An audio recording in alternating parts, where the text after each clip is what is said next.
Okay, that should help. Hello all, welcome to games from the Blair Community Cup 2. Uh, very short notice, very chaotic, and very late. Um, Main reason for that is going to be I left my charger cord in Idaho, and that was bad. So thankfully I've managed to set up some roundabouts, borrow some hardware. Um, Yeah, so gonna be able to cast at least some games, which I'm excited about. This was a really fun tournament. Are gonna have a bit of a drop in quality as a result. I wasn't able to prepare as much because I was busy dealing with more basic things, and wasn't able to really get into the nitty gritty until later. But yeah, this is Blair Community Cup number 2, so second time we're doing this. There's a lot of information on this sheet. Um, So quick rundown, Blair Community Cup is organized by Southpaw, who is also one of our players. Um, and it's just a community of different players ranging from, having never played Age of Empires all the way to about, I think, like 1700 ELO, maybe higher even. I don't know, is where our top players are at. And we have our yearly tournament so we can fight each other and, you know, trash talk each other, all that fun stuff. Um, yeah, So yeah, as I said, we're probably not going to have time to cast all the games. The reason for that being, we had the same issue last year. Halfway through the casting of the games, Age of Empires updated, and old files were no longer compatible. So in order to avoid that, we're going to be doing a bit of selective, yes, selective casting. A couple games from each sets, just to have fun, enjoy, and let people get a different feel. As you can see, there's 3 different brackets this time, which is something we didn't have last year. The reason for that is that we yeah, have a great range of skill and experience, and we wanted to kind of make it enjoyable for everyone. So if you look at this, you'll see the paladin bracket is going to be a total of 12 players. These are the players that have been playing for a while. Practice build orders. We do micro. Hey, Snowman Lord. Um, I need to check the voice commands. But yeah, so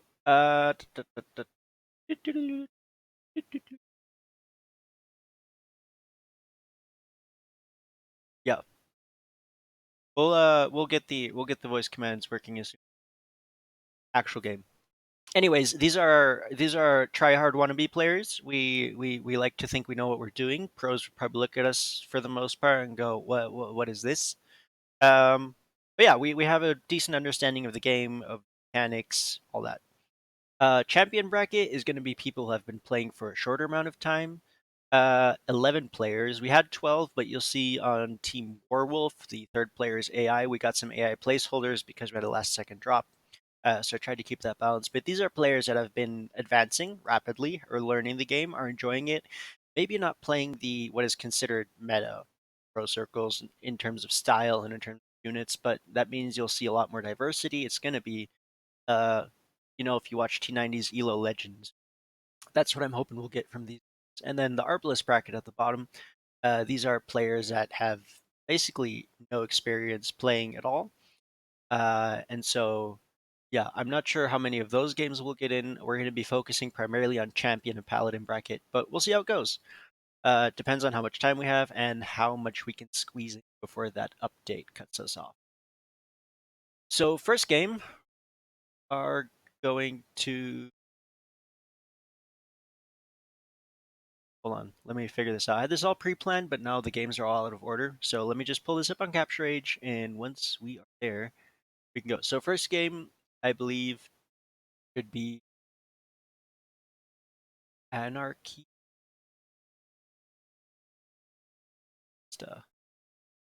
Let's uh,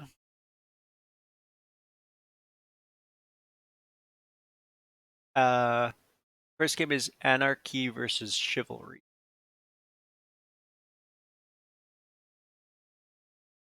Yeah. So I will get that running here, and then we'll kick right into it.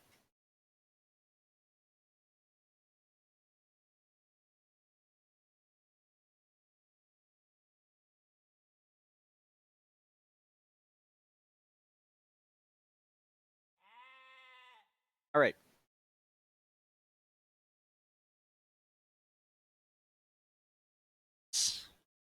Okay. Perfect. Glad that that's working out. Now I gotta.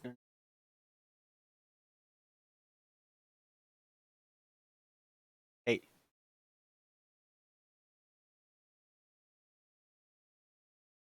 Oh my gosh. Am I not signed in? Okay. Give me a second, guys.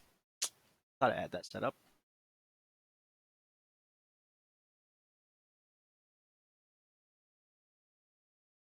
It's gonna affect our ability to do stuff. Capture agent. All right. See, this is why you don't want to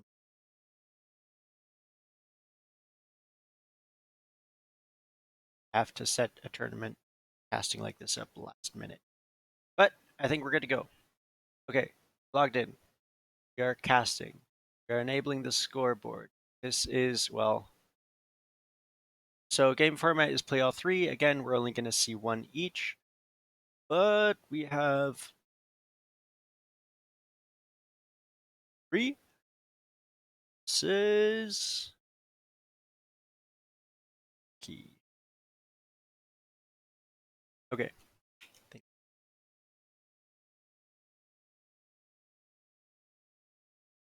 Eh, Uh, Catman. Reset that.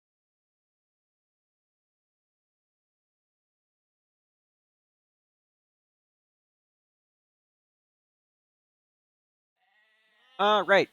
So, first map is Black Forest. Now, difference in Black Forest to the other ones, the other maps, is that it's played on Explored for everyone, so not dark. Now, of course, since we're casting, we can see everything, but it's Explored for the as well. Um, so, Team 1, or one, Team Chivalry, we have Battle Mono as the poles. I haven't actually played with Battle Mono, but one of the newer players, I guess. Lethalion as a Khmer in Pocket. Now, Lethalion has been playing for, I want to say, a year and a half. Doing a good job, has been advancing rapidly. And then we have Clef, not me Clef, different Clef, who is currently actually walling, which is a good idea. Has some experience playing Age 2. I don't know that he's played yeah, Definitive Edition much, so this is going to be some changes for him as well. Other side, Daruk has never played Age 2 before, but has experience with RTS games and with Age 3. He's here as a Byzantine, solid Civ choice. In the pocket with Virtus Dawn as the Cumans and Dark Zane as the Mongols. Uh, And no, I don't want a promotion of my channel viewers, followers. Yeah. Oh, nice. We have Clef as Teutons, also a good choice. Very defensive civs on the bottom here. Uh, Locking in, exploring, and it looks like Clef may have run his scout into a corner there. We have Virtus Dawn coming after him. On the outside here, got a wolf fighting with villagers. Not ideal, but should win. Ooh, nope, loses. Does not have. Gosh, I'm too tired for this, guys. I'm still jet lagged. Does not have. There it is, Loom, because that will let your villager win against the wolf. Up here, we have the scout war going on, and Virtuston has gotten in the first hit, so he will win that. Now, give me just 1 second while I ban this bot.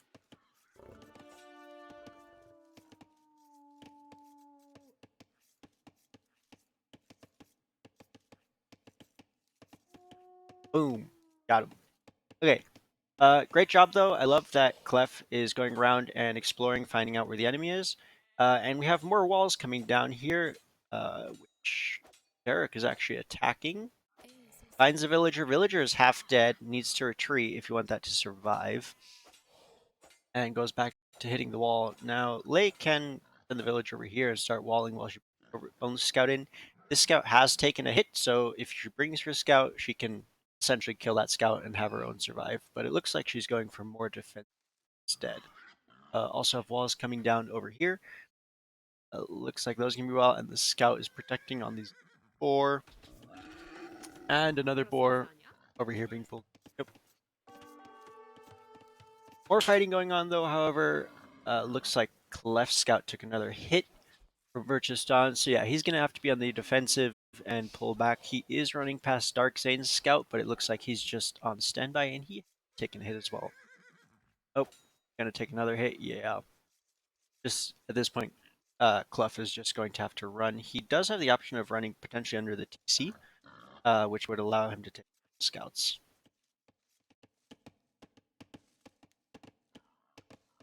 Meantime, oh, there it is, lumber camp. I was about to say probably want that, so we're not taking the straggler trees, but that's happening. Got more sheep coming in. Probably going to want to switch back to Clef, on the other hand, doing a good mix of, does have some idle villagers in here. Hasn't found these two sheep yet. And back here, again, villager scout. Looks like finished the first walls, went to the second. Is going to lose a second villa right here. But Feudal Age coming in for Dark Zane surprisingly fast. That is 7 minutes. That's a really solid build. And yeah, he's got... Where are all Dark Zane's... He's got to have more, right? Ah, okay. Have them under there. I didn't see these ones. But yeah, looks like he's set up for the berries and didn't check whether he brought in the boar. We have Luke in over here for Dawn. Not a bad move as he's bringing in the boar. That can be tricky. And out here we still have scouts. Looks like Dawn got in a lot of free hits. No, this is just Clef Scout here. Has continuously been taking damage. So not going to be able to cut all the fights there. Lethalia now bringing over her scout. Still contesting. I like that Team Chivalry is trying to wall. They're going to have to commit to it, though. Down here, Clef is relatively safe for the time being. Has a second wall coming up in front of the first one, which I'm not sure he's going to get there. And he may have lost a build, judging by that position. But definitely able to control Derek's movement there. And Dark Zane is up to the Feudal Age. First player, and no one else is even close yet. Have double bit axe, immediately getting all the eco. Wow. Okay. Villager lead fairly even, though Anarchy up 2 villagers. There is Lathalion has lost 3. I think most of those to wolves. Well, wolves and scouts, which is unfortunate. As over here we have a fight that Lathalion should win. Trying to think of any bonuses that come in, but they're both in Dark Age, so even if there was Civ bonuses, it wouldn't matter. It does take out the scout, which is good.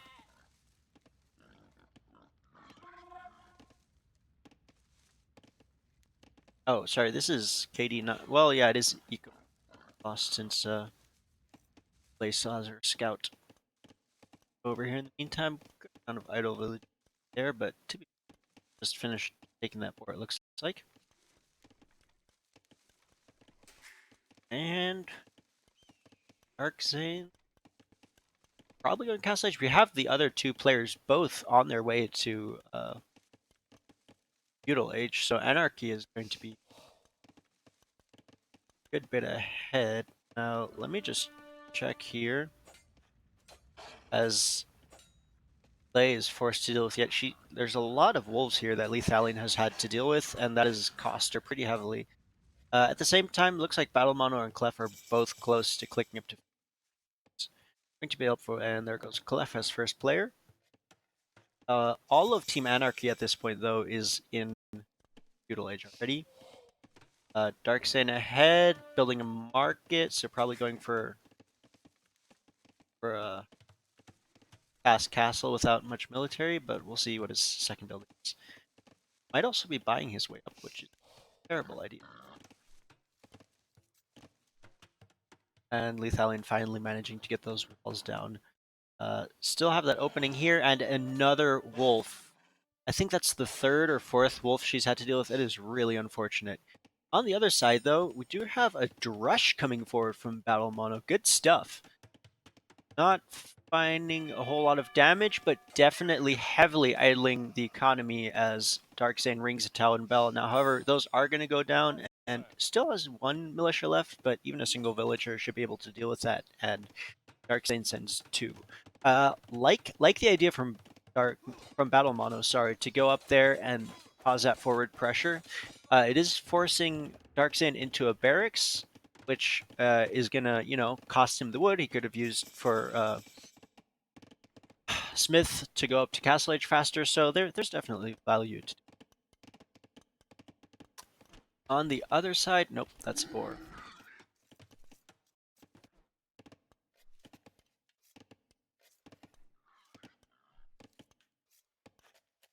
Battle Mono way up. Lethalion's still pretty short on food. Looks like she has 4, 8 on food, so should be getting up there, but is gonna start wanting to progress towards feudal age pretty quickly here, specifically as pocket player.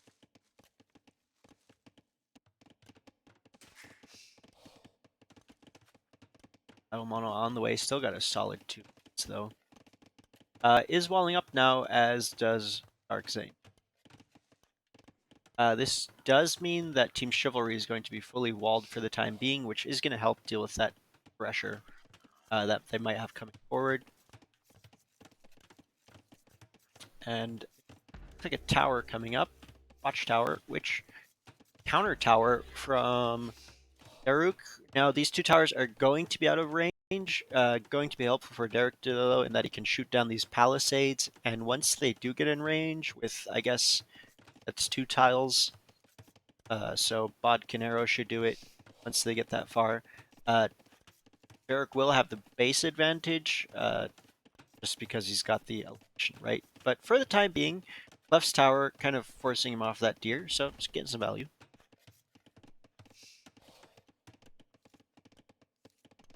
Second tower, just a bit of a standoff here, right? Now, I will say, if you look at the positions, Virtuous Dawn has a nice far back pocket position, right? The only way to get through him is to really head through this whole area, which is heavily contested. On the other hand, he doesn't have much room to spread out in. If he wants to spread out, he'll have to occupy this area, and it does leave Derek kind of isolated. On the other hand, Lethallion has a bit of a more open pocket position. You see, she had to put down a lot of walls to be able to zone that off, but getting there. Handcart now coming in from left. See it?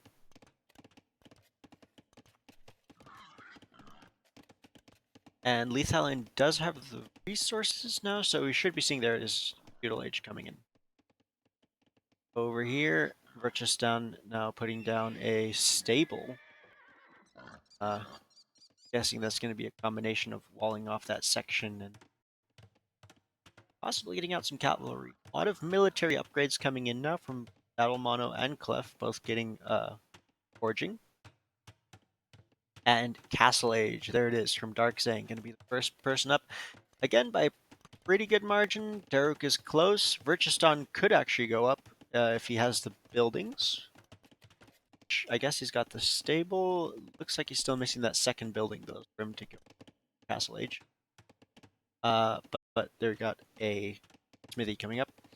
On the other hand, Clef is reasonably close. Lethallion also progressing fast. Now you can see that food just ticking up with the Khmer farms. Lovely job. And Battle Mono not too far off. You do have the Polish bonus on the farms with the instant food.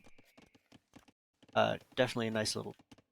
There we go. Castle Age coming in now for Virtuous Dawn, and Lethallion reaching. And to be fair, as soon as Lethallion has those buildings up, she will be ready to move right along to Castle Age.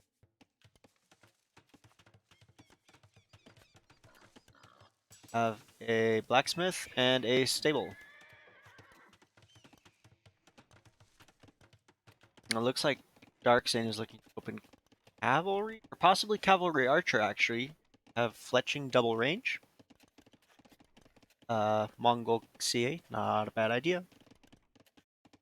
And here we go, Castle Age coming in from Battle Mono as well.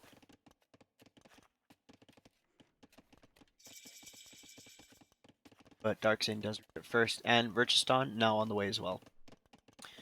So is Lethalion though, so players still kind of sitting at Castle Age. Daruk actually able to go up, and so is Clef. Gonna be a question of whether they have the buildings. You know, archery range coming. Daruk gonna one more after that. And looks like Clef has a smith and a market, so can go up anytime he's ready. Getting some military upgrades. There's Castle Age from Clef.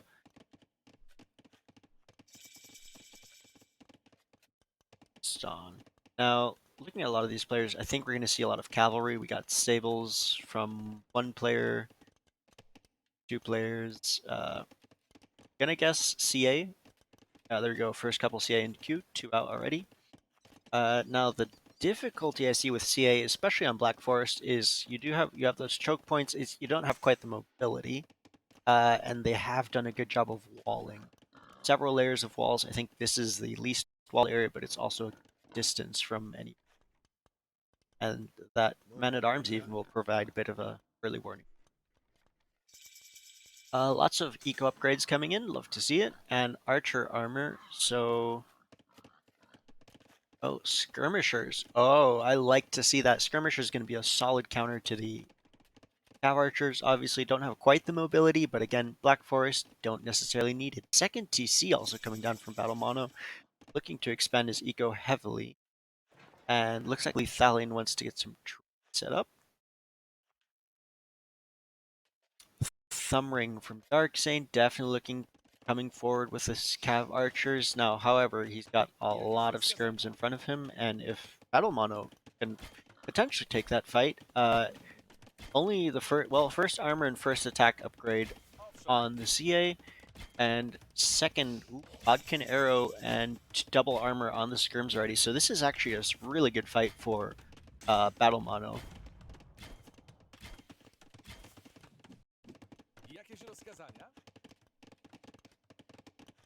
Darkseid will retreat for that is right. Elephants. Battle elephants coming out for Stallion. I like that. That is great. Clef setting up trade, and not a whole lot of military for the other two players on Anarchy. Second TC now for Clef as well.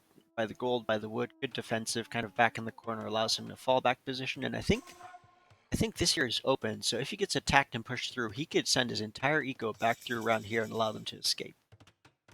This little channel. As all reach players are on their way to Castle Age, we have lots of eco upgrades coming in, lots of armor upgrades coming in, and I am hoping we'll see some engagements here soon. Also, I do apologize. I know the stream is a bit choppy. That has to do with the fact that I am using a computer and that it has in need of some overhauling. Again, goes back to left my own computer charger cord somewhere, Idaho. Life lesson here, everyone. More armors coming in, more eco upgrades coming in, a lot of booming. Third TC now from Battle Mono, definitely going to big boom.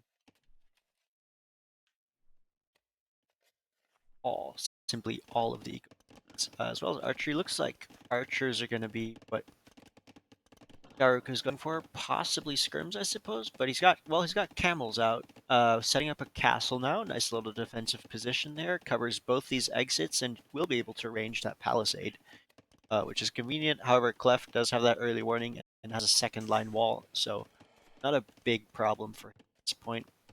More defensive castles coming up though. One right here, Purchase Dawn.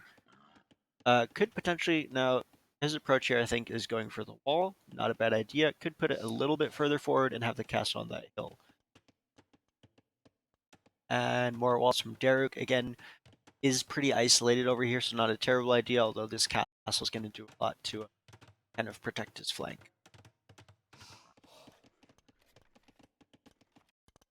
As we have elephants and skirms versus CA. Now, the elephants aren't necessarily going to be a great counter to the CA, just mobility-wise. The CA can fight them. However, if the skirms push back the cav archers, the elephants should be able to walk through Darkzane's eco and really, take a good job of everything, take out everything else. Left here, bringing in the first relic. I guess there's a hole somewhere in here for monks going through. And he must be aware if he built the second wall. The question is if he's going to patch it, because that could become a danger eventually. Especially as we have camel and cav archers, as well as a lot of skirms coming out. And Clef with 2 monks, no further military for the time being.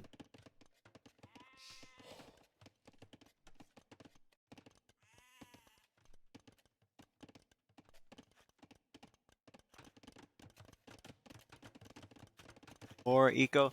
Now, he's got good, there's, 2 stable production going, or 2 archery range, I guess, production going for Darkzane. Does have a pretty good ball of cav archers right here. Does only have 1 TC though, so probably going to need to be aggressive in order to make that count, as you have up to 3 TCs from enemy players. I like that he's going around here though. Did not know that wall was there. Still, he should be able to punch through here and run through the eco. Imperial Age from Virtuous Dawn. Now we have a couple other Battle Monos not too far off. A couple others. Look at these resources from Virtuous Dawn though. Got really good resources.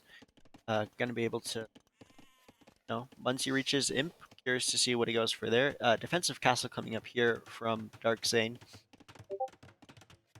Of course, this does not come with 3 murder holes because it's not the Teutons. So potentially, again, if the skirms push back the CA, these 3 elephants could dive right under here and take that castle down, although it'll take a while. So lots more upgrades here. Ballistics, definitely something that's useful to have on CA. And lots more eco and military upgrades coming in for Team Chivalry.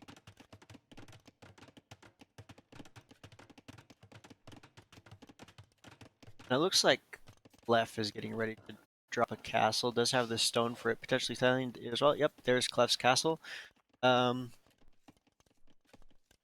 Yeah. I'm not sure about that placement. Again, I feel like a little bit more central is going to cover this whole area. As you can see, the castle can't quite range this, but it'll protect. It'll be it doesn't quite cover the entrance as he deletes it again and figures out a different position. There you go. Love that. Covers this entire entrance. Really good. Really good little way of saying don't come through here. This area is closed.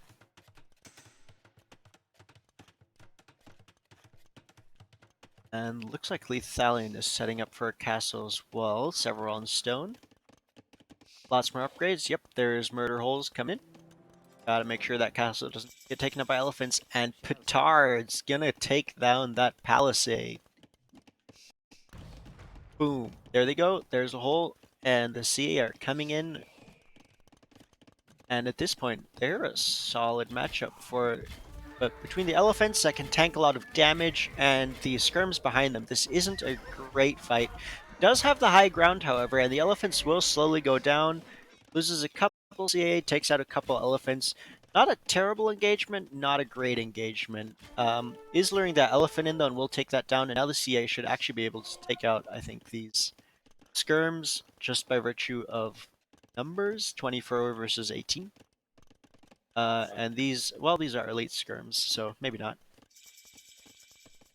Daruk also up to the Imperial Age, and Lethalion now with a defensive castle, kind of securing that position between her and Battle Mono.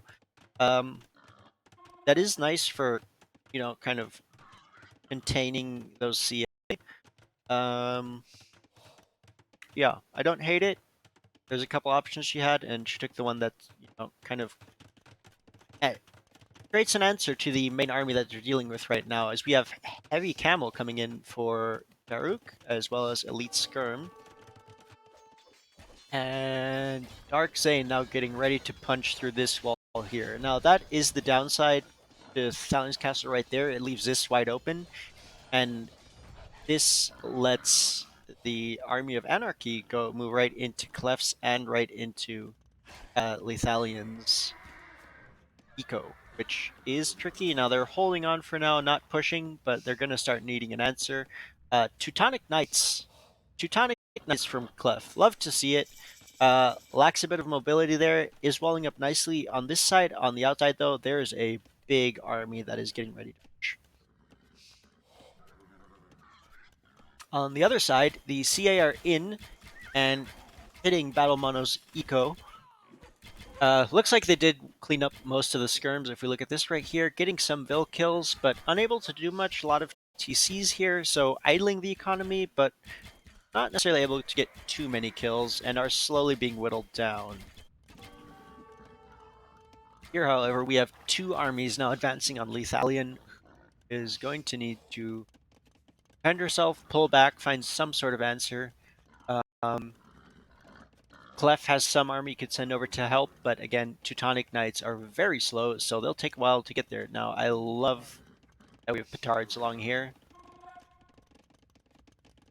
Very excited for them. Back on the other side, CA now pushing through, hitting the farming eco again.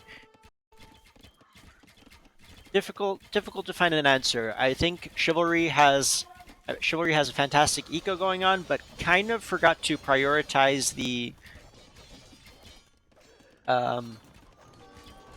military enough in terms of building units. Do have a couple of elephants. Those are going to die pretty quickly to the camels, and you do have a couple of yeah, come on, come on, come on. There you go, cataphracts as well. But yeah, Lethalian not in a great position. Two armies in her base. No army, well, a little bit of army on her own. Got some ballast elephants, got some catapults. So there's some potential, but kind of losing a lot of units at the moment, which is not ideal.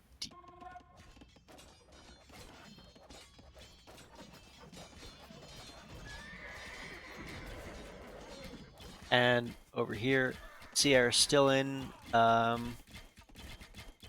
Yeah, a lot of idle eco. If you look at this, almost half of Chivalry's economy is idle for the moment. Clef setting up a defensive castle here, which is going to protect that flank, which is helpful, is going to keep him safe for the time being, and he is up to Imperial Age. Is going to need to send something out, as we do have... Nope, those are trade units. Never mind. Does not have much military out here helping. Catapults are good, but not specifically against the Knights. As we have Elite Cataphract.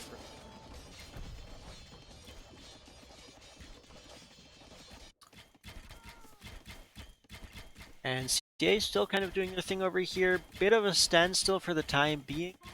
But yeah, Battle Mono kind of stuck. Does have a lot of resources, could potentially produce, but needs to get up production mode. And he is getting 6 ranges over here. Love that he's massing the skirms before sending them in, because in a small amounts they will die. However, in the meantime, this here's a threat. Lethalian definitely getting pushed hard into the... have a difficult time dealing with that.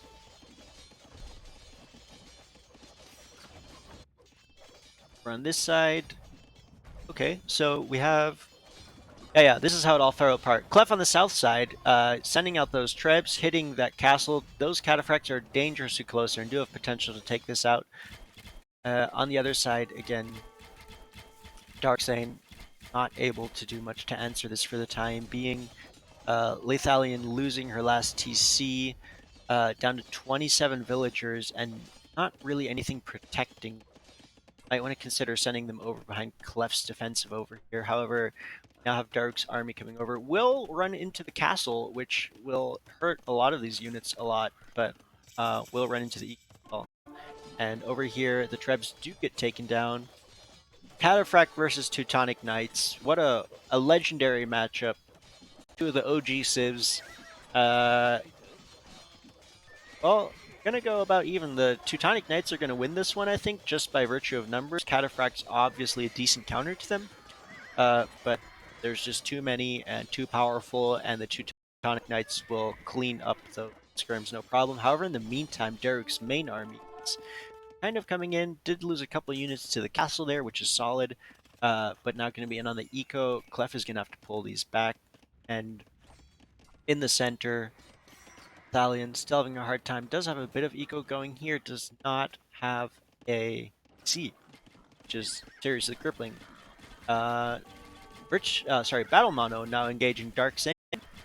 Does have a good amount, kind of sending them in bits at a time, getting stuck with pathing, which isn't ideal, but is able to push them back, which is great. If he can get up that stone wall, that'll keep the CA out forever, right?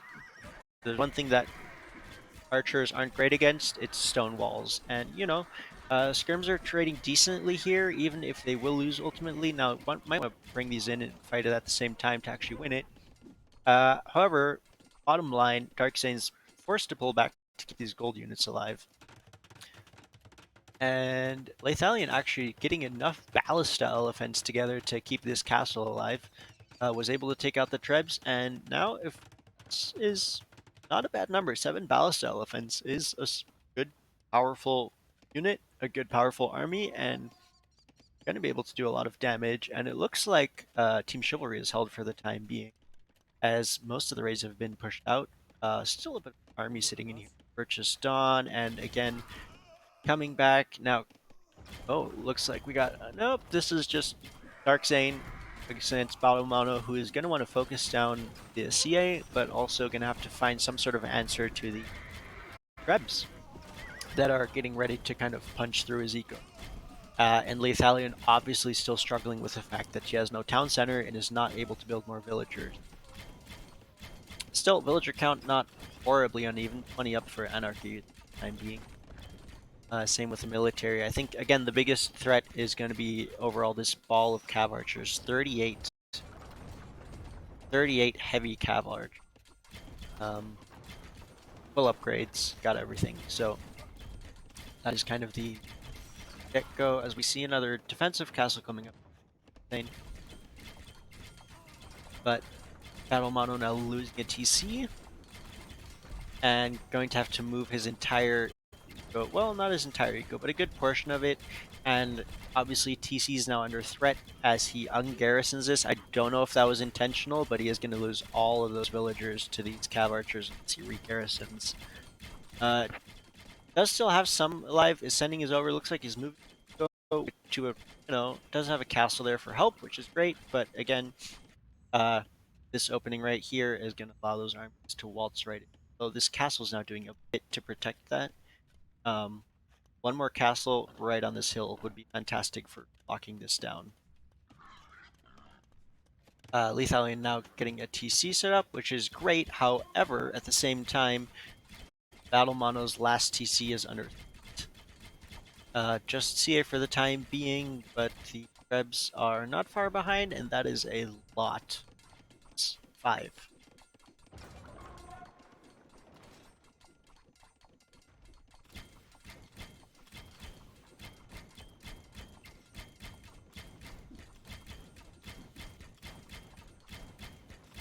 And here they come now. Skirm's coming back in. Again, Skirm's going to be able to deal with that Cav Archer army.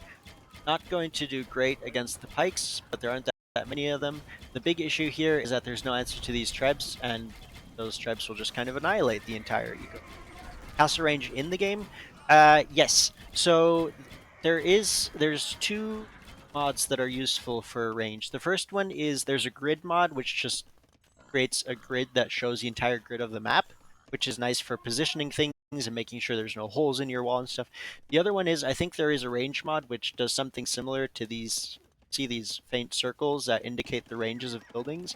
I believe if you go to mods, you can find something similar to that, which will show the ranges of different things.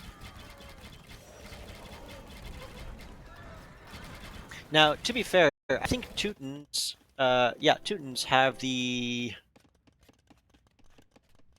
I forget what it's called, but the unique tech which increases the range of a further 3, and you can see this castle is nearly covering that entire gap. Again, though, right now the issue is this coming in. Have another TC coming up from Battle Mono, but until there's an answer to those trebs, I mean, the ranges are delaying this takedown. The castle will delay it a little bit further, but one castle is not going to hold up long to 4 to 5 trebs. Especially now that Siege Engineers is coming in. Oh, some engagements here. Got the Teutonic Knights coming forward. Again, a Treb. Got a Monk as well. The Treb does go down. Good snipe there from Dark to take that out, since that is the biggest threat to his castle. But to be fair, the Teutonic Knights can take it down. Nice conversion, though, from Clef gating the Cataphract. Useful unit to have. And will now push back forward. And again, Cataphract's having the trample damage, which is a solid bonus against infantry units, but Teutonic Knights so strong, so powerful, and so many of them. Might be able to put another wall right here or gate to really protect that Trebs from further snipes, but other than that, liking this slow and steady push. Very Teutonic thing. Yeah, castle now being Treb down, a lot of petards coming in, kind of hitting that hard, being Treb from the south, being Treb in a minute from the north, and another castle coming in. Battle Mono is close to dead here. He's got, this is his entire eco. 1 TC, 20 villagers, and as soon as this castle goes down, that's all gonna be.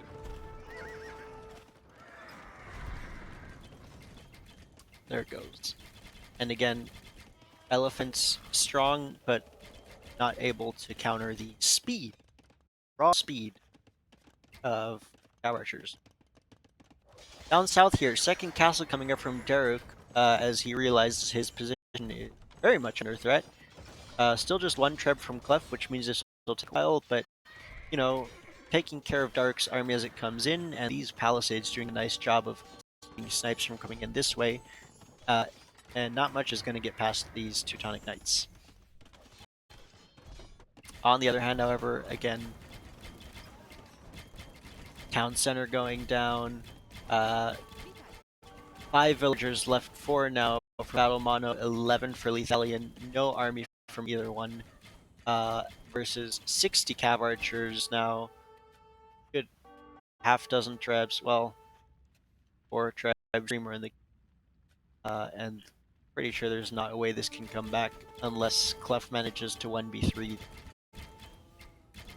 And yeah, Battle Mono is out. Last couple of villagers here. 3 villagers left for Lethalion. And after that, it's going to be 1 versus 3. Okay.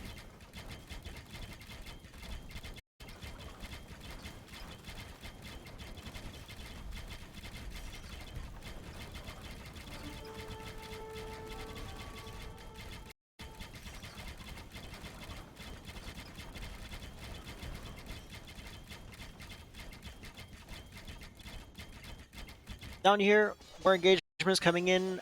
Clef is now in on Daruk, has taken on the first castle, has 2 Trebs. Daruk forestering the town bell to protect his eco from this mass of Teutonic Knights. You'll love to see it, 40 elite Teutonic Knights. Fully upgraded, yep. And just wreaking havoc. You know, take down units, take down buildings. These things are so great. So very great. Look at them.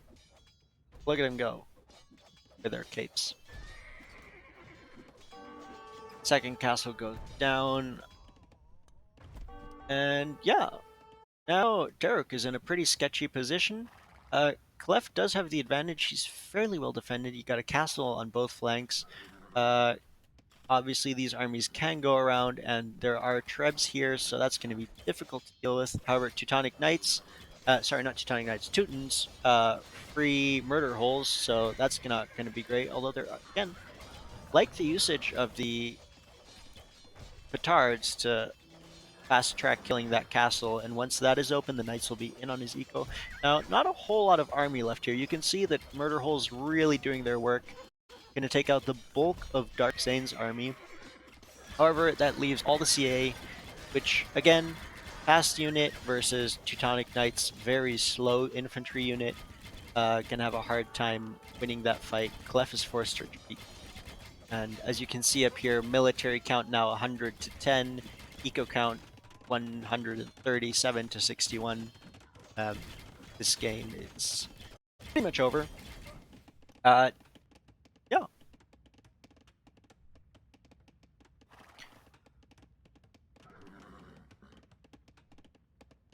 we have coinage coming in from Lethalion. Potentially distribute resources to Clef. I don't remember in the champion bracket what the were for uh um I remember in Paladin bracket is only allowed in Imperial. But yeah, Clef's eco now getting hit pretty hard as this big massive cav archer's coming. Nice snipe on the Treb with a unfortunately that's not gonna work. Cav archer.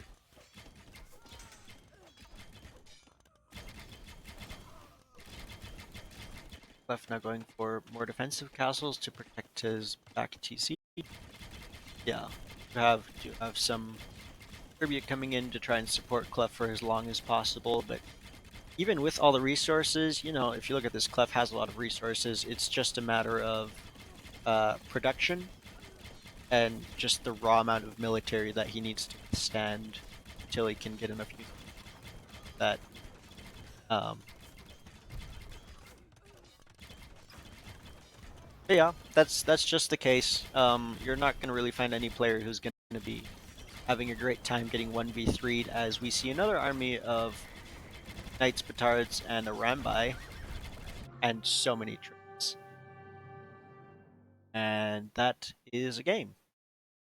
So, game one of this series, going to Anarchy.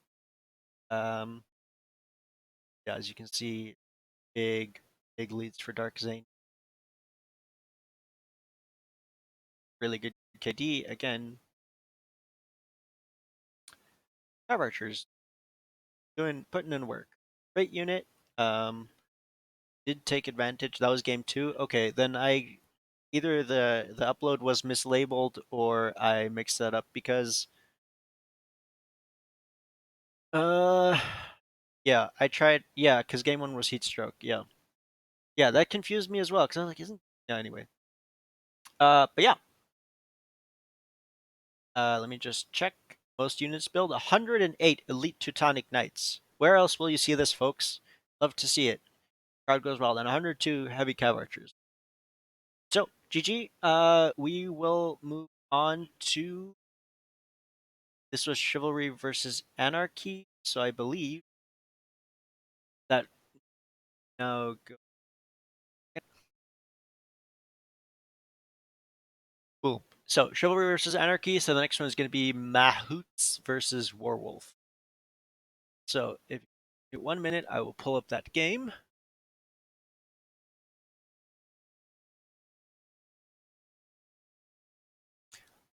Uh,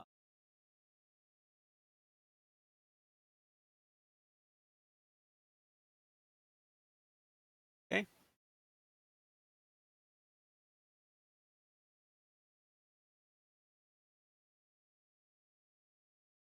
Yeah, so again, because we're short on time, I won't be able to cast all the games. Instead, we're taking one game out of each set, so to get as much variety in there as possible.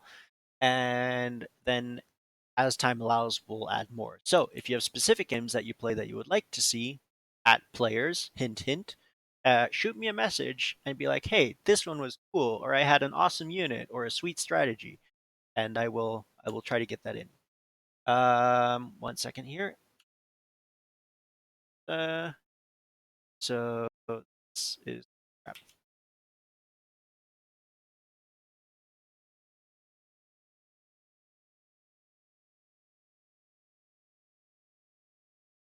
Dang it.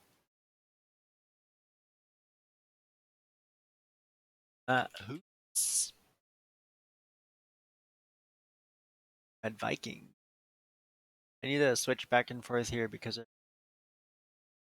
yes, yes, this is correct. Okay, Mahouts versus Warwolf. Or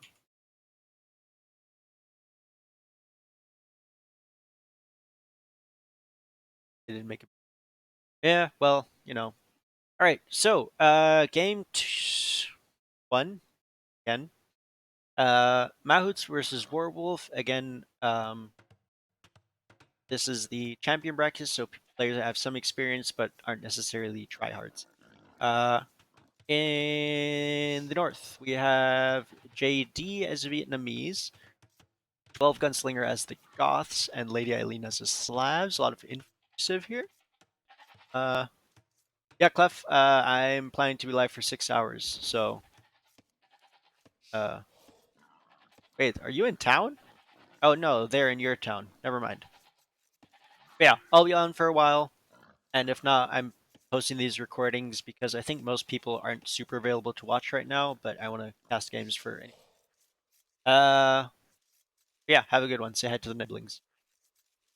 Down south, we have Catgirl as the Chinese, the Teutons from Early Bird, and Kara Yusuf. Again, uh, because one of the players dropped, we replaced that player with an AI to try and maintain balance.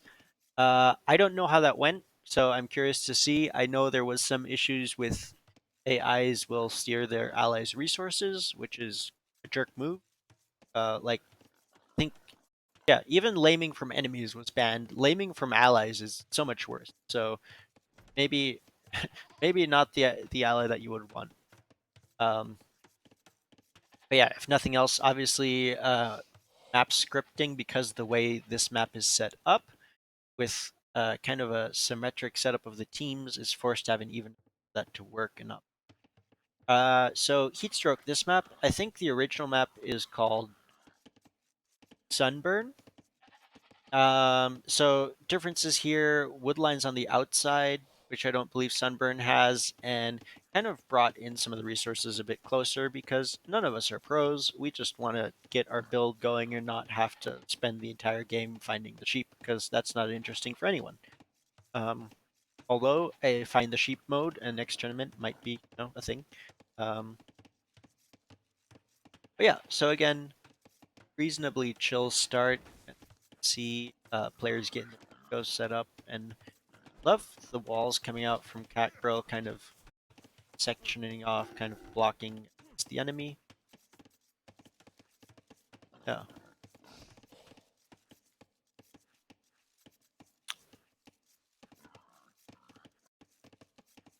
So again, many of these players are ones that I haven't played as much with. I think I've seen at least Catgirl, Lady Eileen, and 12 Gunslinger games.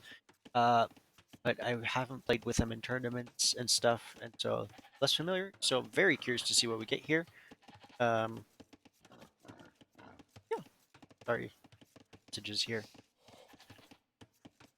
Um, yeah, Lady Eileen also doing a good job, kind of closing off this section. Now is going to want to make sure to either leave an opening to hit these resources or send out enough bills. Doesn't want to cut off from the. So yeah, there's three strategies here that I've seen for walling. One is kind of what Catgirl is doing here, and that is just kind of wall straight out. It takes a long time. You're probably not going to get all the way to the edge. However, the advantage is you don't cut yourself off from any resources, and it takes, even if you don't wall all the way to the edge. If you wall all the way out to here, enemy units have to go all the way out around to get the early warning, and you have time to respond to that. The second strategy is what we're seeing Lady Eileen here do more, which is kind of to just leave one side open and the other wall around close.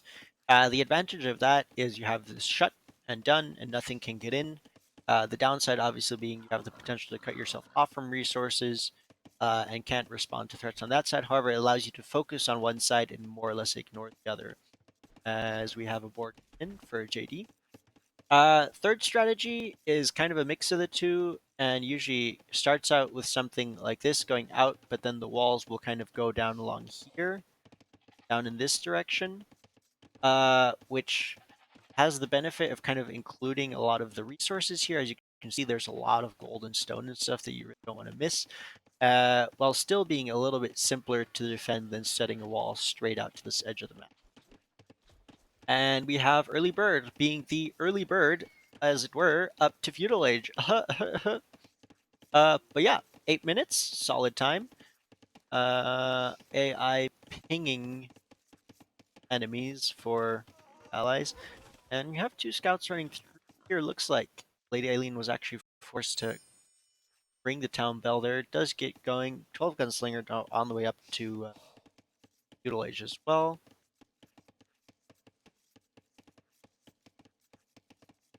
And scouts continuing as now Cat Girl is on the way up to well, and so is the AI Ara Yusuf.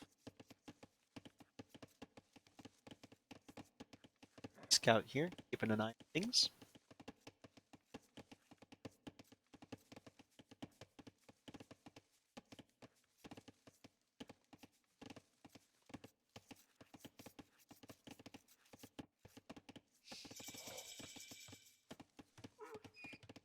Which coming in. Cat Girl going full towards a faster castle age here. Birds putting down a barracks, so might see some military units. Does have a blacksmith as well. Might also be going faster castle age, but then with two military buildings. Well, blacksmith barracks, and another military. Other than also have the scouts here, keeping an eye on things, and okay, up north.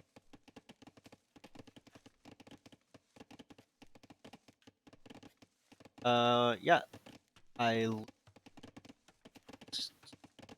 age. JD still have no. Sorry, I'm on the wrong course. Nope. Also has the resources. I lied. Good. Should be seeing feudal shortly. There's I think, and getting walls out on both sides. Love that. Love the inclusion of some of the resources to allow access. Yeah, could probably well two walls you could delete, but yeah, whatever. That's a minimal thing, and you can always delete that later. Palisades are cheap. Okay, we have Blacksmith Market, so looking at Fast Castle from Catgirl. Low, bit delayed, still a bit low on the count, but good approach. As now we have Feudal coming in from players, and that will bring everyone up. AI doing AI things, buildings in no particular system that I can tell.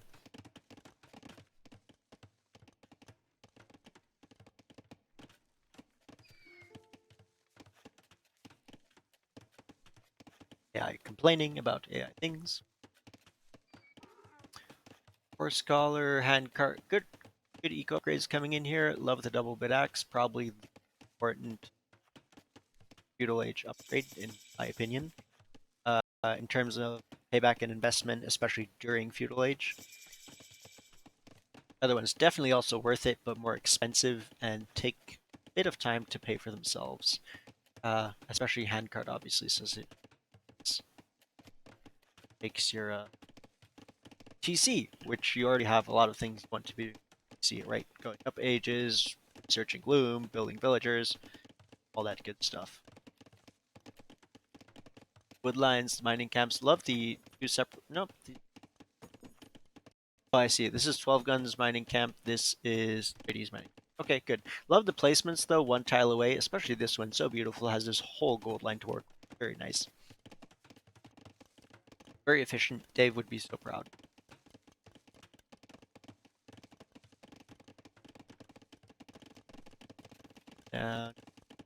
Still needing that second building from Bird as well as some food.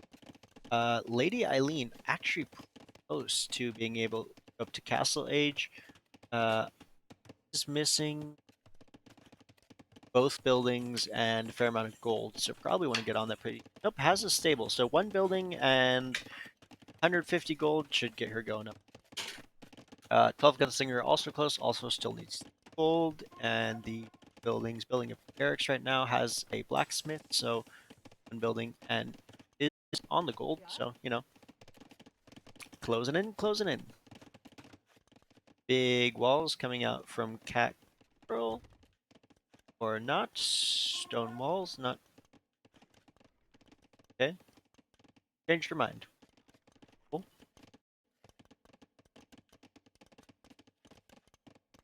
Fletching in. Oh, that's the AI.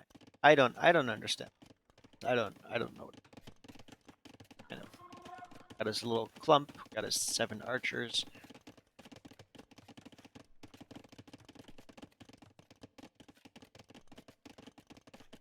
Seeing a lot of eco upgrades coming in. Handcart for several players.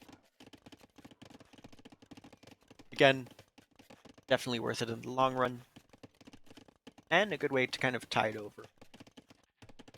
Have a good amount of farms getting there. Is on the gold. Love adding the gates. You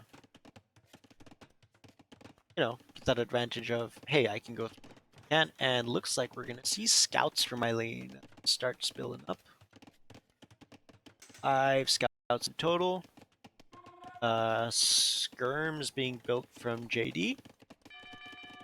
As town bell ring from JD sniping scout from Catgirl, nicely done. Bit of idle time, but seems worth it to just deny that scouting. Wood, please.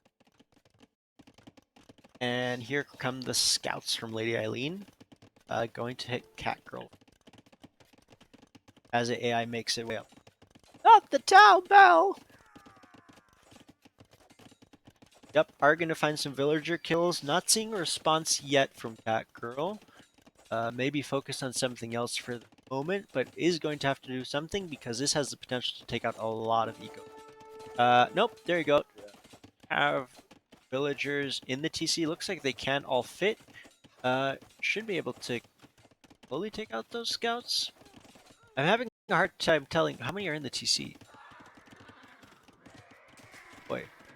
Okay, there's enough in the TC. Yeah, scouts are slowly going down. Yeah, there you go. There you go. I guess it kept hitting different ones. I didn't see them taking damage, which was super confusing. But yeah, good job. Does manage to push back those scouts for the time being. Good time, obviously, to build a spearman to help with further defense, but did manage to take out 4 of the 5 scouts and is getting the eco rolling again. And yeah, in the meantime, Eileen's still needing some of that gold to go up to Castle Age. Couple players that just need to balance their eco a bit. Early Bird is close. 12 Gunslinger is close. JD is. Look, did he just? Yep, JD just went up. Oh, 12 Gunslinger is up already. Never mind. Ignore what I said. I can't tell what's going on. But yeah, also good forward pressure from Lady Eileen. That raid definitely, you know, taking out some villagers, causing some disruption to the flow of the game for Catgirl, and that will be nice in the long run, especially as flank player really utilizing that ability.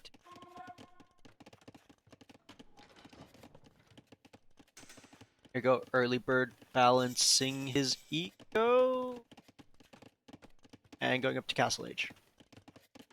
Yeah, briefly saw Loom, but I think that was a misclick there as we saw it disappear immediately. Over here, 2 players up to castle on each side are missing the 2 flank players in this case, as we see more raids coming in. And looks like we're going to see a couple vills go down, coordinated at the same time. JD 100. See, we do have the spearman here, distracted by JD's skirmishers, so good coordination there by the 2 players, because those spearmen would obviously be a huge threat to the scouts, but keeping them busy over on this side will kind of allow a lot of raiding for Lady Eileen, and will also, you know, split Catgirl's attention. You have the AI, it looks like, coming forward, as well as scouts from Early Bird, Tootin scouts with the, Wood, please. Man, this AI just keeps talking. Yeah, scouts here are going to be able to deal with skirms fairly easily, I believe. Yeah, no upgrades on them as of yet, but even so, you know, it's scouts and it's skirms. Here, however, do need to scouts, which are do have some archers, Catgirl. Those aren't going to be super helpful for this. But we see a couple scouts here, along with it. TC Fire might be able to at least control this for the time being. Um, Pretty heavy hit on Cat Girl's economy now, who is down to 11 villagers. Are able to trade some scouts, got some spearmen in here now. Fantastic choice to add those. Definitely going to help turn these fights in Early Bird's favor. Lady Eileen doesn't have the numbers, which she does not anymore. Scouts go down. Well done by Early. In the meantime, 12 Gunslinger with a nice going for the 3 TC boom over here. Uh, Definitely does have the ability to do that, especially after hitting a player. Same over here. Defensive Castle coming up from Early Bird. Good placement, really covers this gap. You know, it takes into account these houses here and is like, all right, enemy's going to come from this way, and does a good job protecting this flank here. As we now see Early Bird move out with some pressure. Let's see how that goes. Now, here's the advantage for Lady Eileen in walls. Going to be able to keep this at least contained until they're able to formulate a response. You do have some armies here. A lot of men, men at arms. Yes, men at arms. Can't think, guys. A lot of men at arms here. Scouts should be able to deal with that, but it will cost them some health. Good job from Early Bird, though, taking engagements, splitting those armies against each other, dealing with them one at a time. That does help him a lot. Now, however, he's dealing with all of them and does need to probably pull back or lose the army. And looks like he's going to lose that. But again, that forward pressure, keeping the armies occupied, letting Cat Girl boom up a bit again. Same thing with this castle, just adding that protection and Teutonic Castle, obviously fantastic defense. Pikemen coming out. I like the addition of knights for a second round of pressure. Castle Edge coming in from Lady Eileen. And Cat Girl also has the resources and the buildings, so should be able to go up. Obviously needs to figure out. There it is. There's Castle Age. Still a bit behind on villagers, but may actually be worth going up to Castle Age first to be able to build additional PCs to increase the amount of villagers you build. Forward Castle from JD, again, like to see the pocket player protecting the flank.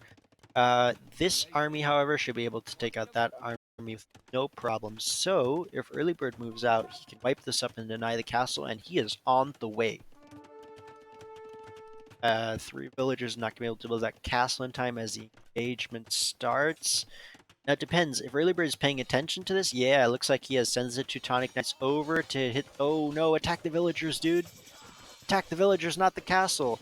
Knights will clean up the skirmishers, and Teutonic Knights now being tasked, hitting 1 villager, hitting 2 villagers. And the castle is denied. Well done by Early Bird, as we now see more infantry from Gunslinger coming in. However, Teutonic Knights and Knights will defeat the infantry and finding some more villager kills as well. Great value for this army. Setting the pace of the game, controlling the game, protecting allies, finding damage. Really good stuff. Yeah, and this army does also have the potential to punch through this gate if they so choose. Looks like he's going to go for the castle first, though, as JD sending forth villagers, but decides to pull them back afterwards. Probably a good choice for this army. Not likely that this is going to happen. All players now up to Castle Age. Murder holes coming in from JD. Not gonna helpful. It looks like he did the castle, I guess. Good choice to get some of that stone back. As Early Bird now looks to push in and does get in on the.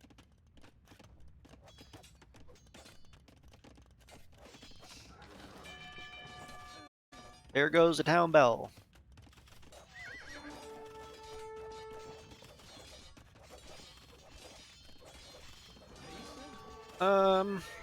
Yeah, not an ideal fight to pick here under the TC, but his finding value does manage to clean up the army, does manage to take out some villagers.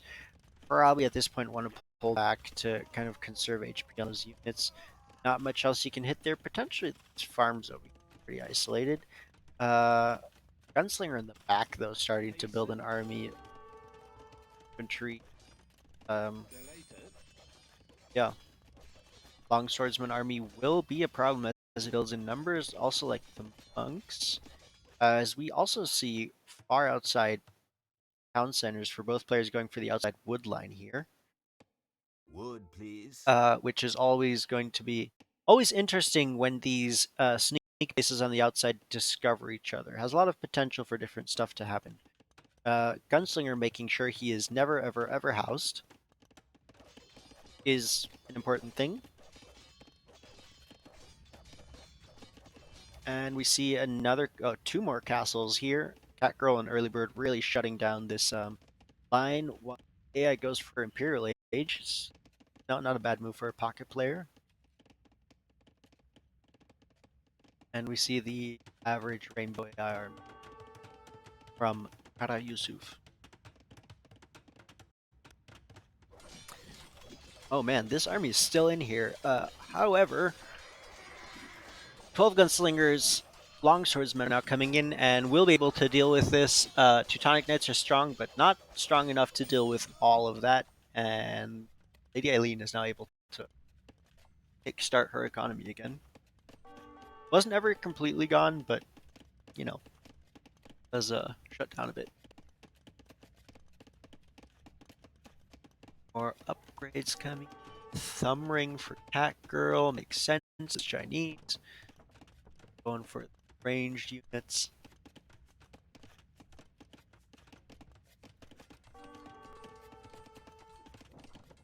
Still more forward pressure here as Early Bird sends out pikemen to deal with the TC. Are going to go down now that the villagers are in, but again, that continuous pressure, constantly sending more units. JD now forced to go, finally getting his castle up. Significantly more defensive than wanted to have it initially, but playing it safe for the time being, not a bad idea. And like the big walls coming here, gonna help defend this flank. Looks like good defenses for Warwolf on both sides. And that is probably something that Mahut needs to either do as well, set up the defenses, or alternatively, get ready to send some pressure out in order to avoid their ecos getting hit, as Early Bird is on the way up to Imperial Age now as well. And it looks like 12 Gunslinger going to be ready to do so himself soon. Does have a castle coming up here. Has a monastery, so could also build a university and go up. No, it has a university, so potentially is ready to go to Imperial Age. And yeah, there it is. All right. Crossbow upgrades now coming in for JD. Going for the archery. But it looks like Early Bird, again with it, is going to go primarily Teutonic Knights, but we might see some cavalry as well. He's been mixing knights into Teutonic Knights. Economy's going to work. For the time being, Go lead is in favor of Mahouts, even with the pressure they've been suffering, so helping to kind of balance out the losses they've forced. But again, is getting pushed back. Food, please. More map control here, more. And love the combined armies of Tonic Knights tanking damage, while crossbows behind adding some. Hard to tell how coordinated that is because you never know what the AI is thinking. But definitely going to be setting some pressure. Knights being sent in here are no. With this number of Teutonic Knights, I guess they aren't. But JD now coming in with his crossbows, though. Again, crossbows are going to do a really nice job as you see these Teutonic Knights taking heavy damage. He just kites them away, might even be able to draw them under the castle fire. Imperial Age about in for Gunslinger. Yeah, looks might be transitioning into crossbows. Looks like it.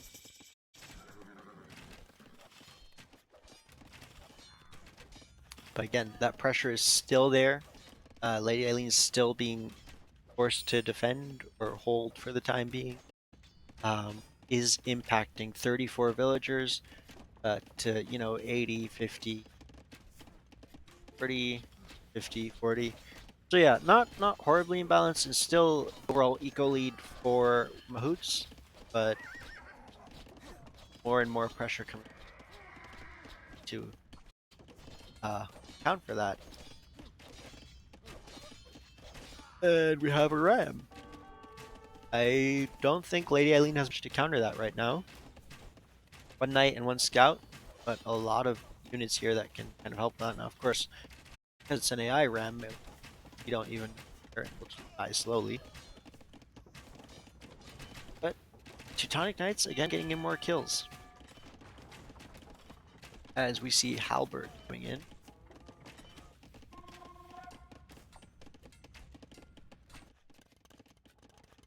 TCs like love the idea for Lady Eileen of spreading out, because this with the amount of armies that are running through are going to be very difficult to you know get much eco rolling. So good choice to kind of get some more TCs out on the side and allow some booming to happen that way. And good kiting here from 12 Gunslinger, going to be very effective. Does allow him to clean up this army here, and again, Lady Eileen. Another round of pressure coming forward. This time it looks like a mix of an AI army and Cat Girls. Chuko Nu are out on the field. Wood, please.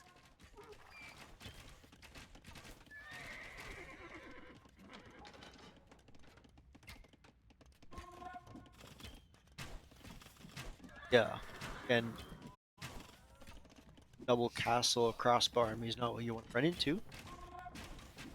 Not an effective use of forward pressure, but and that is a lot of halberds. Gnu will be able to fight them, but gonna have to either kite away effectively or find something to hide behind, because straight up fight those halberds just by sheer numbers.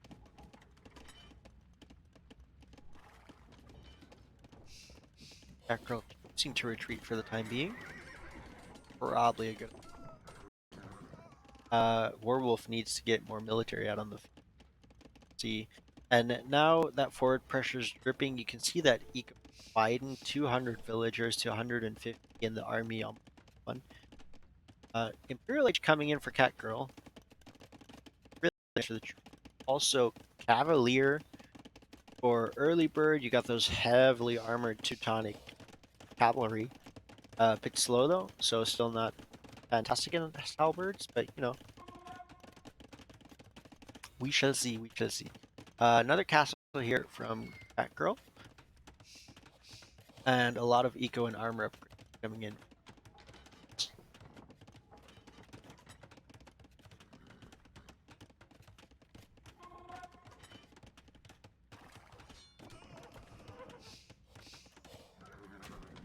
Yeah, 12 gunslingers and JD's army will continues to clean up whatever waves of the AI sends here. The full rainbow, as we see 2 skirms, a cav archer, a scout, and I think that was a spearman.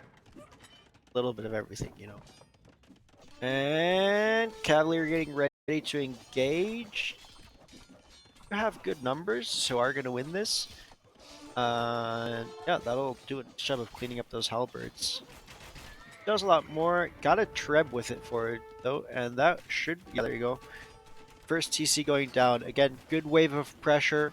Love to see the coordination by bringing the Chukanu as well as a Cavalier. Those Chukanu will really help deal with any halberds, and obviously gonna take apart a lot of other units as well. See the halberds go down, and the Chukanu should outtrade the crossbows. Though crossbows have numbers, but yeah, skirm Chukanu will skirm halberd. However, now have Wood, please. Rat and Archers. Which Rat and Archers should trade decently against Cav Archers and Chukunu. However, However, running in and getting surrounded by the Cavalier will take out those rats pretty quickly. Again, good army coordination. I think the Chukanu could potentially hit these halberds. Obviously, there's a second wave behind, so you have to be careful, but continuous forward pressure as we have a bit of engagement here. Looks like the AI found this extremely forward base from JD. I don't know whether this is for the gold or to find any sneak farmers, but however, Early Bird does have the sneak relic. However, time good snipe on the trap, keeping those castles safe. And looks like the AI is just sending those in. Huskarl now in the field at 13 of them as well. Um, don't hate Huskarl help. Gonna spam a lot of units. Probably gonna need some sort of support. Which in this case, since the main support you need is presumably against the Chukunu, Rat and Archers into the mix wouldn't be a terrible idea. As we see a castle drop on the TC. Early Bird has noticed this TC and he says, no, you get no gold, you get no TC, get out of my half of the map.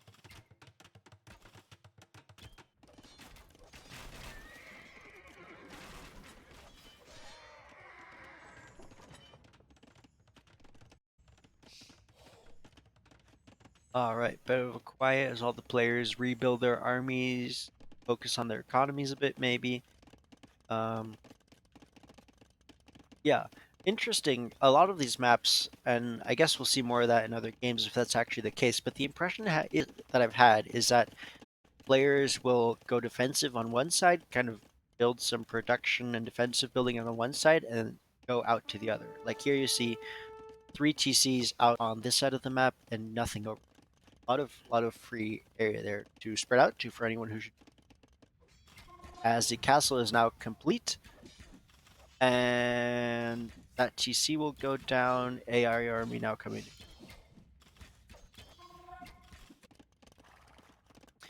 Another castle from 12 Gunslinger.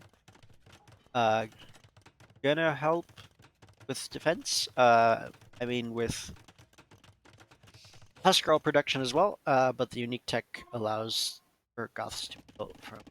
So if he does choose to go, ooh, we have a nice little mass here for Huskarl.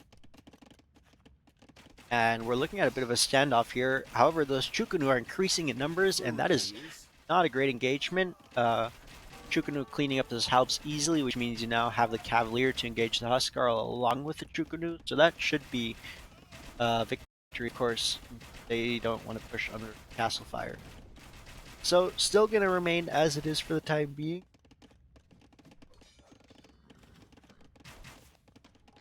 As we see a forward TC from Catgirl.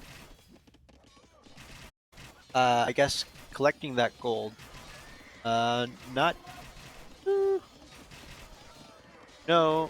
12 Gunslinger's Imperial Age, so I don't think that TC will stay up unless you put a castle or something behind it, or alternatively deal with those castles in front of you, because at this range, 12 Gunslinger can just actually build a Trevor 2 and Treb the TC down from the protection of his own castle. We do have Trebs coming forward from Catgirl as well, though. And Elite Huskarl is in. Hurting a bit on the numbers right now, but ready to go and see more AI army be Castle 5.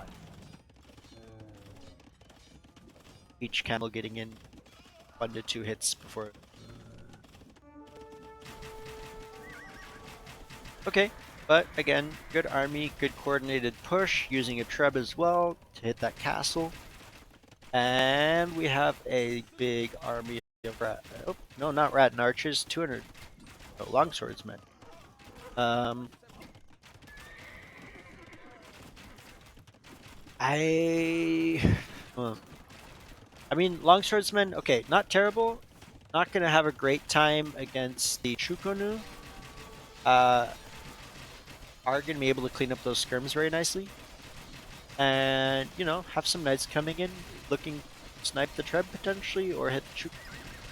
Either way, using the units well, but maybe missing that bit of coordination with 12 Gunslinger to bring in 2 armies against the 2 armies, because just by virtue of numbers, Tackle and Early Bird are going to win this one.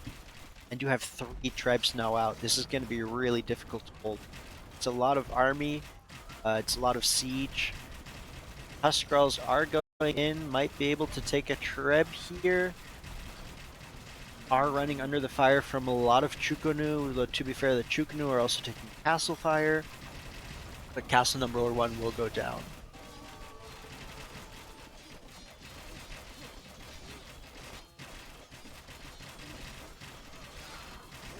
Yep. Lady Eileen not necessarily able to do much for the time being to help this either. Doesn't have a lot of army.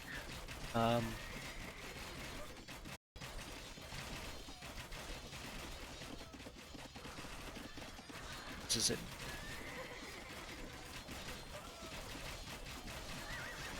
Gunslinger now slinging, well, gunslinging as it were, some food to Lady Eileen. Food, please. This army is going to be hard to stop. Now, it looks like all the trebs got taken down, which, fantastic move by Mahouts here to allow them to hold, because with the trebs gone, this castle is going to allow them to defend their position. Another castle coming up right here will keep these armies at bay for the time being.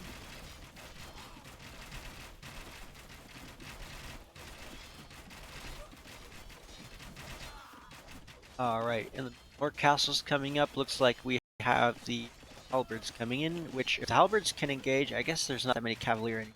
But even the camels and the battering rams, that'll be nice to just kind of clear up the middle here.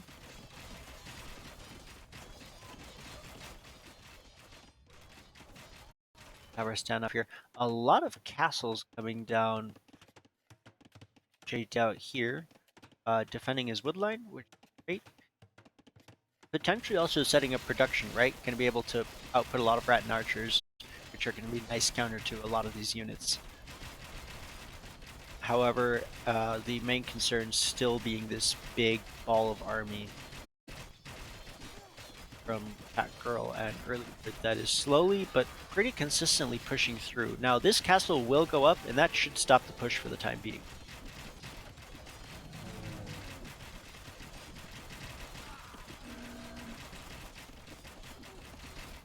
Yep, there you go. Now, we do have more trebs coming in. 2 more trebs, 3 battering rams. The battering rams are AI battering rams, so I wouldn't be super worried about them. They're probably gonna like hit this barracks and then the palisade wall. But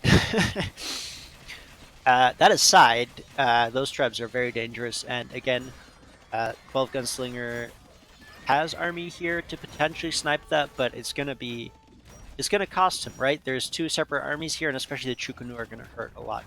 Do love the Rat and Archers coming in. I'm not sure how well those actually trade against the Skirmishers. And nice around there by Early Bird bringing those in around. However, that puts his Teutonic Knights in castle range fire. And the Huskarls will now go forward. Looks like they're looking for that snipe. Not doing too badly against this army, but again, the Chukunu will output the damage to really kind of tear those guys apart, which is unfortunate. Civ matchup between Chinese and Goths right here, definitely helping out the Chinese. However, if these Chukunu stay under that castle, they are going to die for that. Gotta respect the castle fire. As we now have 10 kills on this castle. And counting. More castles coming up on this side as well. Lots and lots of castles for Team Mahouts.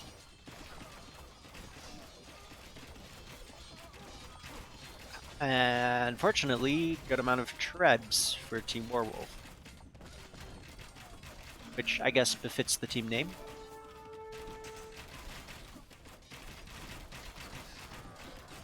This castle's getting more kills, 20 kills already, and steadily climbing.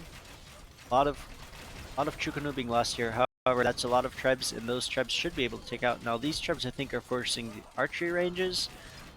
However, this is the only castle protecting the central eco. Most of the other castles are out on this flank or out on this flank. So once this castle goes down, there's really not much left to stop the military from Team Werewolf pushing through. You've got some army from 12 Gunslinger, but that's only going to be able to hold for so long, especially against the multiple army pushing against him for the time being.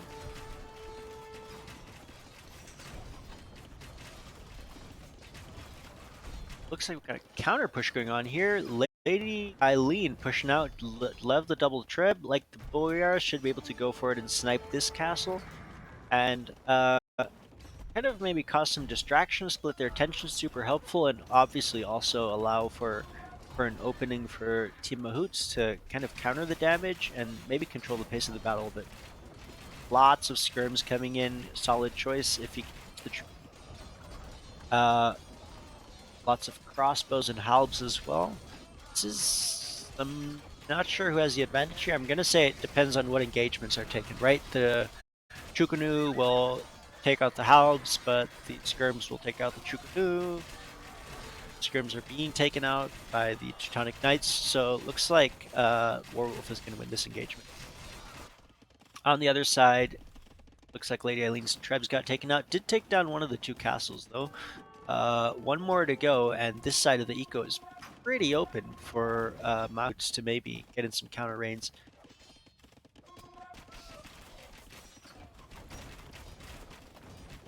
And boy, are going to be able to make quick work of that.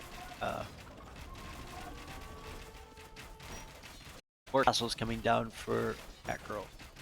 More TCs coming down for JD. One, two, is hold on. I don't want to distract from the battle, but that is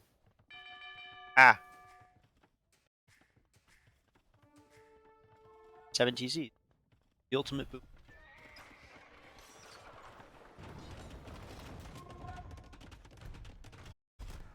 Alright, multiple being trebbed from multiple sides. Now this castle is going down. Does have some military here that should actually be able to run in and snipe some of these trebs, but a lot of damage from trebs coming in. And over Food, here, please. still big engagements. The push has slowed down a bit as Catgirl's army looks like has diverted to defend her flank that's under pressure from Eileen. Does allow a bit of a breather here. You can see the army is kind of building up for JD and 12 Gunslinger. May have an opportunity to push back.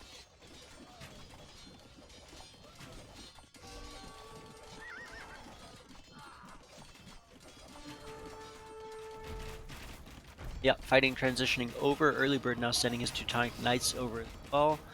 As a forward castle does go down for Lady Eileen, however, not are these. Oh, these are Lady Eileen webs. Unfortunate. Okay. I mean, it's not ideal losing this position. However, this side is very fortified if you look at the amount of castles. So maybe a better spot for Mahoots to defend than the other flank, which is pretty wide open at this moment. There are a lot of units coming through here, slowly being trickled in. And the score lead is actually 300 points, not super far apart. And we are closing on time here. So depending on how the next couple of engagements go, those could decide who wins and who loses. And those castles, again, putting in a lot of work. 4 kills here, 1 kill here, but more army being pushed into them, which will allow them to really do more. 500 points apart for the score.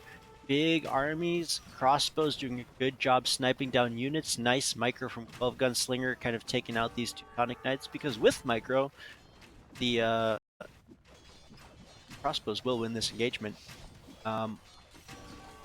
Even more so if they get upgraded to ARP. Over on this side, a lot of trebs though. That castle is probably going to go down. 40 seconds left on the clock. Score 600 points apart, and I think with this castle going down, if that even still happens, Warwolf will secure the win on this game. With that slow push, that is so effective, and that Toot do so well. Yep, castle goes down, and that is a game. Oh man.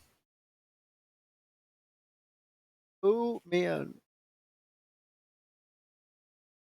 Yeah. So 148 Huskarl from 12 guns, 140 Alds from early armies.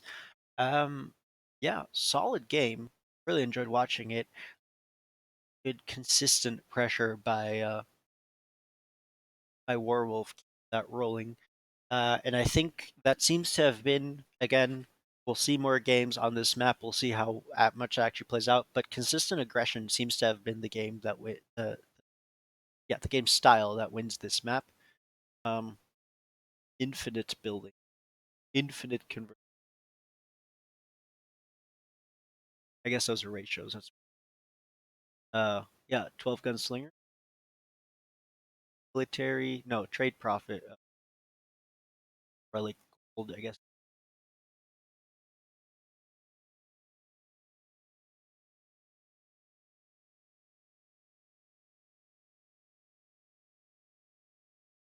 villagers, JD, X relic, 12 gunslinger, not far behind. Definitely had the eco there.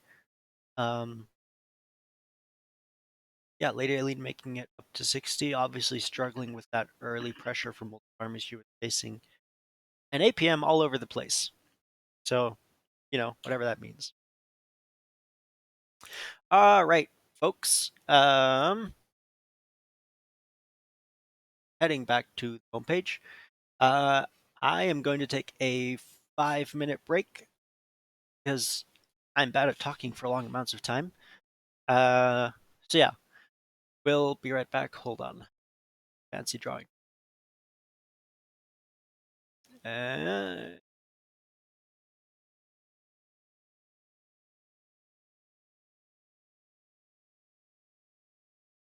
Yeah, good first games from the champion bracket. After I get back after my 5-minute break, we're gonna do 2 games from the paladin bracket. And after that, I think we'll have time for 2 further games. So a total of 6 games tonight. Um, yeah, so stick around or go grab a drink of water or whatever it is that you want to do. Uh, I will.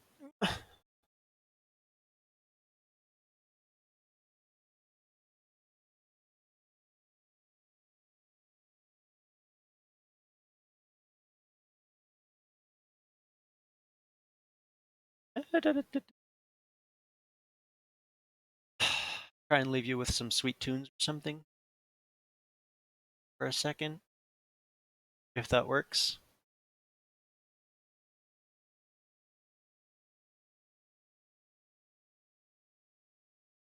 Oh my gosh. What is happening? Oh gosh.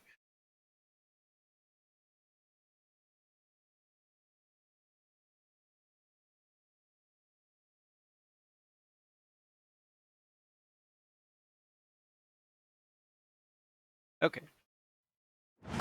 I'll be back.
There we go. Okay. Not quite the music I was looking for. I thought this was going to be more medieval, but maybe I'll just play Choppa next break. Anywho, we're back. Yes. So next game's coming up. We'll be in the Paladin bracket. So get hyped for that.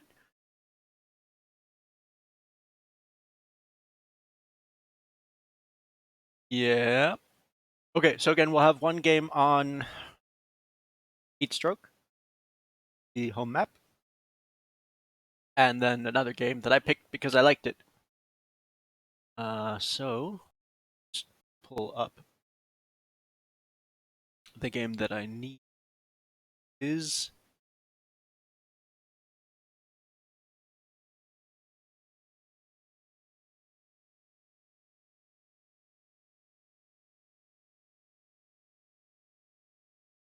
Wait, hold on.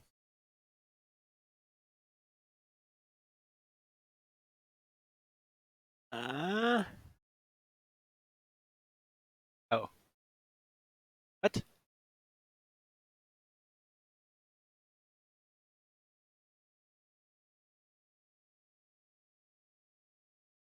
Stay.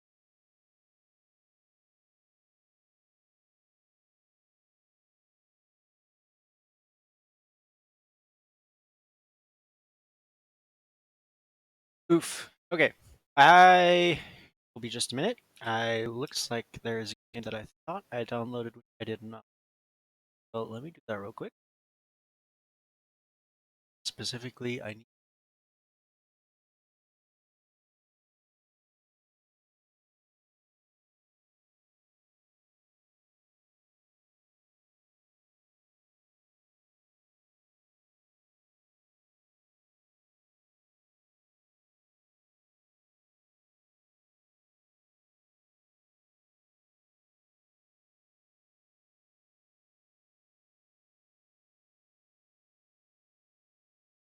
To.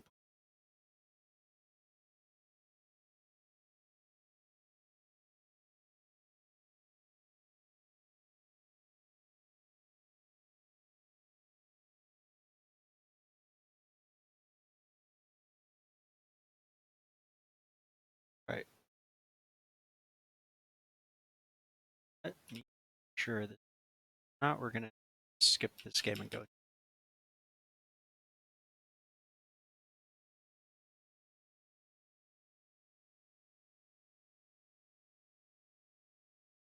Not that I have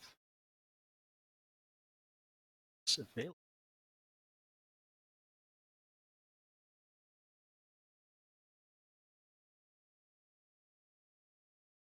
Uh, yes.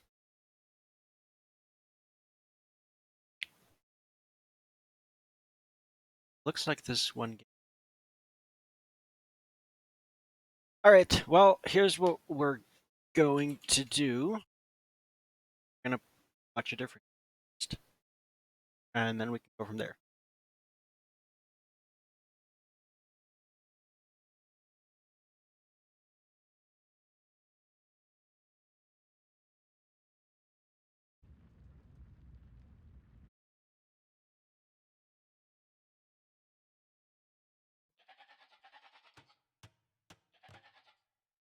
Okay. So this is team. Okay.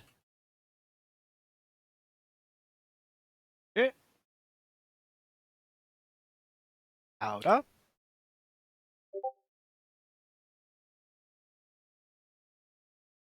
Who dareth ping me? Oh, see. All good. All right. Playing. All right. Getting there, folks. I promise.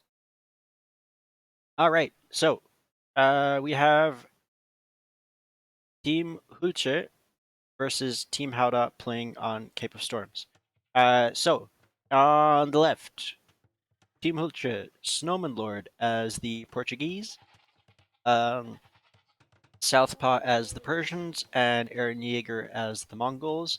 On the other side, we have on flank Ender as the Italians, Fletcher as Cumans in pocket and Sir Wazel as Spanish in the, I don't know, second pocket, rear flank, whatever you want to call that. So this is Hutcher's home map. This is game number 3 for this set, and yeah, so obviously a lot of civs that kind of good on water, Portuguese, Italians, uh, very useful for contesting the water and playing that. Um, Spanish as well, really nice team bonus of the team trade. So bit more technical stuff coming into play here. Uh, Persons with the boom technique, theoretically, very powerful boom and have the ability to go up into elephants. Also, the plus, I want to say it's knights do +2 damage against archery units, which in a team game with the meta being knight crossbow is a solid team bonus to have. Um, on the back, Mongols, there is a lot of hunt on this map, so also really nice to have. Um, and let's see here, efficiency. Let's not look at Ender's numbers. Oh, yes, you guys need to help me out. Do I refer to Ender in the third person because it's a player, or in the first person because I am that? And where is the idle TC? There we go. Idle TC. Now we'll know who's washed up. Southpaw, 2 seconds. Clearly washed up. It's game over. No, fairly even so far. 33 villagers each side. Uh, Bit of scouting going on for some people, a bit less going on for others. Good amount of elephants on this map. A lot of hunt. And one of the tricky things about this map being that you have these small wood lines, which will, provide you with wood for the time being, but eventually you're going to have to go into the middle.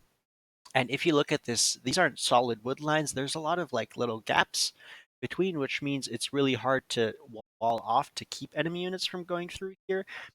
And also, it's you know, a good place to snipe eco, as eventually a lot of woodlines will be in here. So expect to see a good amount of military action in this area.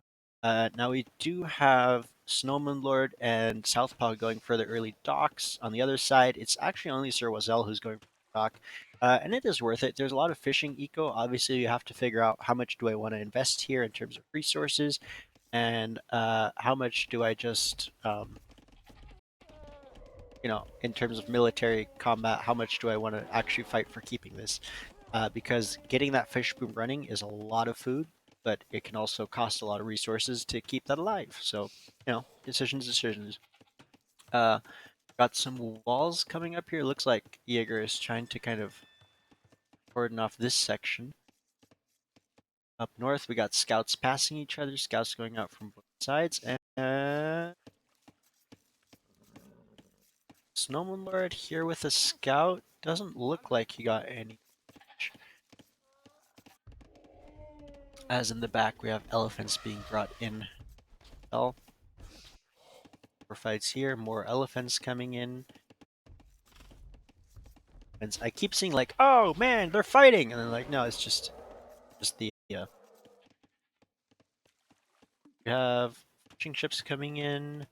Snowman Lord pinging here. Looks like he's got a villager there to prepare. And I've got a nice little fishing spot. Fishing ships going out. Um, yeah, surprisingly similar ecos despite I mean, it's only a few fishing ships, but you can see that there's 2 units more, 3 units more, and there are one, two, three fishing ships more. Well, two more. So yeah, definitely helping boost that economy. Uh, Lucha as Team Howda, Fletcher is the first person to go up to feudal age. A good uh sub 8 minute time, I guess, since it's now. And we got some walls coming on. Gold to gold. Spanish priority. For scouting. Also, oh, villagers coming out here, going for the hunt. Obviously, fantastic thing to do as a Mongols. Go for that hunt, and there's so much of it. Going to be a lucrative source of food, as we now have Southpaw and Ender both on their way up to feudal, as is Sir Wazel. Ender walling off a bit here. And it looks like Fletcher's getting ready to move to more central. Oh, never mind. Just kidding. Not gonna go for the central wood. More walls coming up. Like the placement here. I think there's a hole right there. Don't know if that's gonna play into it. On the other side, obviously, big eco is pretty exposed though. Not any raids probably coming in yet. Fletcher going feudal, and with the humans, there it is now sending them out. Obviously, humans fantastic advantage on this with the second TC in feudal age, allowing to drop a TC right on that central wood line, keeping you know getting a lot of wood resources without running the early danger of having an exposed lumber camp, which all the other civs are going to have to deal. Walls coming out here for Southpaw as he gets some chip damage on Wazel's scout. And fairly open on both sides. We see barracks coming up here and an archery range from Ender. And Wazel up to the feudal age. Wazel's scout now, if he's paying attention, gonna see all this hunt here, and that's gonna potentially give Team Howden an idea on where to hit early raids. Down here as well, Ender Scout running through. Now, if you look, however, at water, you can see big fish booms for basically all the players. Yeah, just now seeing water from Aaron Yeager, but on the other side, it's really only Sir Wazel who's got any water for the moment. Um, and we see Southpaw continuing off to really close this off. Does not want to get hit. Um, don't know what the standard is on walling between your teammate. Uh, obviously, you can always delete a building to let him in, but does keep him protected. Even if his ally gets attacked, that means they can't both get hit. So more walls here. I guess there was a hole, but got a wall to the edge. So Wazel's got that covered and only got this choke point to worry about. Over here, we see Ender now walling the front, slowly getting there, double archery range. And we see also, is this a second? Yeah, no, single archery range blacksmith from Snowman Lord.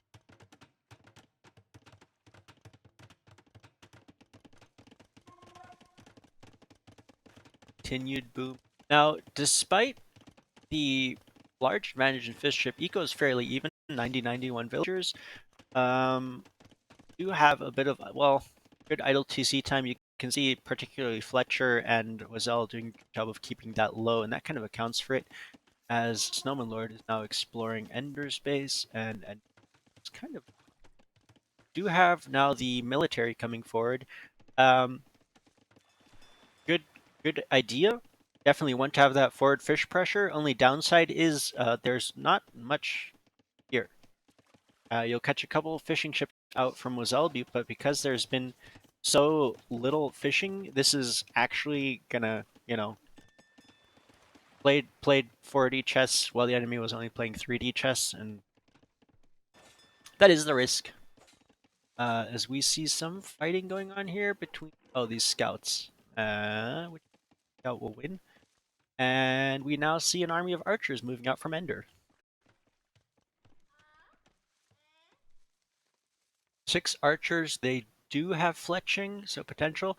On the other hand, Snowman Lord is on the way up to Castle Age, as is Aaron Yeager. Ender's still a bit off, I assume. But is gonna, push back those villagers. Gets a villager kill right there. Scout looking for a second one, but is not gonna get that.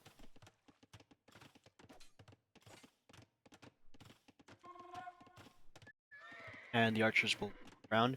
Up here at the top, we've got scouts coming in as we look at Sir Wazel looking for the raids. And again, remember, he saw this earlier. He might be going to hit it. Looks like Aaron Yeager has walled it off a bit, and most importantly, the hunt and the villagers are gone. However, there, still plenty of ways to get around. On the other hand, nothing there to really attack. So mixed results. Over here now, the fire ships do find Sir Wazel's fishing eco and will take that out very quickly and efficiently, as there is absolutely no water contest. In the meantime, here, Ender's archers are in on Snowman Lord's wood line, will snipe a second villager. as these archers come out. Ender having the numbers for the time being, but 30 seconds from Castle Age for Snowman Lord. So if he can keep these archers engaged, he can clean up this army. See a little bit of micro back and forth.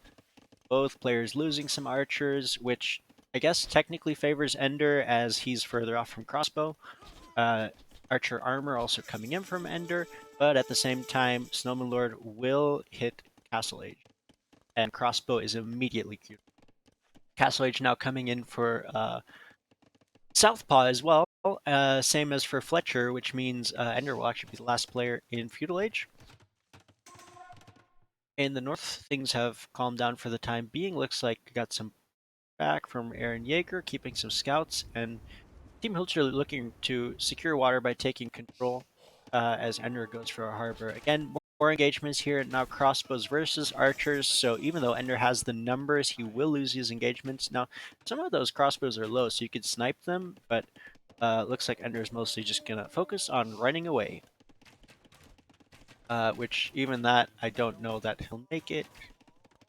5v5. Yeah, these archers should go out now. In the meantime, you see, ooh, what do we have up here? Defensive castle right in front of Sir Wazel's forward castle. And this means if you look at the ranges, both of these castles have the potential to go up. It's a question of who notices what. And if Sir Wazel's villagers make it past this castle, which it looks like they will, and then whether they can deny it. On the south side, meanwhile, Southpaw pinging the dock from Ender can take that down quickly as we see more TCs come up from several players on the woodlines. Here, however, Castle does go up for Aaron Yeager, and he's going to come back, see the villagers, see the forward castle being built. Sir Wazel is aware that this is here, though, is sending more villagers as well as a knight to try and defend them. So it's going to be a question. You have two Mangadai, which are potentially going to be able to respond and deal with this. What do we have? 6 villagers? 6 villagers, and on the same time, we have an army of crossbows and knights going into Ender's base. Looks like he's got several villagers, but he will pull those away. Southpaw's army will advance. In the meantime, here, the Sir Wazel looking, walling in his villagers, is going to be able to continue on this castle. However, those 2 Mangadai are going to be able to range the villagers if he finds them. If he can keep those Mangadai occupied, he should be able to get this castle up as it is at 4,200, getting really close. 2 villagers left. The Mangadai find the villager. Villager number 1 goes down. 1 villager left, and the castle is a doubt castle at 4,600 out of 4. Oh my gosh. 200 HP off. Down here, Ender's Dock going down, and another TC on the wood line coming up for Snowman Lord. Ender moving out with archers again, though. Another TC to deny this, and was always going to have to decide whether he can come back, wants to commit to this castle, or wants his stone back. Knights now coming in. Here's what I was talking about earlier. There's so many gaps here. There's no way to wall this. And even though you can see Southpaw trying to, there's still just so hard to wall off. Might actually get it, but I think there's still a hole up here, and Fletcher's Knights should be able to get it. Nope, maybe not. Looks like that's closed off. Well done. So Fletcher's Knights will retreat for the time being, but you can see it's so hard to tell. Now there's obviously small tree mod and grave mod, which will help finding those holes and patching them, make it easier to see. In the meantime, Fletcher going to a 3 TC boom. It looks like he's got 4 stable production? Something like that. A lot of stables production. And will send those forward. Will deny this TC from Snowman Lord for the time being as Ender advances to the Castle Age. This dock is going to go down, and it's just a single fire galley.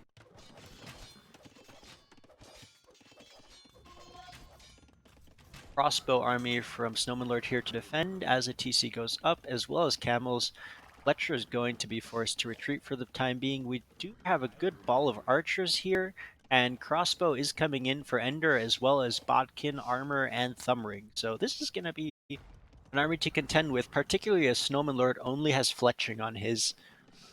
So Ender's crossbow should win any straight up engagements. However, we do here have camel crossbow versus knight crossbow. big numbers advantage for Team Howda on these armies right now, though. As over here, the castle does go up. It has double battering rams on it, so gonna go down pretty quickly. A couple of conks coming up for Sir Walzel, though. As we see kind of a standoff here between these two armies happening.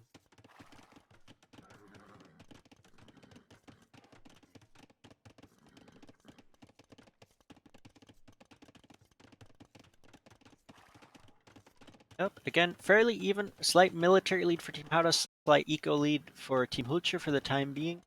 Looks like Team Howda is now gonna move out. At the same time, we've got a couple of Kongs running around here raiding. Definitely going to be an annoyance for Jaeger to deal with. And the crossbows and knights are in. Looks like they found one more villager kill. Crossbows and camels are responding. And camels fighting knights. Crossbows supporting each side.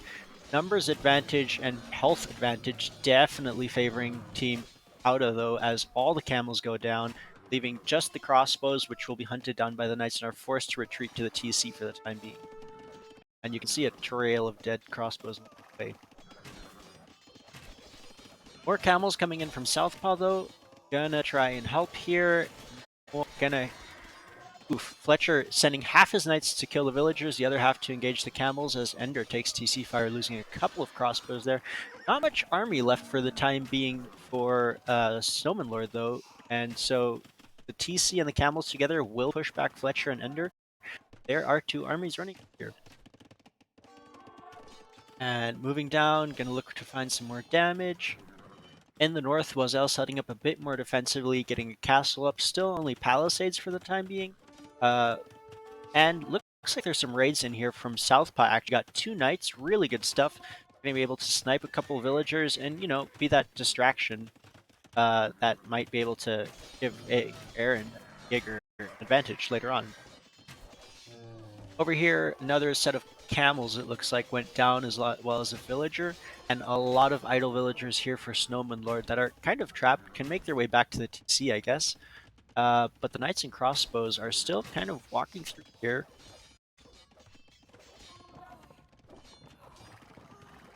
And there will be a couple more villagers' deaths along the way here. Kind of evening out that eco score lead. Knights engaging, though, against the camels now, which is not a great engagement, particularly with the TC fire. Majority of those knights go down, and now it is Ender by himself as the crossbows against the camels and crossbows, and that army of crossbows will go down. And Southpaw and Snowman Lord have kind of dealt with that pressure for the time being. However, in the front, Fletcher's in with another army of knights, gets another couple villager kills, and is ready to continue to raid. More TCs coming up all around. Aaron Jaeger going for a fourth TC. Sherwazo for a third, and Ender for his second one.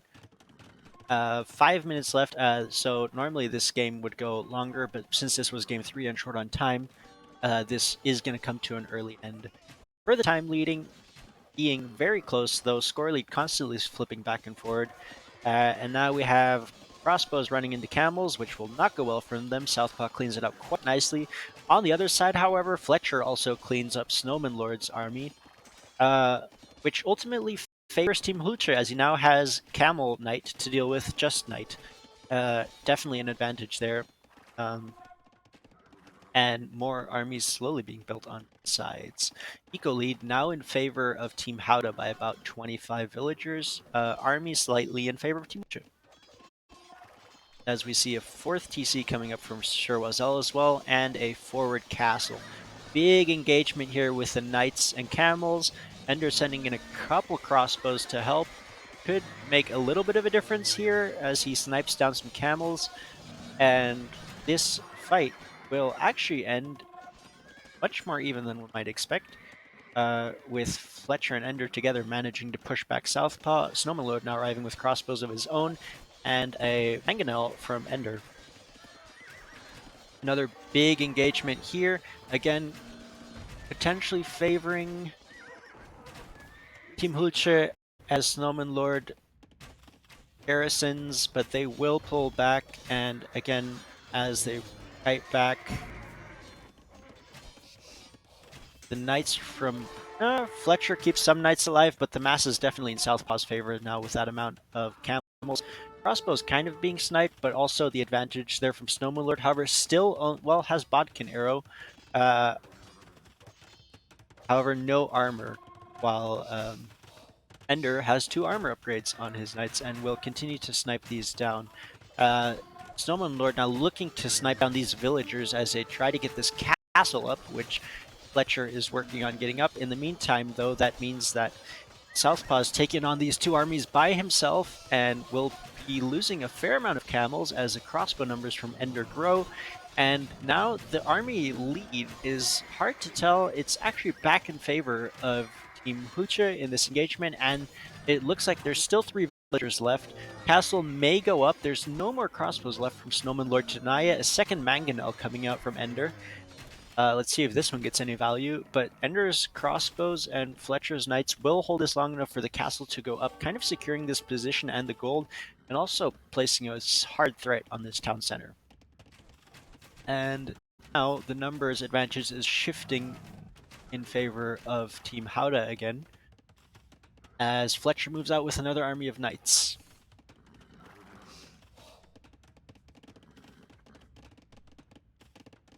Imperial Age coming in for Ender, as well as Aaron Yeager.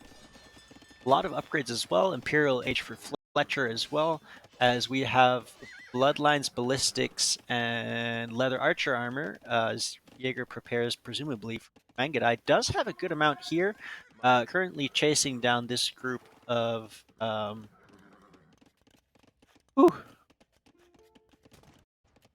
monks and knights. In the meantime, castles coming up here for Ender to secure this position as well as more stables. This TC goes down and the GG is called, presumably specifically because time ran out. Yes. So the win goes to Team Hauda because of the current score lead. Now again, games were set to 900 years and to end at that point, which is an hour 15 game time. This one ended after half that because delays from previous games had forced a lot of time, and in order to keep the schedule running, this game had to be called early. There is some disagreement from the players on each teams whether this game would have been won by Hauda anyway, or whether Team Ulche was going to turn it. If you look at it, army-wise, 53 versus 39. We have 70 crossbows, 24 knights, and a lot more in queue versus, uh, well, here we go, 8 camels and 13 crossbows at the minute. And if you look at upgrades, full upgrades for camels and knights, missing some upgrades here for crossbow. Well, full upgrades on these crossbows. Um, got some forward castle positions, but also still a lot of room back in kite. On the top over here, Sir Wazell in a pretty calm position. Fletcher not being pressured at the moment. Ender kind of at the edge of this conflict, as is Snowman Lord. Uh, Southpaw pretty safe, and also has an additional wall between him and the conflict, which Snowman Lord could also, drop behind for safety. Uh, Aaron Yeager also fairly untouched. Couple conks running through the eco, with a lot of Mangadai chasing them, which that could become a problem. It's maintained, and yeah, 1 player on the way to Imp versus 2 players on the way to Imp. So could potentially still end either way. Obviously, this is half the game in terms of actual game time. So make your choice. Who would win? Up to you to decide. Uh, yeah. Now,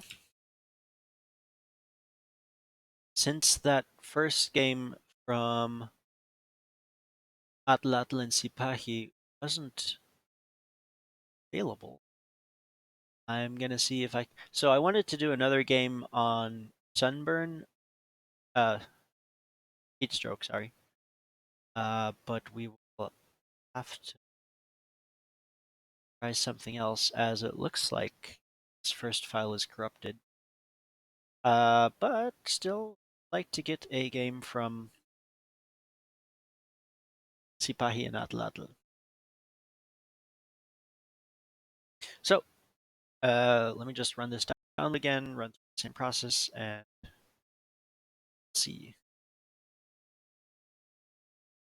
get it to work. This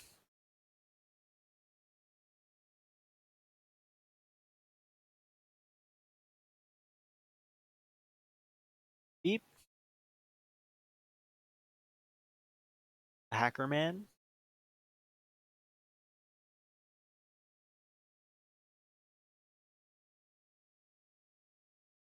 Uh-huh. Okay, let's see if this works.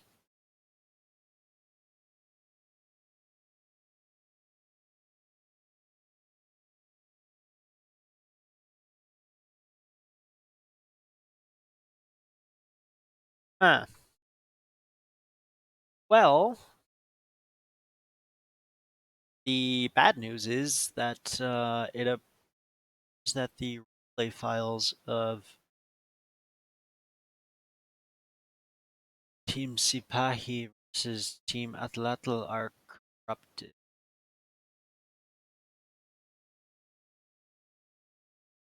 Bummer. Let's try running, see if that does it.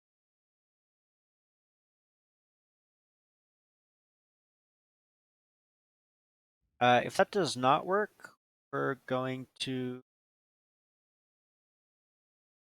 Yeah, no. This is definitely da, da, da, da, da. Difficult. Okay, then we are going to jump to the next round of matchups, I think. But we will stick with one more game from Paladin. Because we could not. So here's what we're gonna do. We're gonna do Heat Stroke.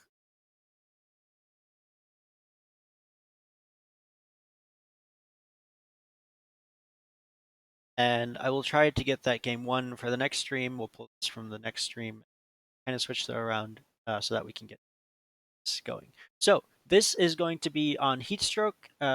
It will be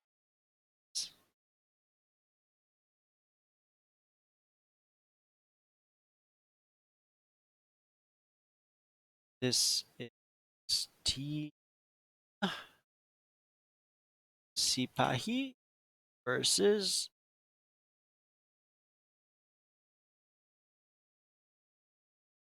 Butcher.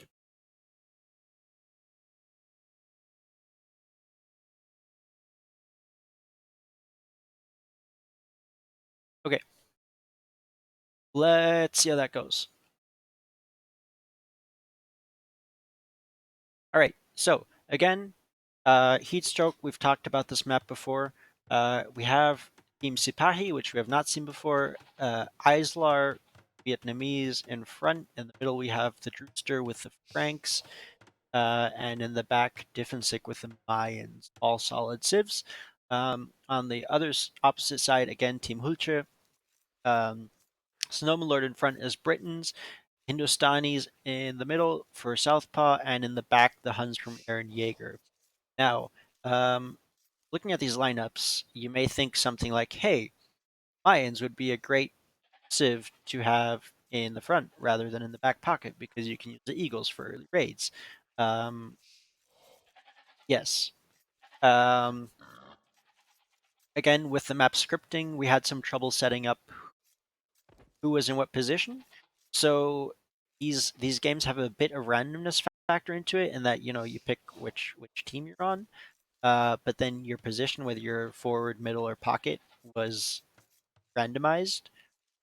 We did a fair amount of playing around with this and checking different numbers and highs and lows, and it seems legitimately completely random. Like here we have low number in front, high number in pocket, middle number in far back pocket.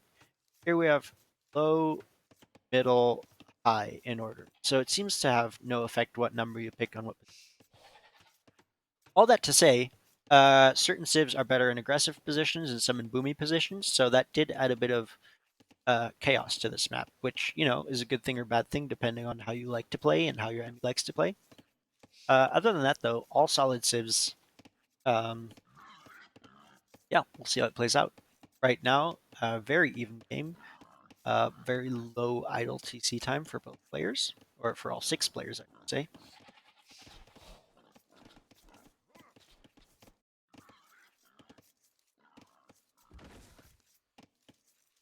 And again, watch for the walls. We'll see some very closed ones, I think, and some that go out wider, depending on the player and potentially even the strategy.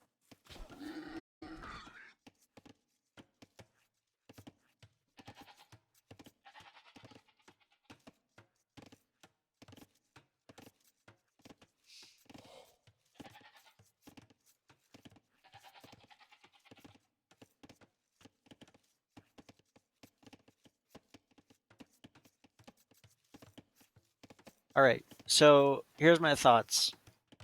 Vietnamese, strong archers and strong anti-archers. Really good counter to the Britons. Um, Probably going to struggle against the Hindustanis. Franks, strong cav civ. Again, Hindustani heavy camels, great. Mayans, really good multi-purpose unit. Also going to probably be one of the hardest units for the Hindustanis to counter. Um, on the other side, Britons, great archers, going to struggle against the Vietnamese. Hindustanis, great all-round civs, kind of, I want to say feel a little bit broken, but also I don't understand the Hindustani civ super well. I have trouble with it. I don't love playing it, but has a lot of options, a lot of counters. You have Sharam for your riders. You have heavy camels. You have counters to a lot of different things. Though to be fair, your spearman line is awful. Um, Huns, again, mobile. Cav archers, which are a great option on this map because it's so wide open, allows for a ton of mobility, um, and a lot of flanking, which those high speed units are great for. Obviously, Bloom coming in now for Southpaw, and do we see a scout engagement? Yes, hit by Islar, who will take this fight. Well, station, or unless Southpaw sends that scout. Oh, there you go, and oh, okay. Okay. Oh, looks like Southpaw Scout lost some damage. So not only will Islar take the kill on Snowman Lord Scout, he also could take out Southpaw Scout if he's not careful. Southpaw already on the way up to Feudal Age, though, with a crazy fast time. That's around 7 minutes 30, I think. Maybe less. But again, we see the small walls on one side here. Kind of quick lockdown defense, making sure nothing can run in here, allowing you to spread out this way. um, but potentially cutting you off a bit from the resources, the gold stone up here. Kind of see the same here from Drewster walling on the other side, so that kind of allows for some Drewster could watch forward, take these minerals while Izar goes backwards, takes these without them interfering. So not a terrible choice. And yeah, Diffensick not walling off as much, but is pocket player, so has to worry about that less. On the other side, very open play from Snowman Lord and Southpaw. It looks like they're going approach then, as we actually have stables coming up for Southpaw. Maybe seeing some scouts here soon. All the players on the way up to Feudal Age, except for Southpaw, who is already there.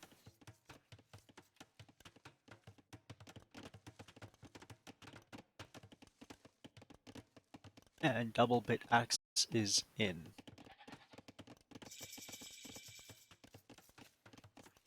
Barracks coming up, and Isla looking to fall himself, knowing that some pressure is likely coming in his pocket. Stable coming up from Drewster, Frankish scouts, good idea. And also able to help out Islar. It looks like well, okay, we have archers coming for Britons. No big surprise there. It looks like the flank players are maybe a little more concerned about their safety and going for less army initially than the middle players. Makes sense, right? Their eco's less exposed. They can do more aggression without having to worry as much. As we do see scouts coming up Southpaw. Eco upgrades coming in for Diffensick.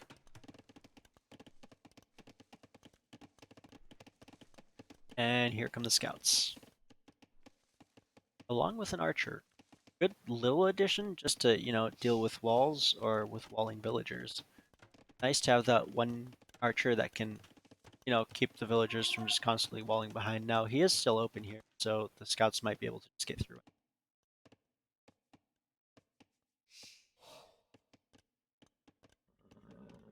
Now, one of those scouts is there.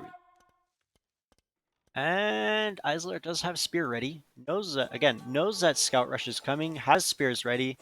Those will do great against the scouts. However, this is again where the archers problem. Do have archers coming up for Eislar's and walls, allowing him to defend for a bit longer, hold those scouts out. Love, always love seeing the scouts fighting their ways through a wall, and there's just a giant hole. Although Izar is taking care of that very nicely, closing that up quickly. Looks like there's a hole around the top there. Southpaw finds it. Izar moves to close it, and gets in, manages to block the villager, which was going for the house, and the scouts will get into the eco. Not great, especially the archers are in two. This is going to make it very difficult for Izar to defend. Spear goes down. Scouts kind of have free reign of the area now. Izar is forced to pull back to try and keep some of his villagers alive. Still going to lose one. I think there was one that went down in here as well. But again, Izar losing another villager there, forced to idle a lot of eco. The TC is not full. Shouldn't be. But taking heavy damage.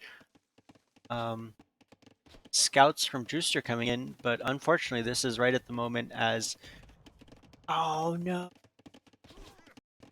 Well, the army comes in here from Drewster and might actually be able to loop around. Now these openings are just at the wrong moment as Southpar and Snowman Lord's army arrive, and so it'll kind of be a question of sees what, because these armies could potentially run here. Diffensick doing a nice job kind of keeping these two armies busy though, and sniping down a lot of the archers, so this forward pressure should be cleaned up shortly. Just one scout remaining now. In the meantime, still got scouts in here.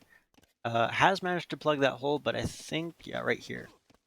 Izar sees that hole, plugs it, got one more hole right here. Not sure if he's aware of that, but is doing a good job of patching whatever holes are there. As now forward pressure is ready to move out from Stir and Diffensick along with Islar. And that's a good chunk of feudal army. There's a fair amount of archers here though, which is gonna have to decide whether to take this engagement or wait for the archers behind him. Decides to move along. Yeah, probably can't take that fight. As Aaron Yeager makes it up to the Castle Age, he has had an uncontested boom. The only player who hasn't needed or hasn't built any military, and you can see he's already queued up some knights, which is going to be great against these feudal armies. Obviously. And we have several archer armies here. Right now, if Sipahi coordinates their armies, they do have the advantage. Definitely have the potential to clean this up. Are behind an eco, so do need to potentially get some pressure rolling. However, Aaron Yeager's knights are now here, and that's going to be a problem because there's not much to deal with. Fortunate pathing there, kind of losing Drewster a couple of units as they tag along the villagers without getting any hits in, and more knights from Aaron Yeager. There's really not much this feudal army could do against that. I mean, it's enough archers that they'll do damage, but take some heavy losses in the meantime. Castle Age is coming in from Drewster now as well, though.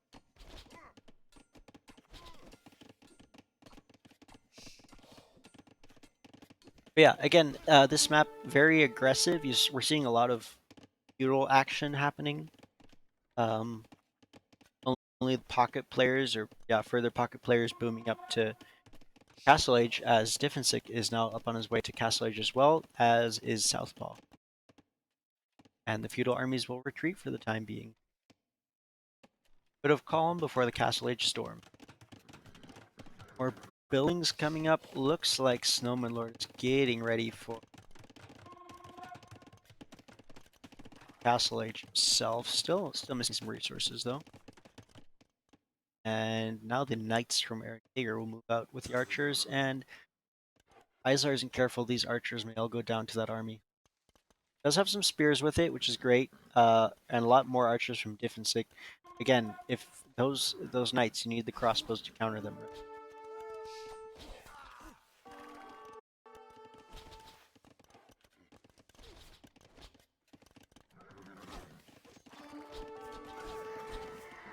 Lots of damage. Ooh, there's that hole right there. Good choke point though. Really allowing to make the most of the archers while keeping the knights contained. Is ultimately still gonna have a hard time winning that, I want to say. But Team Hulche retreats for the moment. Diffensick is up to Castle Age as well now.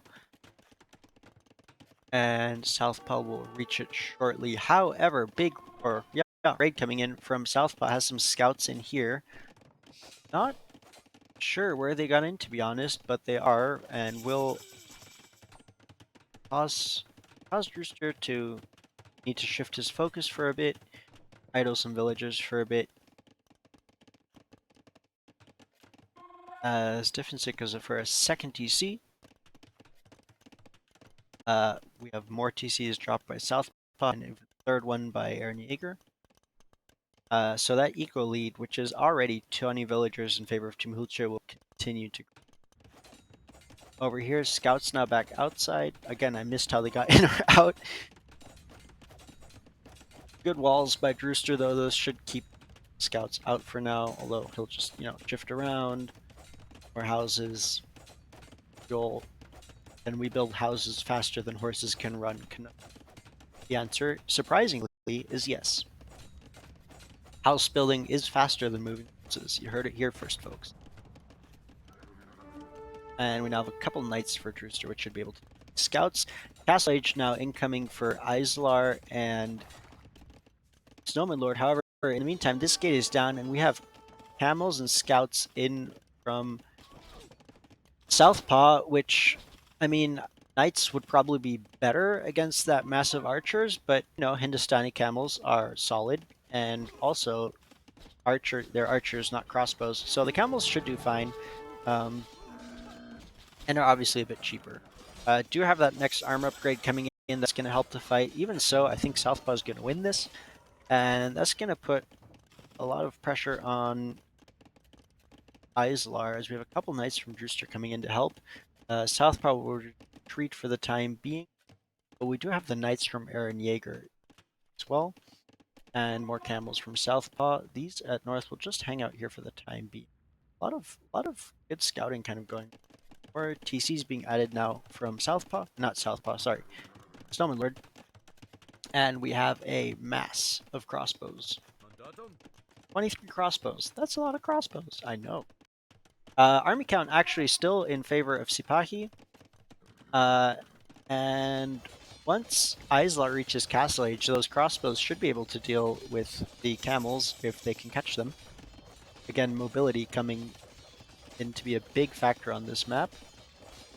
Bodkin now coming in for Islar. The camels trying to work their way through, but again, building things is faster than burning things, apparently.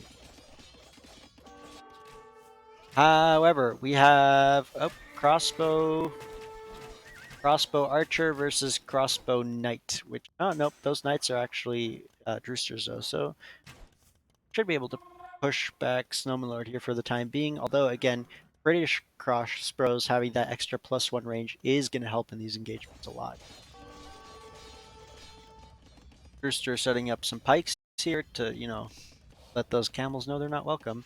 However, Southpaw is again in on Islar's eco. Losing a camel to the TC fire, but taking out several villagers, and now, well, Diffensick crossbows are here. should be able to clean that up or at least push the camels back out. But Islar is losing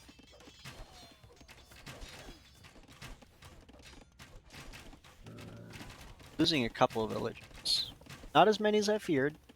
Doing a good job of keeping them alive, and Nifensic will push out those knights. Now 2 more TCs coming up from Drewster, uh, and a lot more crossbows waiting for these camels here, which nicely done.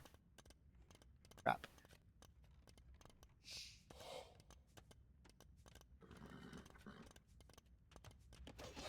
But Southpaw has more camels, and now he is in on Diffensix eco, and I don't think there's any army that can respond to this for the time being. I don't even know if Diffensix is noticing this for the time being. He's losing a lot of villagers, and they have not yet responded.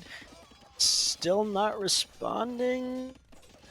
I think he's busy somewhere else. I guess he's microing his army up here against the knights from Eren Yeager, which he's doing a great job of, but he's losing so many villagers in the background, his entire eco is going to be dead.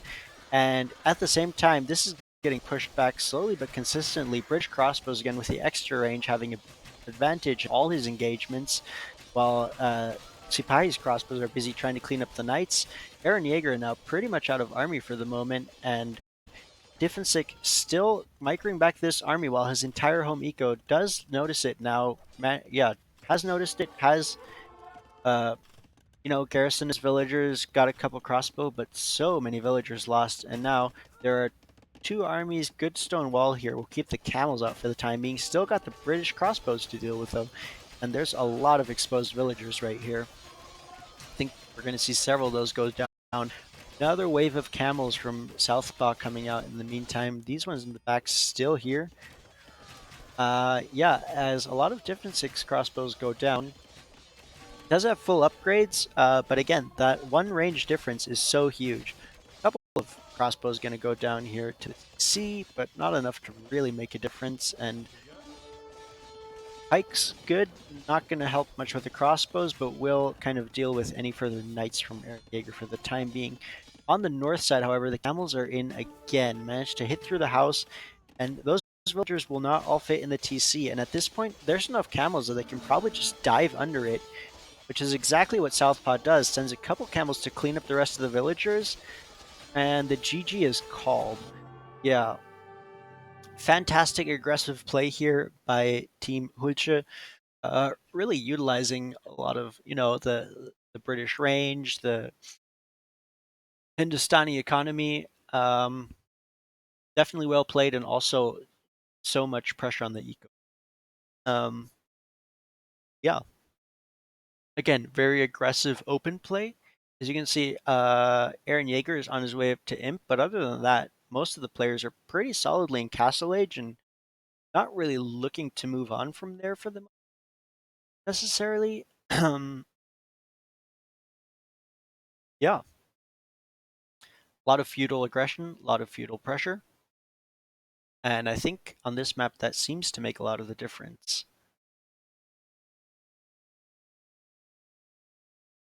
Islar obviously getting hit super hard multiple times, really kind of crippling his ability to support militarily, as he is the one needing support. And Eren Yeager with the economy just taking off. Look at that. So yeah, good game number 2. All right, it is 7:44 for me. Okay, we are going to go ahead and take another 5-minute break. Go grab your coffee or whatever. Uh, and I will try and figure out how we want to run the next 2 more games. You have quests. Throw them in now. Send them to me in the next couple minutes, and I'll see if I can find the game that you see. If not, I will presumably continue with one more paladin game, and then we'll end on one more champion game. Um, yeah, 2 more games tonight, and after that, we'll back on Tuesday. But in the meantime, I will leave you.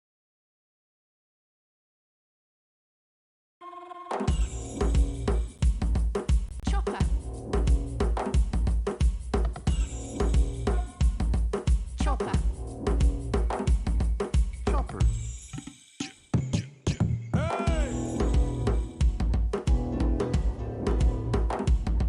Chopper. Chopper.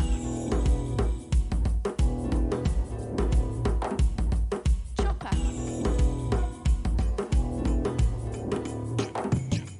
Chopper. Agora voy buscar, cazar, construir, cultivar, degradar, excavar, remendar. Agora voy buscar, cazar, construir, cultivar, degradar, excavar, remendar. Agora voy. Chopper.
Agora voy buscar, cazar, construir, cultivar, degradar, excavar, remendar. Agora voy buscar, cazar, construir, cultivar, degradar, excavar, remendar. Agora voy. Chopper.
buscar, cazar, construir, cultivar, degradar, excavar, remendar. Agora voy, buscar, cazar, construir, cultivar, degradar, excavar, remendar. Agora voy. Chopper.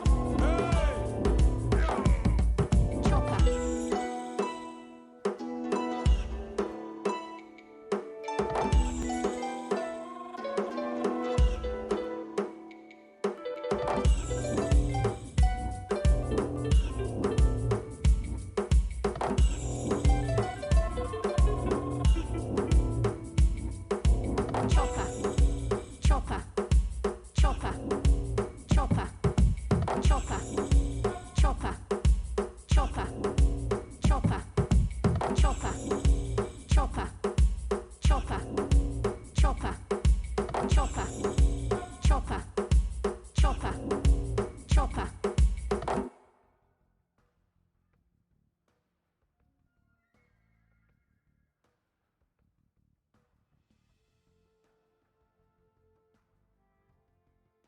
All right. Well, with that, we're back for game number 5.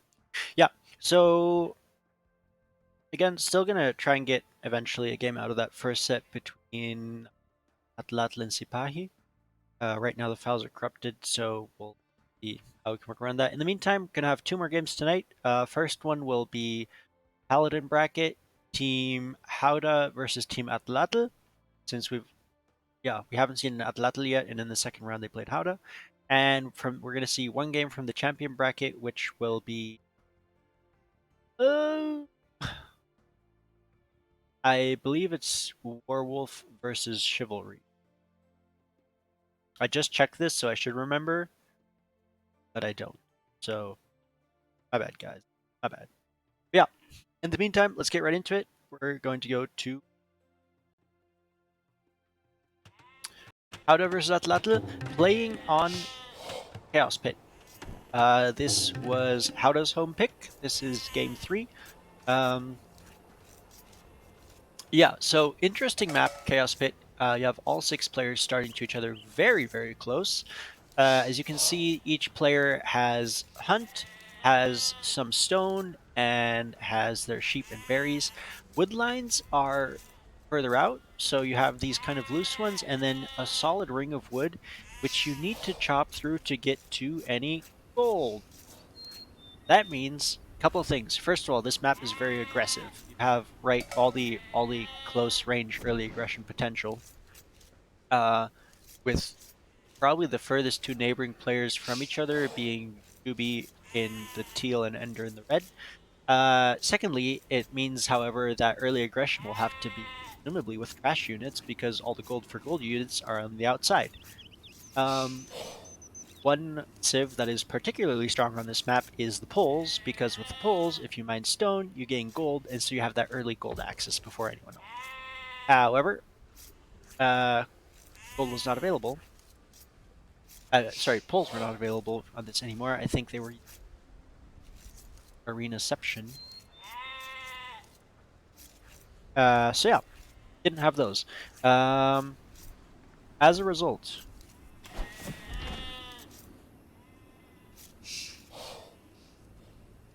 let me know if the stream's not working super great. I'm getting some indicators that I may be having severe lag, but I hope I don't. Let me look. See if I can. Yeah, I don't know. Okay, well, in the meantime, we have from Juby the Gurjaras with the early put all your sheep in the mill to get free eternal food bonus. Trenig with the Huns, also solid choice. Again, there's a lot of hunt on this map, can really take advantage of that. Kilikal with the Hindustanis, again, very powerful civ, a lot of boom potential. Good choice. On the other side, we have Sir Wazel with the Celts, infantry, lots of potential there. Particularly to deal with, Celtic pikes to deal with a lot of the cavalry. Mongols from Fletcher, which, again, kind of weirdly similar to the Huns. I always mix those two up, what their bonuses are. So if it was actually the Mongols, I think it's the Huns with the hunt bonus, but it may be the Mongols. I don't know. Difficult. And Ender with the Britons, again looking for, range bonus, very much archer civ. As we see, players, again, immediately move out to these outer woodlands to chop through to get to that good old gold. Some of which will find it pretty much right on chopping out. I think, yeah, if you look, for example, at Fletcher, he's already got that gold in his sights. Convenient. Yeah. Potential for early pressure here. But calm start as players try to figure out where they want to start. We see What do we see? Ender's pushing in some deer. Looks like Juby's been pushing in some deer as well. Krennic pushing in deer. This is the deer push phase apparently. Ilikal taking some of those straggler trees, clearing up his space. Does have a fair amount of those, and yeah, not a lot of those happening. Ooh, couple of hits here though, and Kilikal's scout does go down to the TC. Good catch there. Nice attention from Sir Wazel to get that. That will, in theory, create an advantage for Hauda. On a map this small, 2 scouts can do almost all the same scouting that 3 scouts can, but obviously it, for example, cripples Kilikal's potential to push in any deer, although he doesn't have... This is the closest hunt to him, I think. And that's actually really close to Wazel, so kind of unfortunate location for him. He's very, very close to Sir Wazel.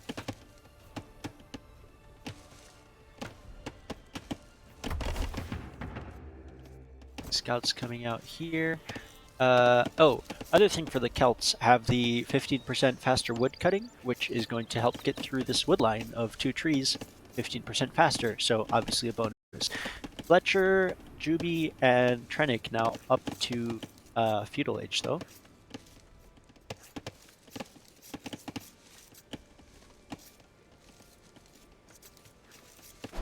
See a potential scout engagement. Ender getting in a hit on Juby's scout.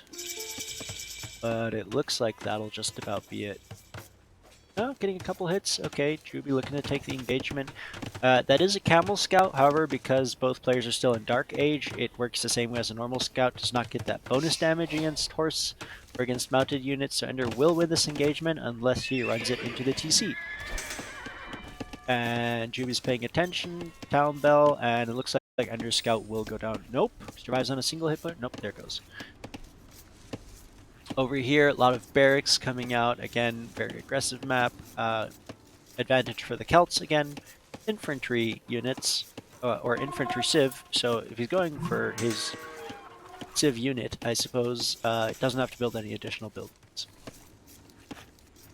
As now Kilkal and Ender are on their way up to feudal, as is Sir Wazel. Walls coming out from Ender, trying to close himself off a bit here. Balls also looks potentially starting to come up from Juby. And oh, what did I miss here? Scouts, looks like a villager got sniped here from Trennick. Fletcher's scout being pushed back now. There's a knight, but got more. Spearman. More scouts here from Fletcher though, and now gonna go ahead and harass Kyle's villagers. They do have, well, Kyle just needs to send a villager back to finish those walls, and he should be fine. Looks like after the hit, it got retasked. More scouts from Fletcher coming forward to hit Trennick now. Not finding much at the moment. Doesn't have too much eco here, and what he does have is fairly safe under the TC. Fletcher's scouts looping around though, and probably going to be looking for that wood line, which Trennick has done a good job of walling off, unless he leaves that opening there. Nope, closes it right back off again. So Trennick should be just fine.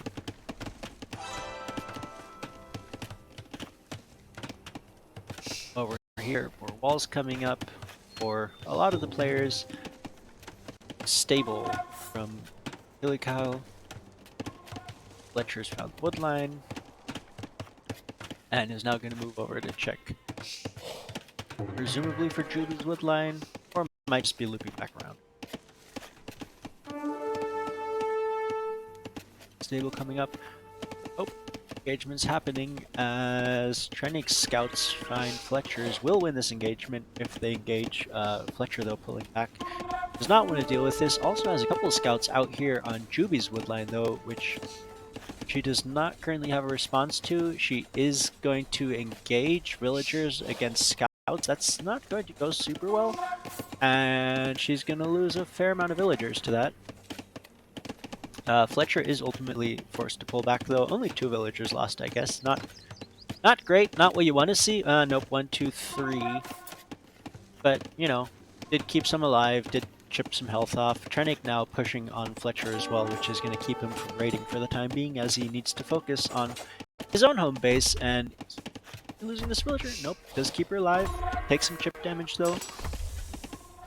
Will keep him busy. On the other side, Sir Wazel now is ready to start hitting this wood line from Killikyle, who's almost across. However, again, Celtic bonus.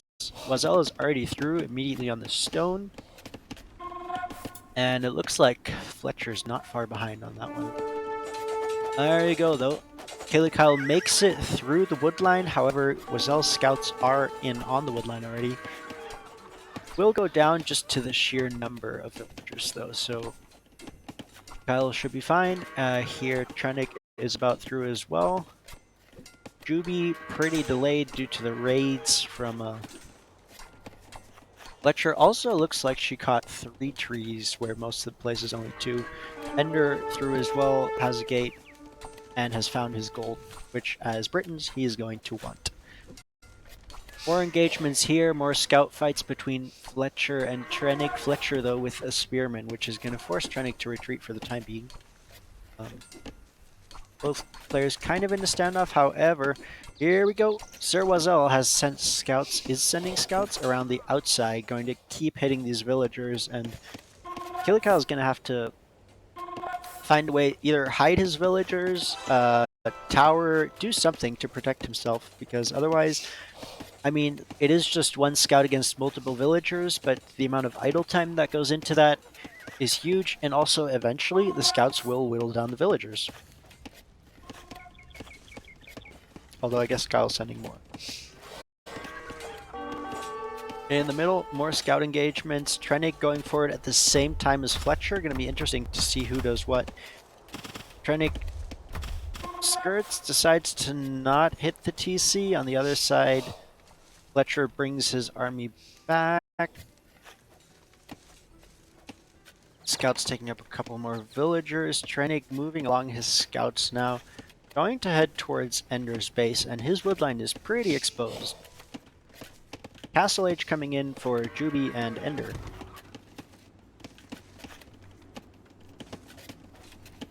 Over here, okay, does have some military added. Kyle now is able to clear up these scouts, has some spearmen, great addition there to keep the scouts in check. On the other side, scouts are in on Ender's woodline and finding damage. Ender opens the gate, allowing the scout to come out. Only 2 for the time being, so Ender may be able to deal with those with his villagers. Still, got a second woodline here that is still exposed, and Trennick is going to be in on that, taking out more villager kills. And actually, Ender losing a couple villagers on the outside here as well, unable to do that. Fletcher here now, though, with enough scouts to help him survive that. On this side, Wazel doing some raiding. Trennick, though, still with scouts on Ender's woodline, still causing damage there. Fletcher needing to clean that up because Ender doesn't have any army of his own. Well, he has 5 archers and is getting crossbow now. So will potentially have an answer soon, but is very few left on wood, so not going to be able to keep up archer production. In the meantime, though, does clean that up, while Trennick manages to get another set of raids going out. Fletcher is ready with a couple spears, though, and Sir Wazel again sending more scouts for it to harass this. This is just completely open now, which means Wazel can just run his units through here. Would love to see a gate here from Kyle to lock that down. Our crossbows moving out from Ender to hit the wood line. However, Judy has a tower there and is well through the wood line. Trennick now in on Fletcher's eco, but Fletcher has a whole army waiting for him and cleans that up quite nicely.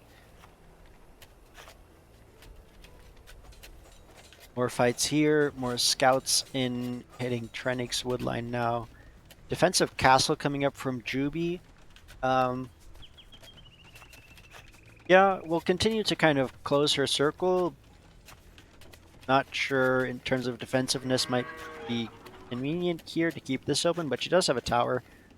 However, Ender is going to go ahead, park his crossbows right under that tower, and just kind of kill everything that hangs out in that spot.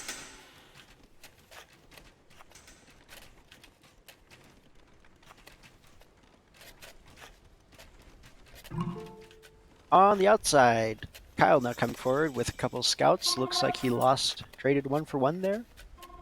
Scout for a spear, has a scout now out on this. And there he goes. Castle will go up from Juby and Rajara. Oh, what are they called? The thingy throwers. Man, why can I not think of it? Well, if we see them... Oh, here we go. Chakram throwers, there we go, are going to be able to beat our solid counter. Pink Castle from Fletcher and Ender. Oh, still camping under there with his crossbows. Does have a second crossbow army moving out now. Juby, however, building a second TC on the outside, so she won't necessarily need this anymore. Fletcher with a big raid on Trennick coming forward. Trennick does have several spears ready, so Fletcher's going to have to be careful. Manages to get a bit of chip damage in, but needs to pull back to keep his scouts alive. Nope, ends up diving on the spears while Kyle is up to Castle Age. And does clean up the spears, which means that now Trennick's going to have to be real careful or he's going to lose a lot of eco. Is paying attention though, pulls those in, snipes a scout, nicely done. As more crossbows move out here, this tower very slowly being sniped down, and the crossbows will start sniping the gold villagers. Gonna have to be careful though, because they are inside the range of that TC.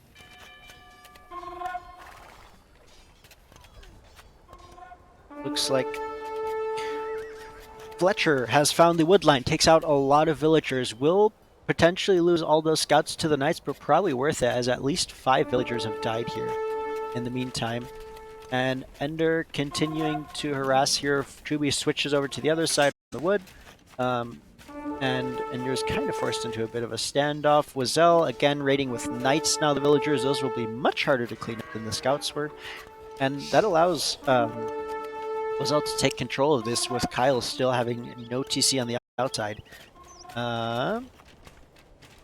Looks like a camel went down, traded for a couple crossbows. Juby just concentrating on wood to keep that group of villagers safe. And more knight raids. There are a couple spears here, which will help with the knights, but not quite enough to take them out. More engagements here. Another crossbow army fighting with chakrams. Looks like both sides losing a couple units there. As we have some siege from Fletcher coming in. This tower finally about to go down. It has survived a long time. More knights from Sir Wazelle though.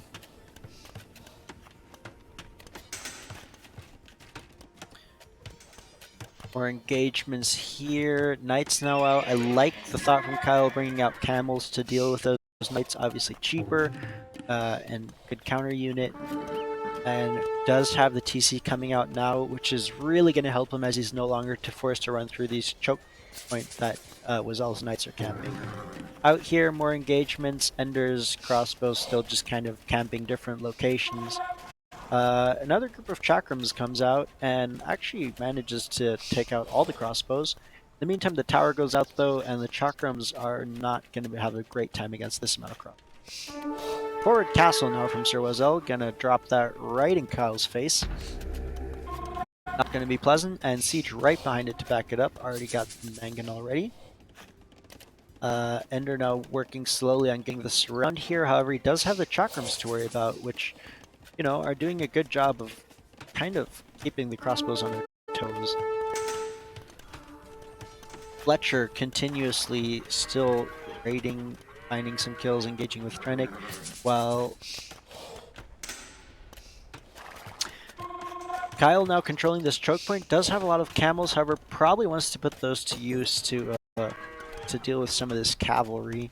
Juby now going for a defensive castle right on top of that TC. However, crossbows here to snipe, and a lot of villagers will go down. But there is also the TC fire to contend with. Crossbows pull back, but do manage to at least temporarily delay the castle. Second TC for Trennick here. This TC now though, Kyle is forced to abandon his entire forward economy as this castle is in range of his TC, and most of the farms arms, and there is a lot of army close by. Trennig's, yeah, Trennick and Fletcher fighting back and forth with scouts, and Knight's second TC up for Trennick, which is going to help him, has found gold, which is going to be huge in coming back.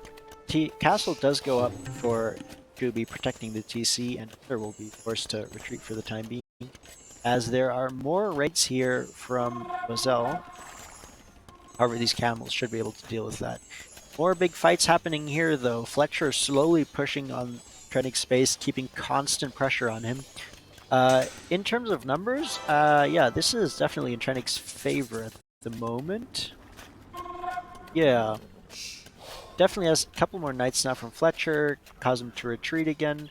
Both with decent upgrades, 2 attack, 1 armor for Fletcher, and 1 attack, 2 armor for Trennick.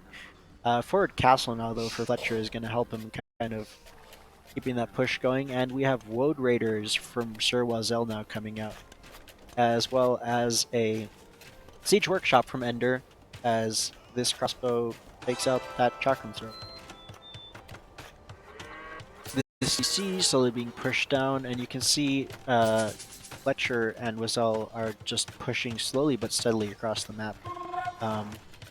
Securing the middle now with castles and going to be able to move forward from there. Trennick still with a fair amount of army, now looping over here, presumably going to find these crossbows from Ender, which are going to die. However, that does allow Fletcher to send his entire army forward and in so wishes, and it looks like he does so wish. Trennick is forced to retreat. Has dealt with that 1 crossbow army, which is nice because it's no longer pushing the back of Judith's base. But Fletcher's knights are in, and will potentially find a couple of ill kills here before Trennick's army arrives. More road raiders from Sir Wazel around as well. And ready to retreat again. However, we got 1 villager kill to 3 villager kills. Again, further increasing that 170 to 95 difference. Over on this side here, second castle coming up from Juby. Really wanting to secure this outside position to not lose a foothold on gold. And a couple of chakram throwers. And... boy.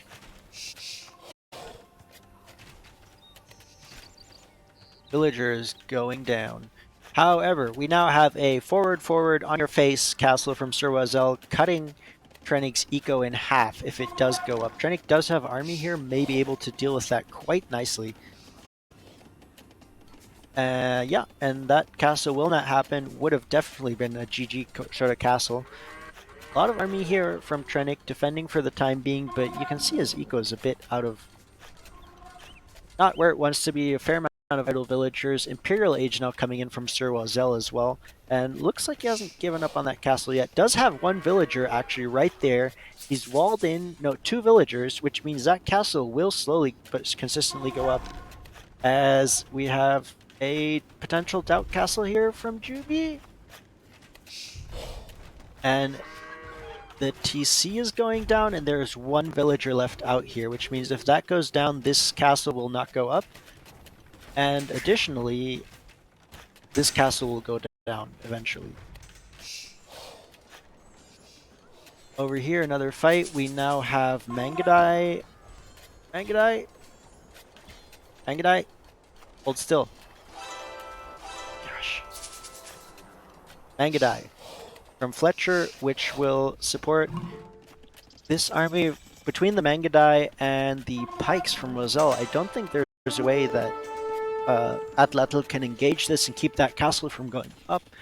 And at that point, center control will effectively be completely of Team Hauda, with Kyle being pushed out here, Trennick being cut off from kind of the bulk of his eco and surrounded, and Juby still having a foothold here, but again, contested. And GG is called. Yeah. GG's all around, as another castle, forward castle from Fletcher is about to go up. Yeah. GG. Taking down that TC. Hey, Southpaw. How's it going?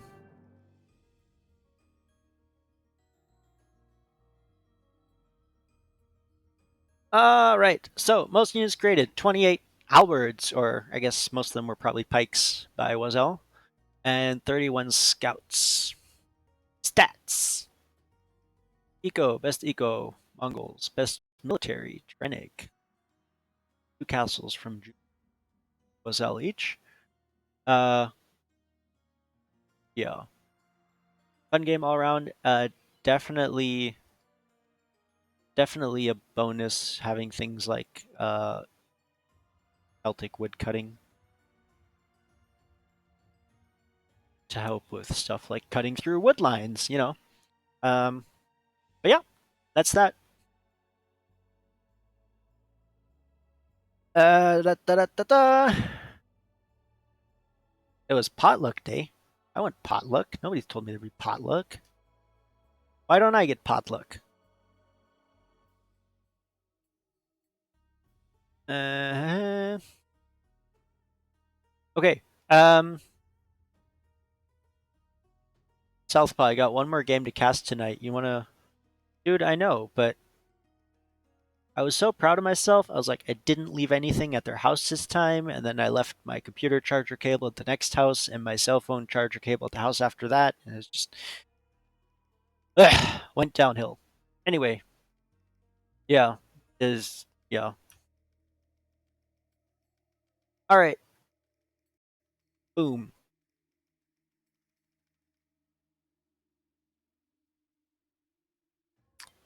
Ba-dum-bum-bum.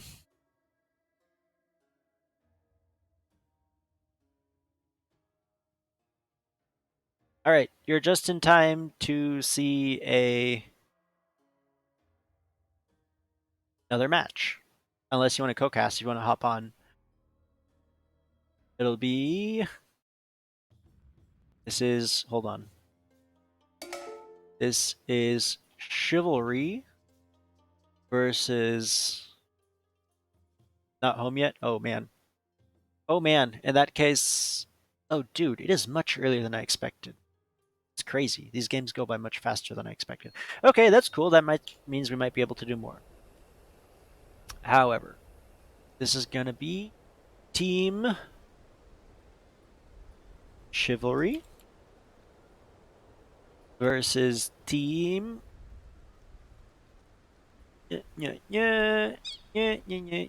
Werewolf.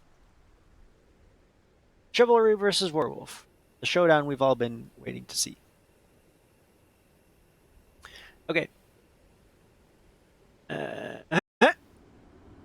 boom. Going back to Heatstroke once again.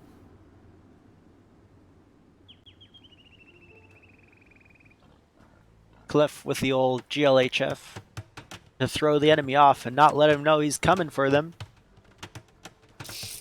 Clef in front with the Tartars, behind him Lethalian with the Bulgarians, and in the pocket Battle Mono with the Persians. Which means we're probably not going to see a douche because it's too far away. Sad. I really would have loved to see a Persian douche on this map, but you know, that's maybe a thing I should have done myself. Here on the other flank we have Alexander Nevsky. So yeah, again the AI placeholder on flank, which I don't know whether that's a good thing or a bad thing. I guess. In the middle, early bird with the Teutons again, and in the back, the Chinese cat girl.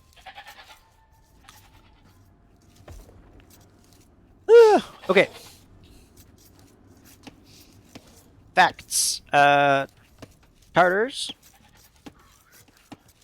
Well, hill bonus won't do much for him, but you know has solid CA, which, as I mentioned before, is a really solid unit choice for this. Bulgarians Kripost has interesting potential in because I think they get the feudal edge already, and kind of Kripost Rush, I'm sure, has potential, especially in small contained early bases like this. Persians, obviously, huge economy, nice pocket to have. Slavs, depends on. I mean, you're gonna see AI full rainbow, so I don't know whether that's great or not. Teutons, again, very solid defensive civilization. Great one to have on flank or in pocket. But I think middle is actually a solid position for them because they can push forward to use their defensive stuff, but also have a bit of space to boom, which I think Teutons like to get to that late game. And Chinese, yeah, pocket seems good for Chinese for the boom up, and then archers. Maybe middle would be better as well, so you're not so far away. Anyways, that's those are my thoughts on this, and we'll see what units the players go for.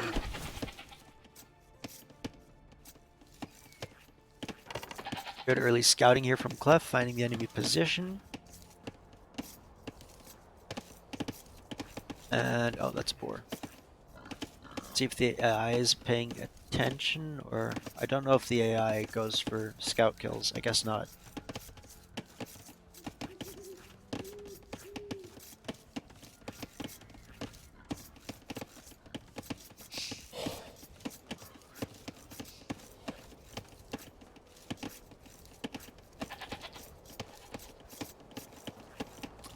Houses coming in. Early bird going for that early stone. Presumably to have a castle ready the moment he hits castle age.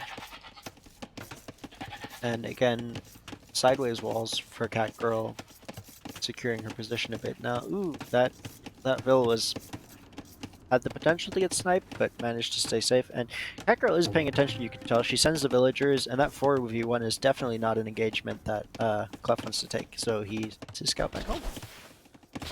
As you do.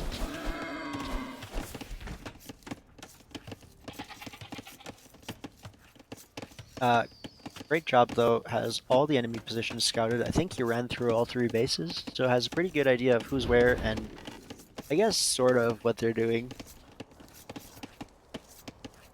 Don't know that he needs to scout the corner, though.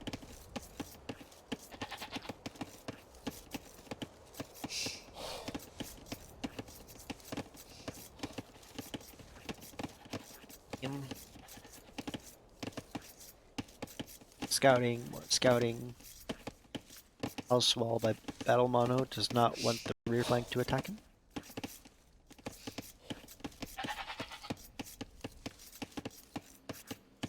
Dang it, I can never click these things. There we go.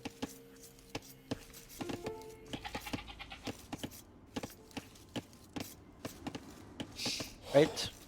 Alexander Nevsky scouting for his team. Clef also with the walls out to the side. Particularly important for him to wall his flank.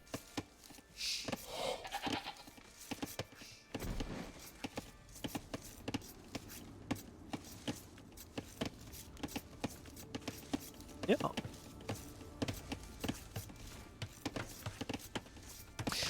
Right, so this is, I think, the first game of Champions bracket that we're seeing on Heatstroke. So, let's see how that goes. Actually, that can't be right. Yeah, we saw...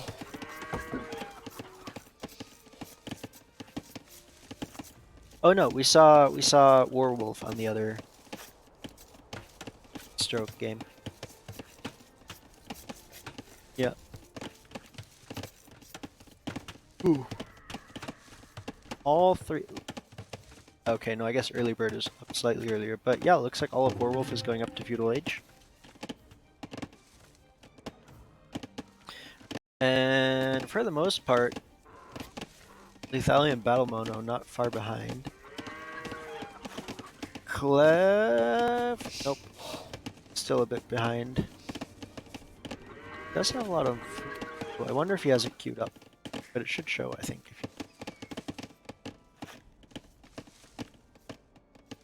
Villager count. 2 in favor of Werewolf for the moment.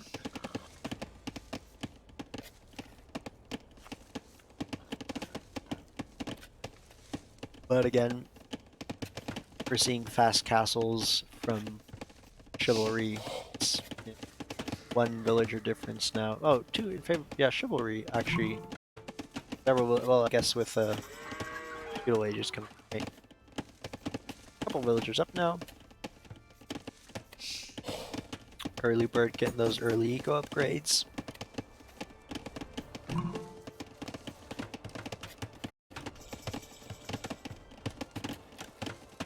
And Team Werewolf reaching feudal age. Barracks already up for the bot. Nevsky. Deciding what to do. Barracks also coming up from Bird and Market Blacksmith from Catgirl. So we're looking at a fast castle from her. On the other side, Battle Mono on his way up to feudal age as well. Getting his barracks ready, so might actually go military building for the next age. We'll see what happens there. Lathalion close to being able to go up to feudal age does. Spent a lot of wood. Nope, is on the way up already, as is Clef. So 2 minutes behind. Basically both teams going up as a team with all 3 players, just at slightly different times. That does mean the eco difference is going to shift back in favor of Werewolf, as Chivalry is now on the way to feudal age. And we have an archery range from Early Bird with the Teutons. And more is coming in.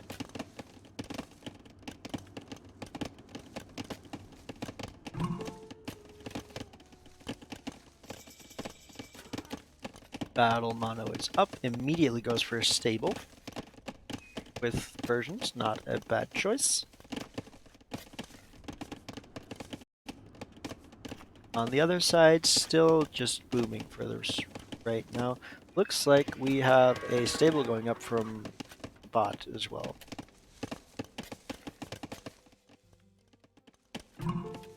Clef now reaching feudal age. And goes for a blacksmith to start. And Lethalion going for a blacksmith as well. Looks like, yeah, blacksmith and stable. Okay. No further military from it. No, we have a couple of spears actually from Early Bird. Might be looking to either protect himself against any scouts, or may also be looking to attack. Battle Mono actually immediately on the way up to Castle Age, as is Lathalion, so they will both, while being 2 minutes behind in Feudal Age, they will reach Castle Age a good chunk of time before anyone on Team Werewolf. These are also the 2 pocket players, which allows a lot of potential for aggression here, as the bot spams a lot of rush targets. Although he does not have any units. Bot being very annoying.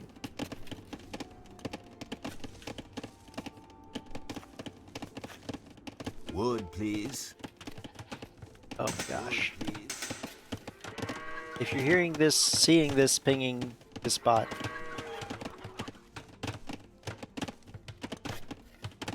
Alright. Now have Blacksmith Market from Clef, as well as stable. Looks like all players are actually going stable. No, we have bot doing everything, and we have Early Bird actually going for a range. But it looks like most players are actually going for stables. At least all of Team Chivalry is. Be interesting to see a triple scout and or knight, as we do have several scouts out from Nevsky, and I guess that's what the constant pinging are, as he keeps retargeting and really not doing much of anything. The scouts running back and forth, updating attack groups. Yeah, just scouts running around pretty freely, not attacking anything. Does seem like this spot is a bit bugged, as one scout finally decides to hit the market. Do have spears ready from both Clef and Early Bird. So yeah, those may actually face off against each other. Clef does have both upgrades, so he will win that fight if it comes down to it. Those spears will also be very nice at dealing with the scouts, although they're still not doing much, just kind of running back and forth, I guess. Second TC now for Battle Mono coming up, has potential for a really nice boom back here in pocket. On the other side, we do have a couple spares in on Clef's economy. He's gonna actually just send his villagers to go take care of that. And may win that, I think. Did he lose a bill there? It's hard to say. Yeah, he did. But is otherwise fine for the time being. Over here now we have these scouts hitting Italian. Losing a fair bit of farming eco. Hasn't responded yet. I don't know if Clef has his spears. Well, he has his spears available. I'm not sure if he's tracking that as Lethalian now. Garrisons for villagers to try and take out these scouts, which are still kind of running around.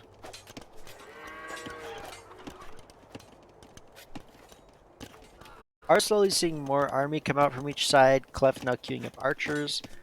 Kind of a mix from several other players. And the bot is still pinging. Knights from Battle Mono. Would love to see him move those out. Where are they? Okay, just waiting for now. Knights as well from Lethalian. So definitely could be moving these knights out already. They're, you know, Castle Age units against 3 Feudal Age players, so have a lot of potential to do damage. But I guess Lethalian does have the home base to contend with, which are her knights. Okay, coming across now to clean up this this scout rush from the bot, which will hopefully also stop him from pinging incessantly. More TCs now from Alexander Gabotsky. But there goes only one scout left now, and should be able to clean this up whether he hits these 2 knights or these 3 spears. Either way, not going to end well. Please clean them up. And the pinging stops, finally. Catgirl, in the meantime, is on the way up to Castle Age. And we see eco upgrades coming in for Lethalian. Good stuff there.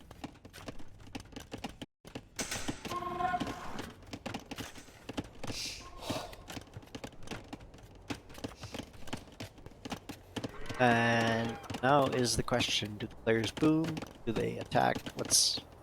What is the next move? Is it over here? Is it over here? Maybe. Nope, just scouts. Right, third TC coming up for Battle Mono though, going for the big boom as Catgirl is about to hit Castle Age. Does not have the stone yet. Early Bird, however, with over 1,000 stone, maybe seeing a castle drop from him soon. Same for Lethalian, has the stone for a castle. Maybe seeing a couple of those. Pikemen upgrade in for Battle Mono, and it looks like, yeah, Lethalian is going Bodkin Arrow, presumably looking to go Chukonu again. Well, it looks like, well, Alexander Botsky is currently going for Skirms, but we'll see how long that lasts. Early Bird going for Castle Age now, and I assume we'll see a castle just about as soon as he reaches that age.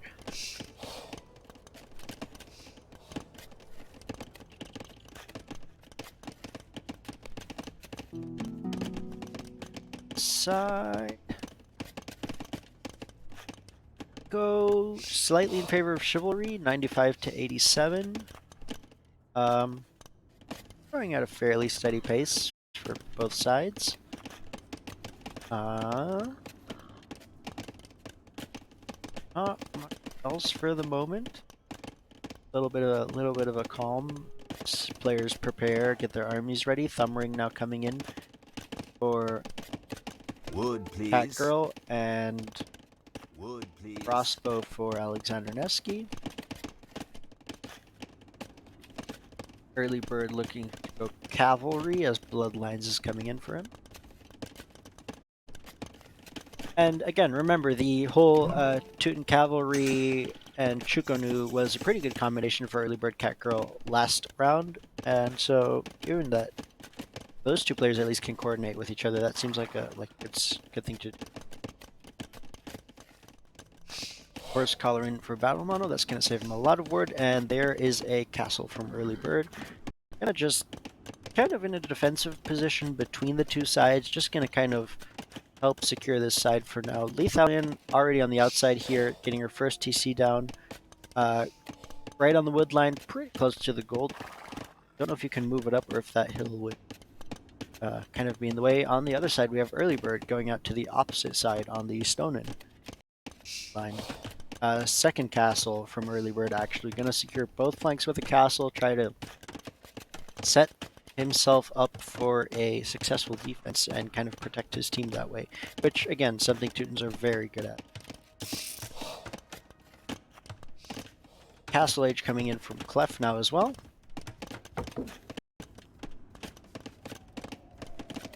As well as leather armor. Looks like we're going to be seeing archers from him.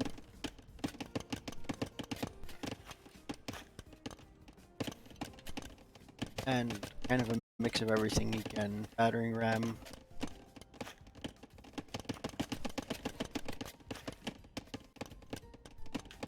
Army's fairly even at this point, 34 to 30, and chivalry ahead 20 villagers though. So it does have the eco lead for the time being.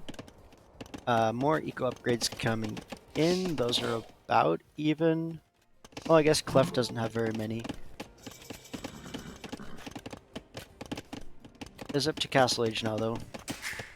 And we have again a castle stack with Catgirl placing one of her castles right beside Early Birds. Do have castle from Lethalion as well. Bit defensive position there to help her lock down this opening channel. That does mean that Clef is still going to be exposed on the side.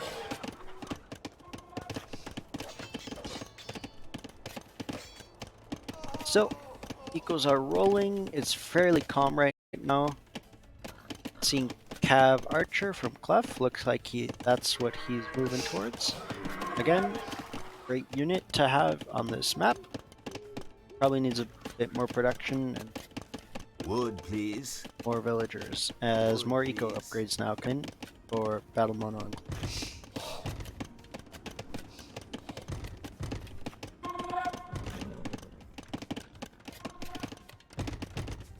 second castle.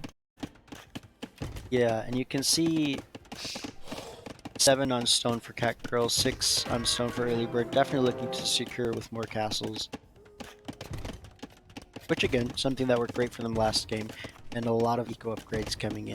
Hand cart, heavy plow, bow saw, old chap mining for various players on Warwolf, which is gonna really help account for that imbalance in villagers. Still 20 villagers down, but ahead in terms of eco upgrades. As we have stirrups coming in for Bulgarians. Nice upgrade there, particularly if Lethalion is planning to go into Knights. Over here we have a first set of Knights in on Clef's economy. The archers, Cav archers and Knights together will sort of take care of it. Clef taking some pretty heavy damage though. Losing most of those Cav archers as he doesn't have them in numbers yet to be super effective. Catgirl on her way up to Imperial Age now. And the pressure is moved for the time being as Early Bird retreats his remaining knights. More TCs going up from Alexander Nevspot. Another engagement though, Early Bird now pressuring the other side with Teutonic Knights and Skirms, and Clef doesn't have an army ready. He's got 2 archers here, which will do badly against most of those units. Lethalion, however, has a 7 knights available, so should be able to deal with this, and Clef has a couple of Cav archers as well, which should be able to kite those Teutonic knights pretty well.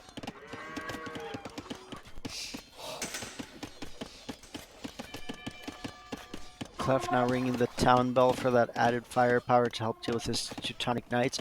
Has cleaned up most of the pressure. 1 Teutonic knight left in his base, and he'll be good to go again.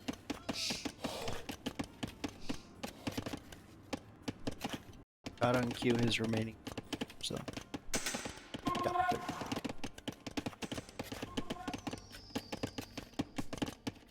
Army slowly but consistently building here though for Warwolf. Still fairly even though, and again, still the 20 villager lead for Chivalry. Still the upgrade lead in terms of eco upgrades for Werewolf. Very even game at the moment, I would say. And you can see that the score is pretty Wood, close please. as well. Wood, please.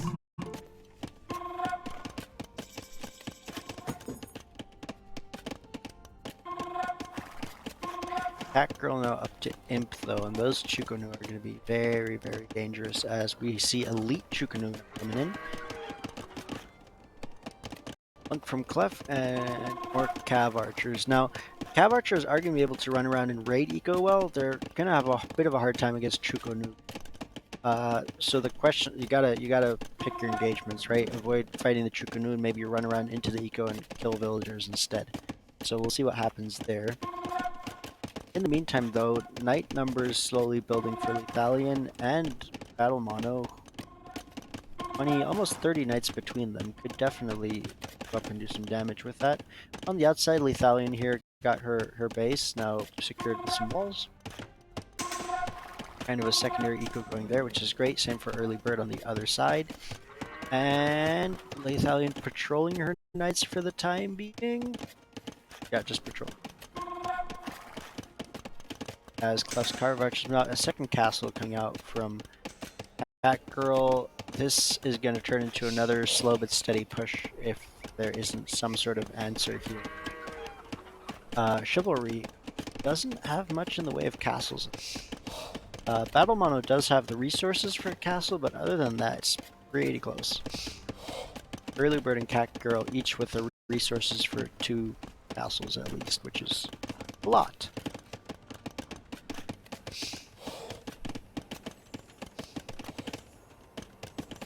But crossbow numbers are also slowly but consistently building. Left up to 7 now.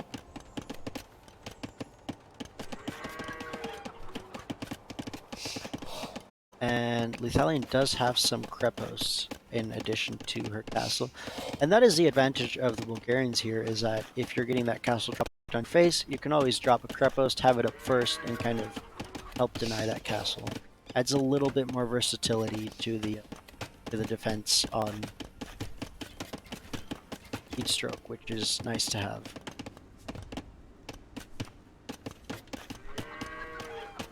Bit of a standoff for the moment. Looks like Clef lost a Cav Archers there. More upgrades coming in for both sides. Battle Mono on his way up to Imperial Age. And should then be ready to start producing units as we see Halberd coming in from Catgirl. Interesting choice with the Chinese. But to be fair, Lethalion has a solid knight army at this point, so you know, you want some sort of answer to that. And Halberd does deal. Oh, and we have Onyx as well. Not to mention a solid number of CA, so all these units are weak to Halberd technically. Still feel like maybe Chukunos, but again, you need to catch them either. So yeah, Imperial Age now coming in for Lethalion as well. Some additional upgrades for Battle Mono. Curious to see what unit he settles on, as he's got a mix of knights and pikes at the moment. Left diligently healing up his Cav Archers. And Early Bird's selling a lot. Oh, buying food? Looking to go up to Imperial Age, I guess. Oh, and he is up to Imperial Age. Or on his way. Siege Workshop from Clef, gonna be useful in pushing this back. Does still need to probably get a castle or something to defend himself. Big engagement here. And while the Knights are okay against the Teutonic Knights, the Pikes will clean them up quite nicely. Now the Conics will probably do a bit better, but again, while the Pikes are great against the mounted Conics, the Teutonic Knights will be great against the infantry Conic, so still going to be a bit of a rough engagement here, and yeah, those will all go down pretty quickly. Early Bird is able to kind of just push in here as there's no army left, and kind of start running into Clef's eco. Clef does have the CA, and he's sending them to respond right now. Should be able to kite those around.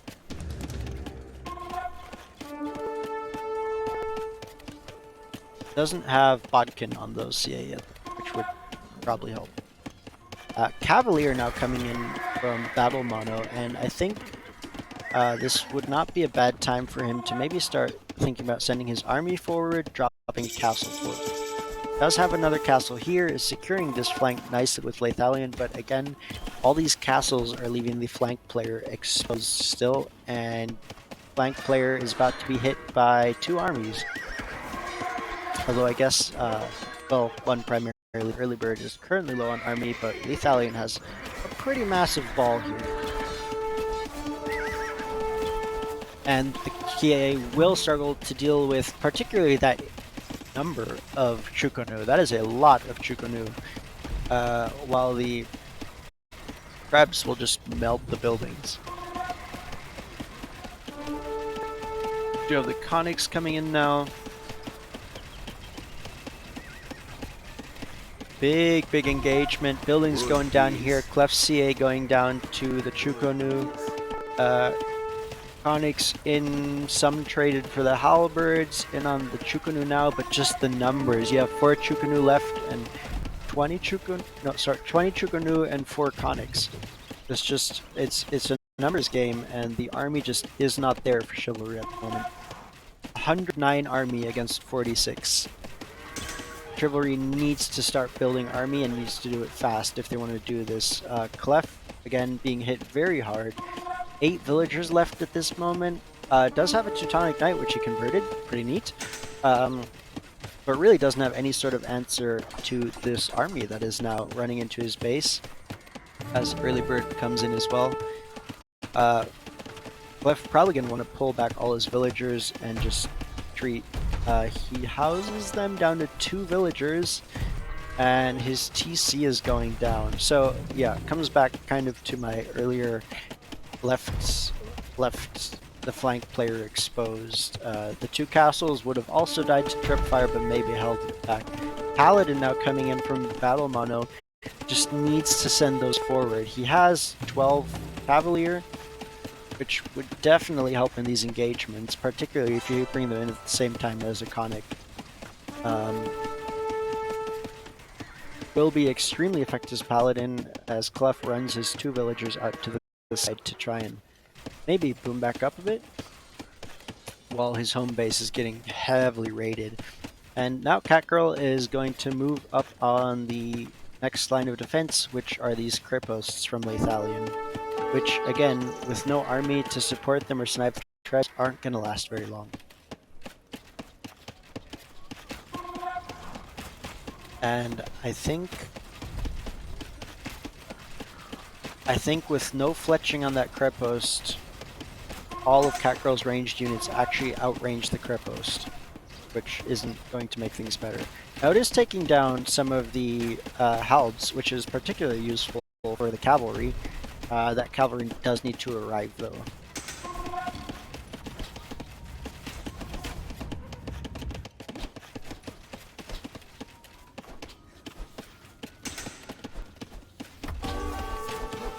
Yep, Chukanu now in on Lethalion's eco. And again, with no fletching on the TC, the Chukanu will actually outrange that. More Halbs now coming in. Yeah, so adding the Halbs was a good choice after all with all the cavalry. Here come the Paladin though, let's see how those do. They do have full upgrades, so they should do decently. I believe their +2 against archers should apply to Chukunu. Not sure though if that's just against archers or against all ranged units. Either way though, have a lot of potential, but need to send them in numbers, because if you send them in a few at a time, then the Chukunu will just wipe them out.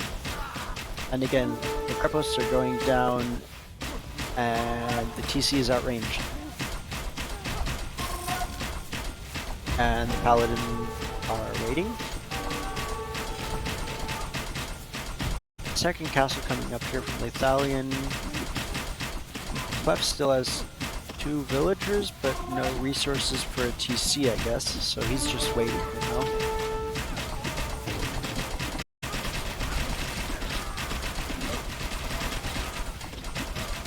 And we have a lot of Trebs. Again, Very successful Chukonu and Red Push from Cat Girl. Bringing a lot of Halgs with her as well. In this case, a little bit less army from Early Bird than we saw last time, but those early castles really kind of set up position. And he is raiding up here, has a lot of infantry this time, opted out of the cavalry, but you know, is taking care of pretty much. Skirms won't do much against either of those units. And is distracting Lethalion and allowing Catgirl to just kind of push through this.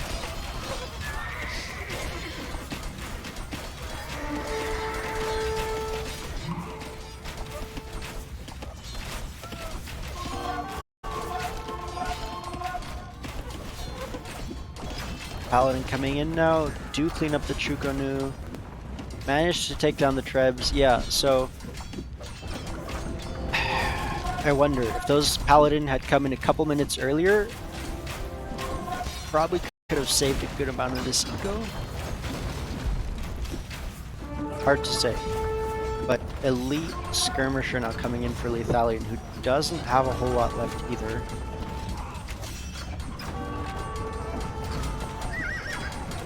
And the base is getting taken down, the castle is getting taken down.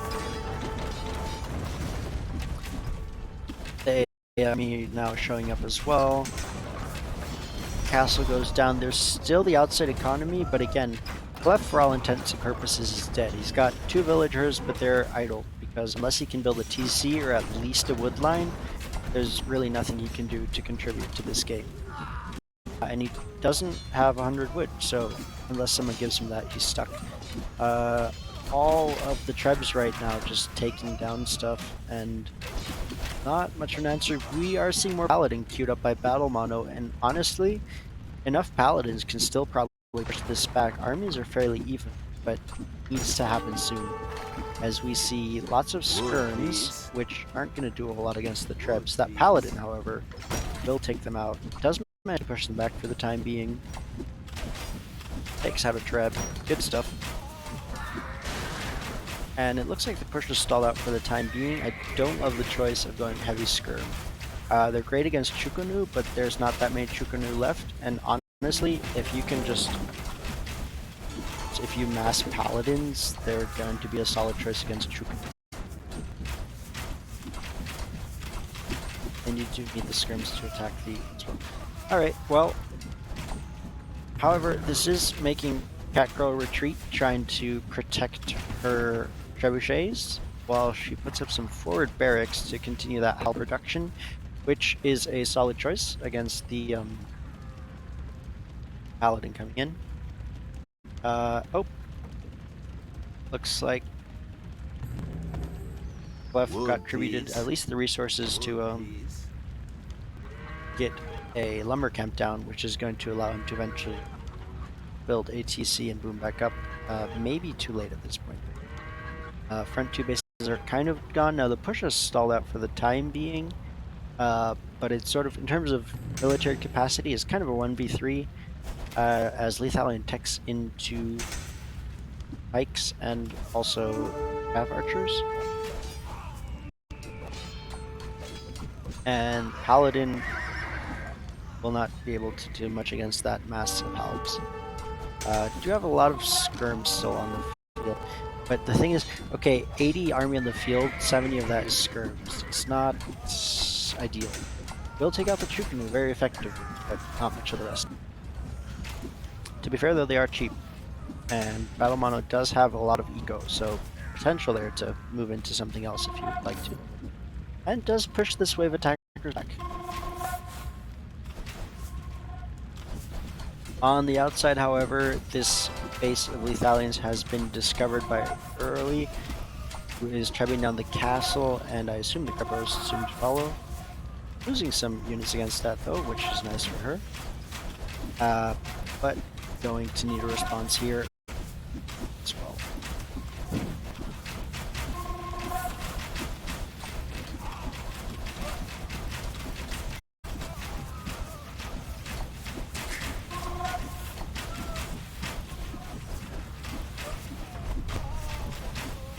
Alright, next wave of attackers, Chukunu and Halbs pushing into skirms. Now the skirms will do a solid job against the Chukunu as much as any unit can at least. And are in sufficient numbers to actually hold back the Halbs. So for the time being not awful, the only concern here now is the Trebs. You do need something to deal with those. Scorpions being added by Battle Mono. Lethalion's still kind of stuck on booming back up for the moment, it looks like. And what is this? Oh, that is Clef's TC. I thought Catgirl was dropping that TC, and I was like, dang, that is. I mean, I respect it. If that works out, that's a GG move. And all right, there we go. Paladin coming in from Battle Mono, fantastic. Gonna do a great job dealing with these trebuchets. Just have to survive the Haubs. Good job getting out of the way of those. Second group unfortunately does run in, but Paladin will tank a bit of damage, which will allow the skirms to deal with a lot of the troops, which isn't overall a terrible trade. Paladin just waiting for now then. But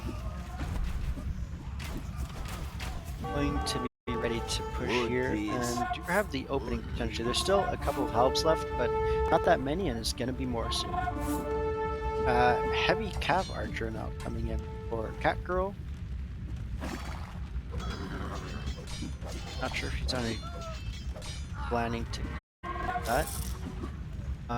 Again, doesn't do much better against the skirms than the Chukonu do, other than obviously you have them. Alright, on the outside, Catgirl transitioning the edge, building a TC, which will also let her discover Thalion's other sneak base, which is happening. On the right side of the map, meanwhile, Lethalion's castle has gone down and the Treb is now moving in. Slowly taking out the production buildings. Well, has taken out the south half of the production already and is now that last Trepos, and then probably the TC going to be next. Villager count and military count still surprisingly even, but Chivalry is getting pushed into a corner yet. Like, the map control is entirely for Wolves, and unless, I mean, moving to the flanks was a good idea, but both flanks have kind of been discovered with units being streamed out to one flank by early bird and the other kind of controlled by pack girls and early TC. Gonna be a hard corner to kind of push back out of, and again, Clef basically dead, building his TC, but then gonna take a long time to boom back up to where he can help. Okay, a lot of Paladin coming in now, should be able to deal with all these trebuchets, which is going to be a big help. Up there go most of them, and do want to get those last two though. Don't want to focus. Deciding where to send them, takes out the CA, goes in for the CA. Does take out the second Treb, one Treb left, and will be able to push back here if you so choose. Yep, and now Battle Mono is pushing forward, gonna take out most of Catgirl's army and be able to really push back in here. Does have a couple castles to get past, so not much siege for Team Chivalry at the moment, beyond a Scorpion or two. In the meantime though, Thalion's sneak base on the side has been wiped out, and she is now kind of back in the corner as well, so it's up to Battle Mono to see what he can do. A lot of army though. The timer though is 7 minutes from the end of the game.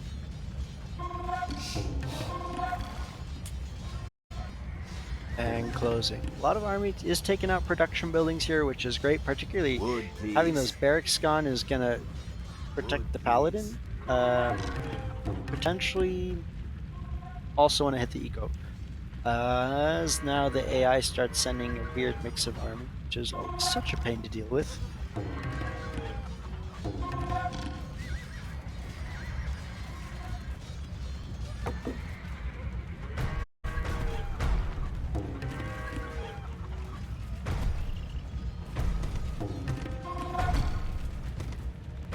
Oh, monk. Oh, AI sending a monk. Who's got a monk here? 20 Paladin and 70 Skirms though. Battle Mono definitely has the potential here.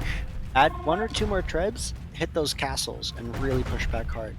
Over here, Lethalion has actually built some towers, it looks like, which are slowly working with this TC, so she may be able to gain a foothold on this flank, and still has a Lumber Academy on this side that Billy Bird didn't find, so definitely potential to come back here. At the top, Clef has got his TC up and is slowly getting back in business, up to 10 villagers, 4 more in the queue. So, slowly getting back into things, but still going to be well before he can contribute much. Battle Mono taking a step back, kind of assessing, figuring out what to do, I guess. Yeah, is going to need to push. I don't know that anyone on his team can push right now. As Lethalion is kind of, I guess they're Lethalion and Battle Mono here dealing with a wave of Teutonic Knights. On this flank, however, while Catgirl's TC is under attack, Billy Bird with another castle, which will put basically all of this wood economy on threat. Lethalion seeing that though, pulling back a lot of her lumber villagers, which is a good move. And Battle Mono ready to push out again. Doesn't take the engagement. Luring them in, bringing in the Scorpions against the Chukonu. Almost has them in range of the Castle Fire. Probably wants to pull back. Paladin takes the engagement. Skirm's coming in now. A lot of these Chukonu will go down. Paladin do go down to the Halbs with them though, which will now also start causing problems for the skirms and a lot of units being lost for both players here. Halbs seem to win out in the end, couple left, but we'll run into the TC fire, and between that and the remaining skirmishers, they'll go. Chukonu running it into the castle fire now. A lot of those will go down as well. And I guess this engagement is kind of an even trade. Both players losing the bulk of their army and kind of resetting the bulk of the status quo. Clef got a couple CA back in the mix now, though. Being hit pretty heavily by that mangonel, though. Micro around it, getting in there, trying to get some shots, slowly snipe it down.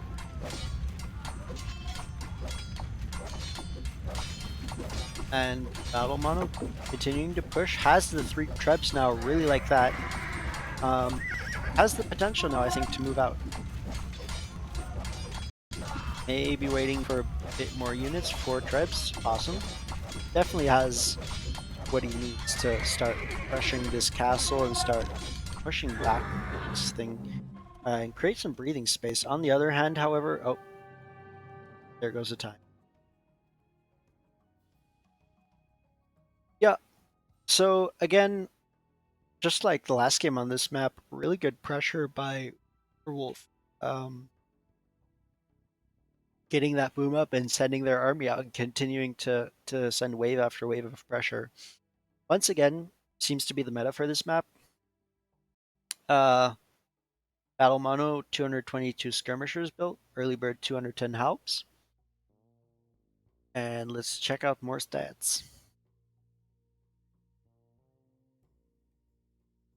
Yeah, obviously a struggle for Clef, who is pretty exposed and on the flank. And that is, if you look at the other flank, Nevsky also by far the lowest. Yeah, flank player on this map is a whole nother thing, right? Because you're essentially bearing the brunt of all 3 enemy players' armies. So if you are in a pocket position, you need to be able to do something to help that flank player to keep them from just being mopped up. Because nobody's going to win a remotely balanced set of players. Um, yeah,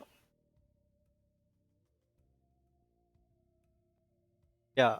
So heavy fortification or hard pressure, I think, are the key to seeing here. And even in this case, with heavy fortifications we saw from Werewolf, there's in the end it was the push that came out of those fortifications that won the game,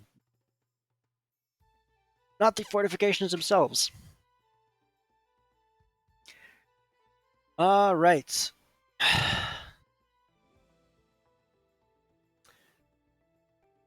Okay, let's go back here a moment. So this is all I had planned for tonight. Um,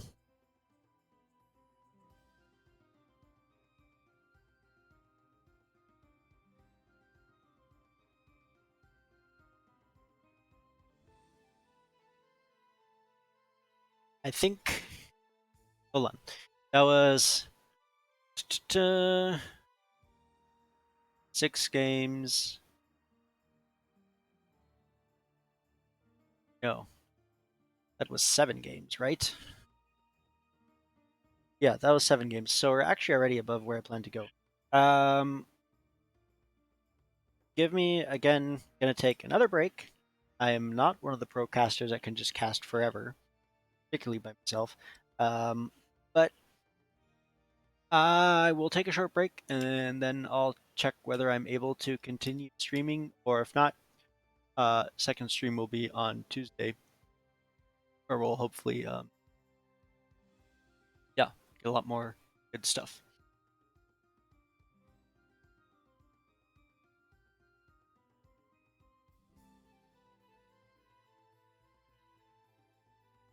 Yeah. Okay. So that's what we'll the moment, because I gotta check what games would be next in line to wish to continue watching. So set up some tunes again.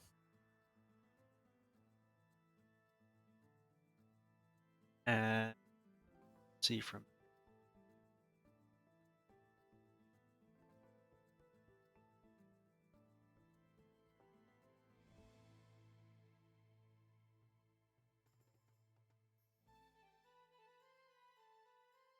okay.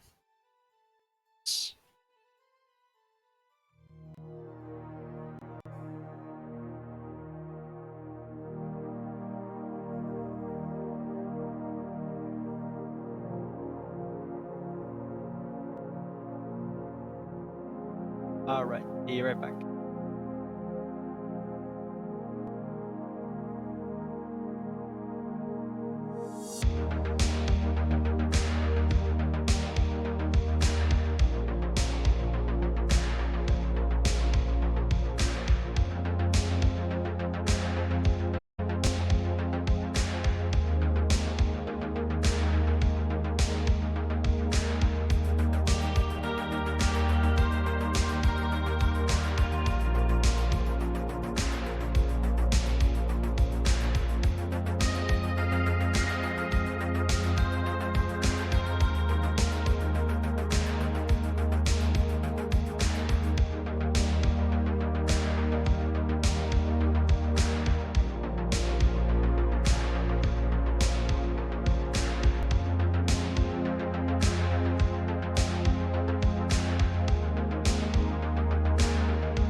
Okay.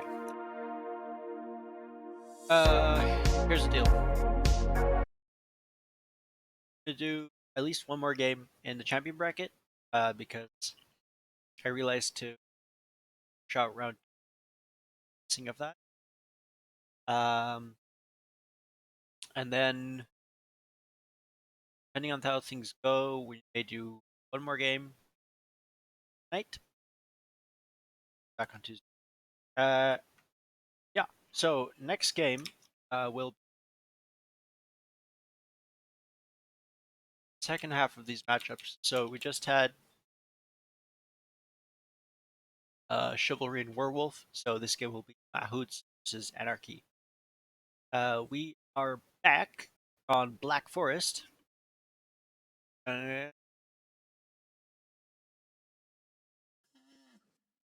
so in the north, have JD as the two, seeing a lot.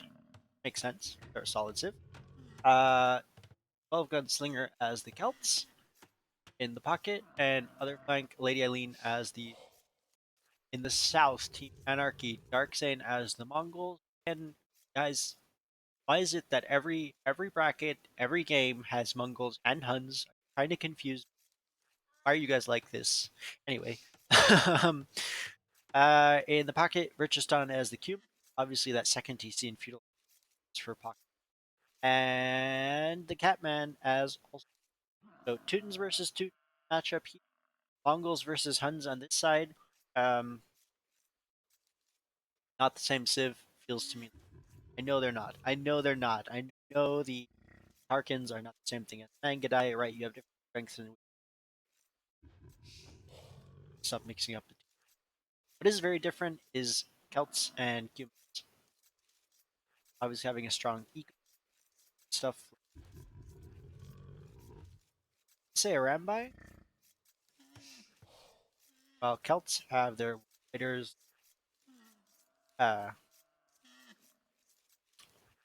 yeah, heavy infantry siege civ. Yeah. So, we'll see what happens here. Very easily locked down map. If you look, actually two chokes, one out here, one out here, where people can move through, which means both pocket super. Both pocket players also with a ton of expand. Both pocket players with a pond if they want fishing. And over here, actually, a couple ponds for well closer to Lady Eileen. This is kind of the but potential for Dark Zane to get up there and his feet in the water as well. See what happens there. Which it'd be interesting to see Dark Zane go forward, place the wall, and he could actually kind of lock down these ponds themselves. Although it's back open, so could see some interesting play there. But yeah, way Lady Eileen is pinging second wall, probably, well, almost definitely to push further out than that, or they'll. Now this right here, not something that JD same team. Yep. So interesting map generation. Um, yeah, very close game. Love also this back, this little back pocket that JD has. Got gold in it. He's got relics in it. He's got stone in it. He's got hunt in it. Very convenient. Also back pocket. A bit more open here. Kind of relics on each side that are. It is a weird line. Yeah, gonna make for a very interesting matchup, I think, because there are only those two choke points. As JD doesn't really hit on the Catman, then runs away, allowing Catman to even out. So kind of a give and get. Neither player really wanting to. I guess neither engagement there. But Lady Eileen coming forward, putting down the. Not a lot of potential for sneak villagers here. There are huge pockets if the villagers could get in those, but getting past those initial choke points is really impossible.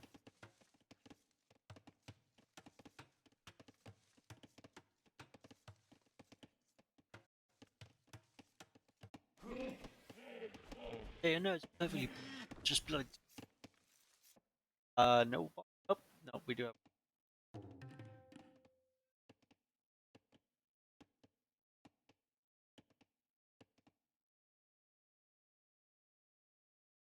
Not a bat.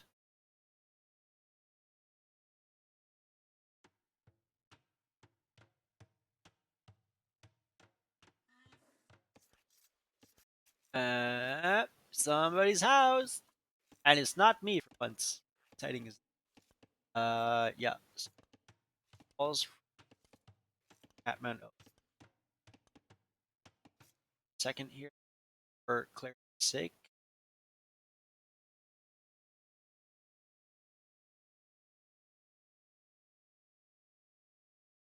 Just for clarity's sake, this is the same person. Uh,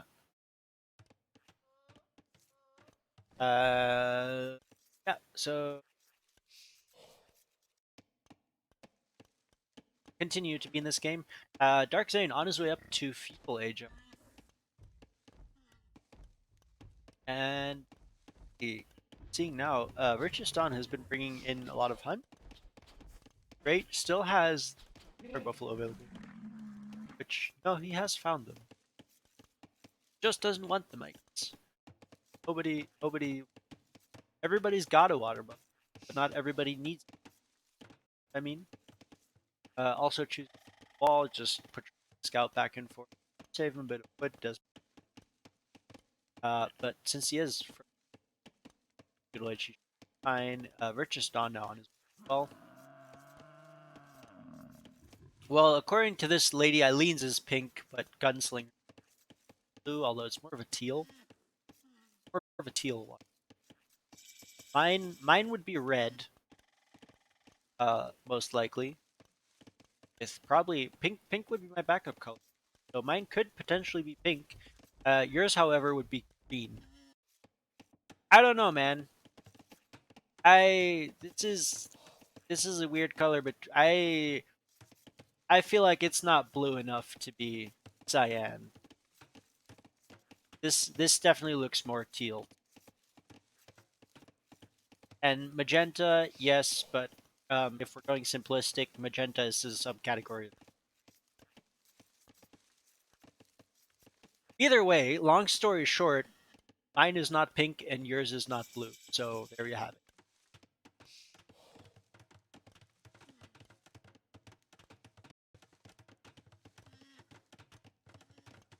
Not ow.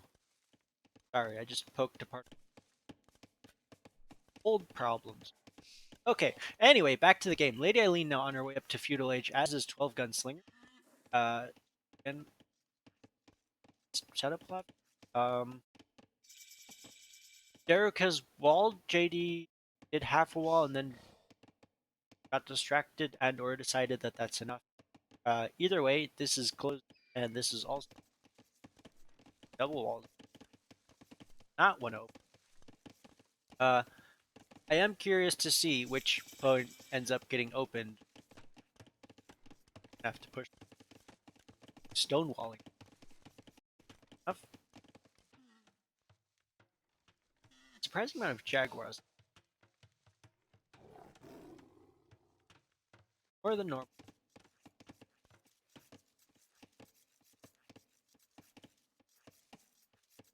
It's more hunt being taken. Gunslinger setting up his farm. Eileen getting that stone and Derek on his way up. It's dangerous house to get.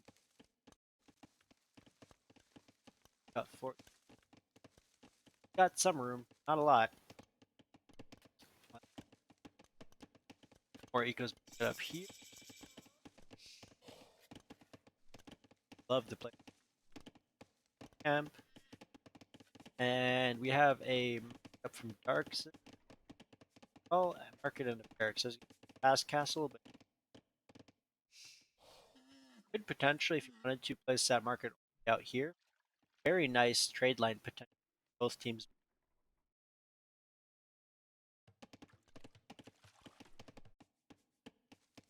Very, very nice, very safe trade because again, only 2 chokes that you need to defend. Market's coming up.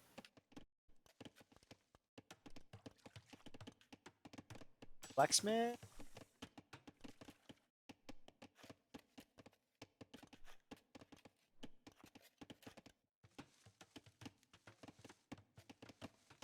Still does have the resources to go.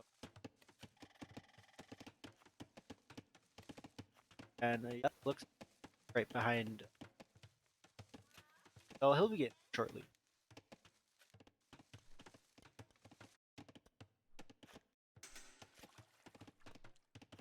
Uh, and it's on his house is down, going for stables as well.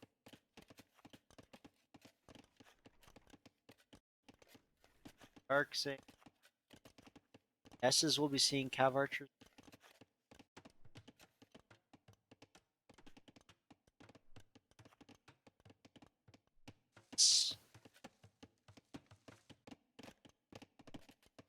Set up here.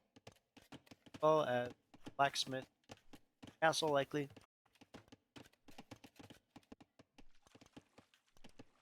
And okay, Lady Eileen is taking full advantage of her pawns here. Got a lot of village. It's a fantastic. Not going for any docks, just milling.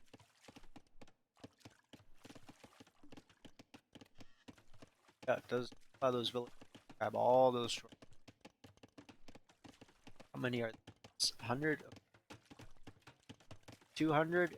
I think 3 or 4 spots here, so like 800 food gotten out of that. Really nice, allowing her to castle age pretty quickly. Although Dark Zane and Virtuston are all. Hey Nikolai, how's it going? I am doing good. My voice is slowly dying because I've been casting these games for a while. I'm not used to talking this, but how are you?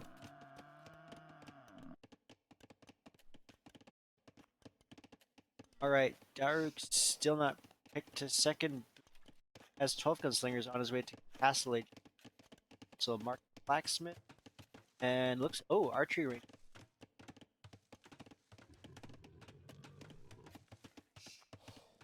Second build. Let's have close forces that he needs. And Scout Cavalry. Ah, Daruk, again, putting a tower behind his palisade wall, kind of getting that additional vision and that additional defensive capability.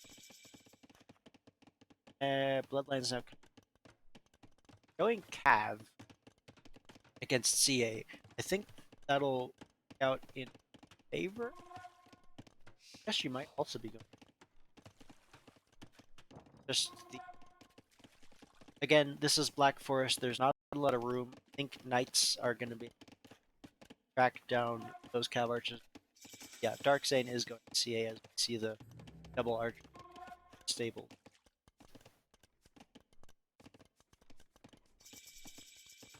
The single from late probably does match production.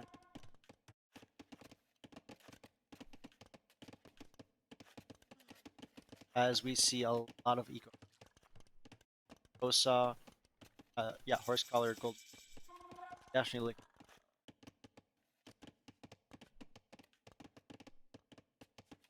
Closing Castle 8.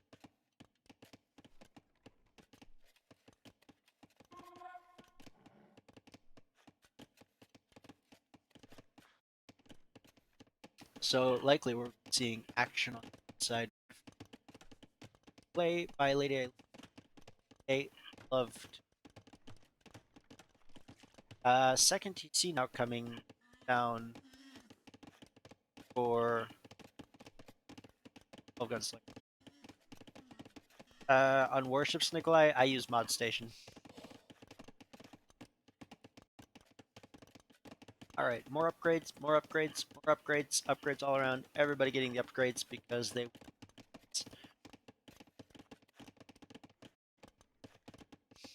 Tuft mining, bow saw, heavy plow. Eco is in favor of Mahout's. Got about 10 village. Isn't a huge amount, and actually in terms of upgrades, if you look at Dark Zane's, that kind of even 3 TC boom of Gunslinger. If this goes uncontested, if he's able to boom up with this heavily, he's going to be able to Daruk now to Castle Age. Couple player looks like getting ready to drop Castle. Lady Eileen and one potential. Got a couple other Daruk, Vircheston, kind of going that way in case they want it. And here we have Dark Zane again, getting ready that ball CA, and it's actually looking at swinging over the side with 2 damage there. Oh, sweet. Yeah, let me know, Southpaw. That would be.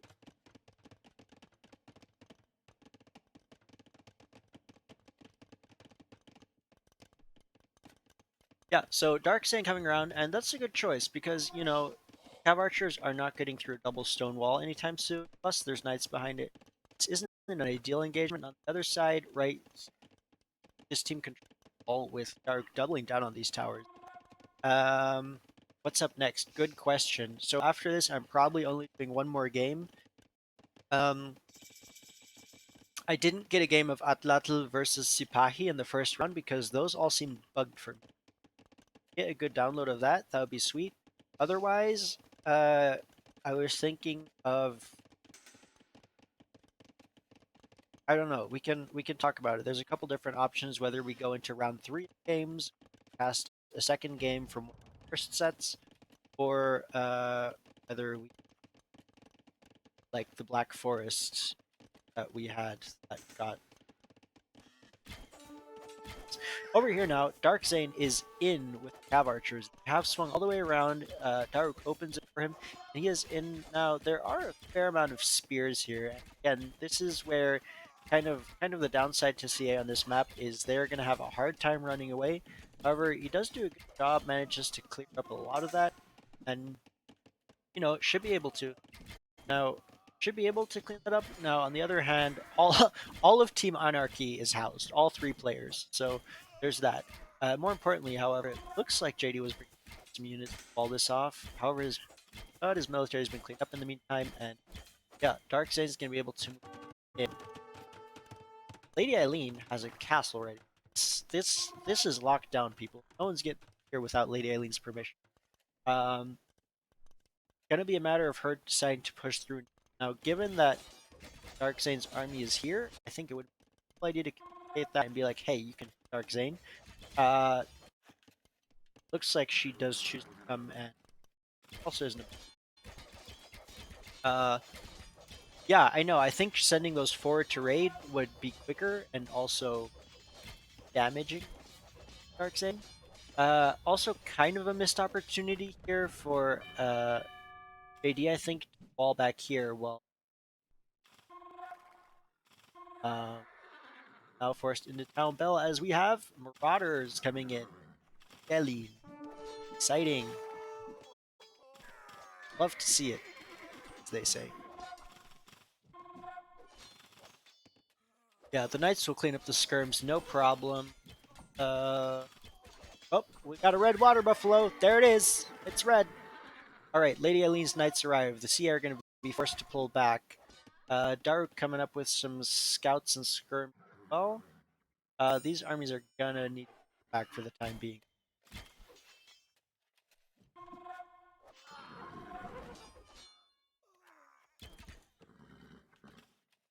They'll pull back, and now Lady Eileen is going to disengage. Have archers and 3 towers, that seems like. We'll pull back. We have a lot of pike upgrades coming in. I like this move from Gunslinger. my barracks here should be able to support this and really knock it down. And there we go, JD with stone walls. You'll love to see it. Yeah, purple does not. Well, yes, missing armor does have the first armor. Uh, but could definitely be. Did get the job done though. Did push this army back and allowed JD to stonewall. Which I mean, the villagers will die, but still, that'll particularly just CA at bay for a while. However, Mahoots is going to want to reinforce this flank because this side is pretty locked down. In fact, I'd love to see Eileen going forward and just raiding. There's not really much of anything to defend here, and even if the knights go forward, even if they're CA are going to take a while to take down those knights. Split them up, send them into all the wood lines, force Darkseid to house, to run away, to, keep him busy at home. Because in the meantime, you're going to have trouble here because the knights are through the gate, and there are 2 castles being. Anarchy does not want this choke point being taken from. Now, quick thought here. I really love the idea of Anarchy pushing through and Mahoots pushing through here and just a full circle base trade happen. That would be fantastic, and it's probably the best part of my. Okay, JD does have skirmishers and pikemen. Are sent. Well, I guess the pikemen 12 guns. Hard to tell the green. Uh, yeah. However, these are not elite skirms, really helping CA ballistics.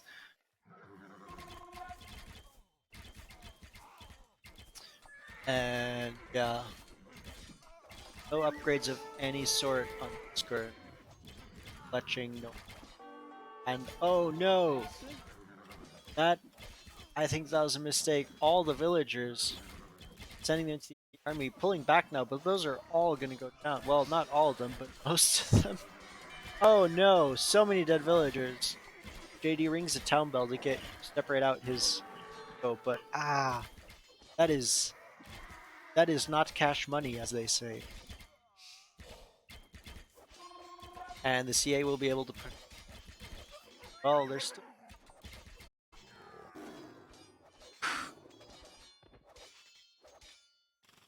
23 vills left for JD. Gotta assume that was a misclick or one of those pathing errors.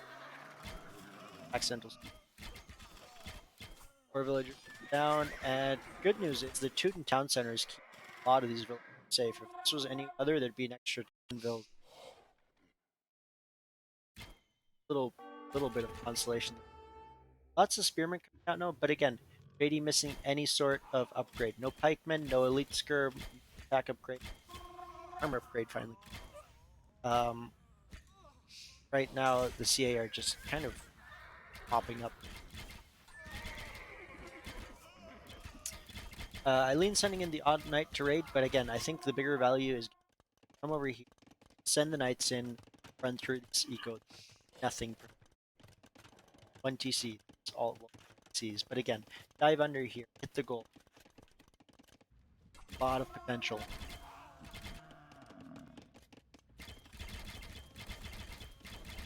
Looks like a switch happening here with JD now to the pikemen, 12 gunslinger. Potentially skirmishers, I guess, for archery. Hard to say, but yeah, again, need to think about how to close this and stop Tartans coming in. Super effective. CA and Teutonic. Back to my best. Engagements. This is a lot of army. But no, 23.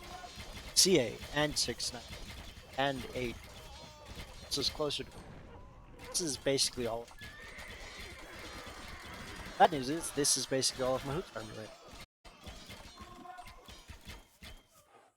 right. Good castle placement here. However, that means you also need to lock down this or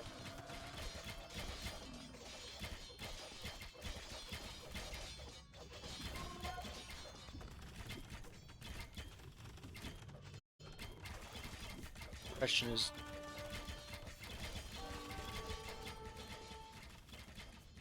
now here's the point where JD could potentially go all the way back here, all this section, just build a whole new eco here, right? Use that lovely little pocket to its full extent. Where you'd be like, you didn't get my base, you got my front base. I have a second back base. No fletching on this TC yet, so it won't do a whole lot. In fact, it looks like the CA outrange. Oh, it'll hit because they're. We'll take out some CA, which is, and which will discourage. However, problem. Gunslinger is moving out to Stonewall, so it's going to be a question of this army. It's going down. Stonewall's.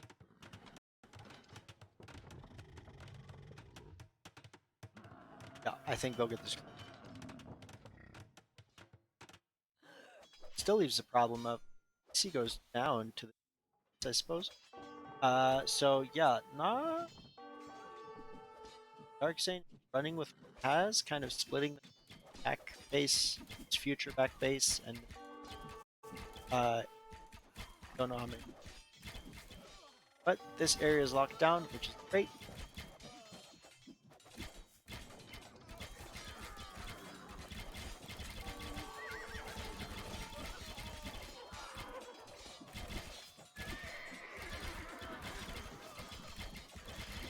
And big engagement here. The Teutonic Knights will absolutely clean up these skirmish. Castle Fire will help a bit. How much in range? Let's have fletching.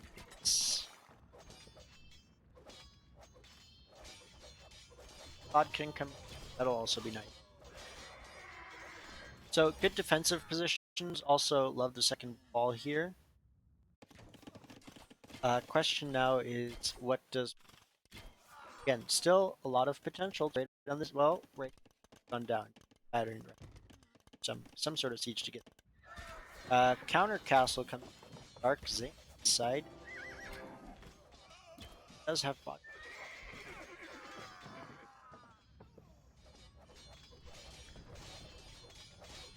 Dark Knight army.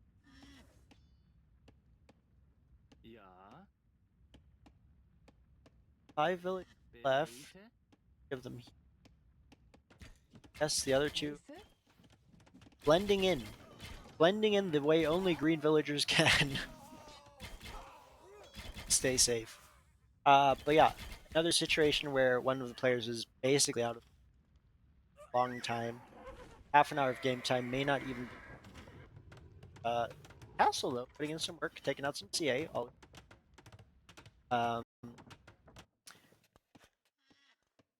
Castles protect trade, not a bad idea. Again, would see a push on the side as all of Team Anarchy as is 12 guns. Remember, you've got a player that's down for the count. You need to something to. You're gonna have to be aggressive. Oh, Kipchak. Yeah, what was I thinking? Whatever else I was.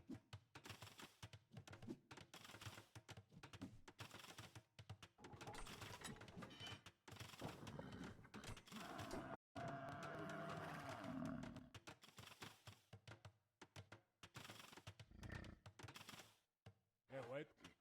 There's no. Ah, sticks on castle. It's still doing a good job. We got what 22 kills on this castle, so it's putting in some work. Or with Ballista and Lady Eileen on. So all players up to Imperial Age except for JD, well, has a TC again, which is fantastic. Be careful with that tiger. He'll deal with it. But yeah, we'll take a while to boom back up. Really short on resources. Heavy CA coming in from Darkseid. Parthian Tactics coming in. Bracer coming in. Description coming in. going for the heavy CA approach. And again, at this point, you have the amount of CA, right, that you stuff. Don't even need to fight necessarily anymore with heavy CA. Yeah, and I assume we're gonna be Krebs here shortly. Yep, up, and then just kind of a push.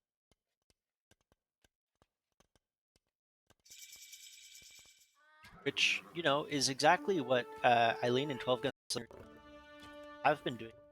Both games that we saw on.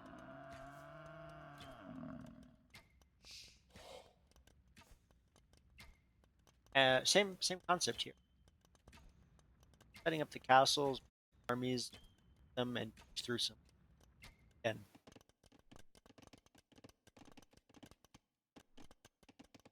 Power.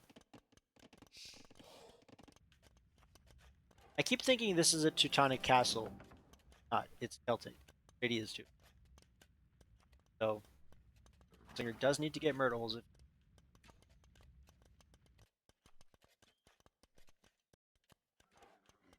you know. It's nice to have. Murder holes. Nobody loves murder. Chemistry players, and that was Sonic Knight. More elite TKs. Again, great to have castles. Not sure I love the placement.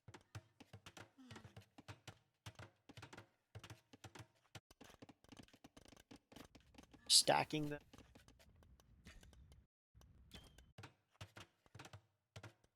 Oh, unless all the way through. That happens. Spot. See any trebs yet from Switch? Going to have to get on pretty effective. Maybe too. Well, it's probably too late for this castle. So we got 2 trebs firing and the third one sitting ready. Don't see the primarily Skirn. Nice against CA, not really nice against the Knights or the Teutonic Knights or the Krebs or the castle. And that castle will go as well. Oh my gosh. Oh my gosh. Look at this. Ah, that is painful. And again here, Teutonic Knights and Knights just ripping the skirmishers to pieces.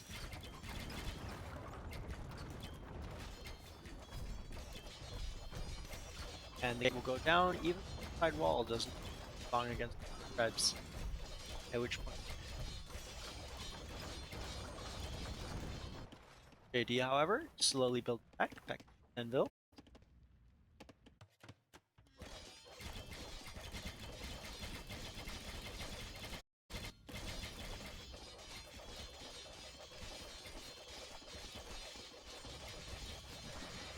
And here come the Cav Archers.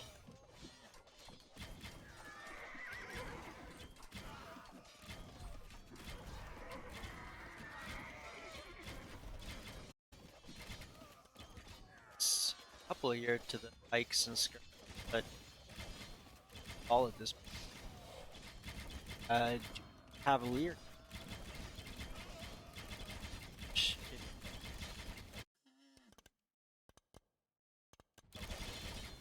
Dang it, I thought we were finally seeing that forward raid.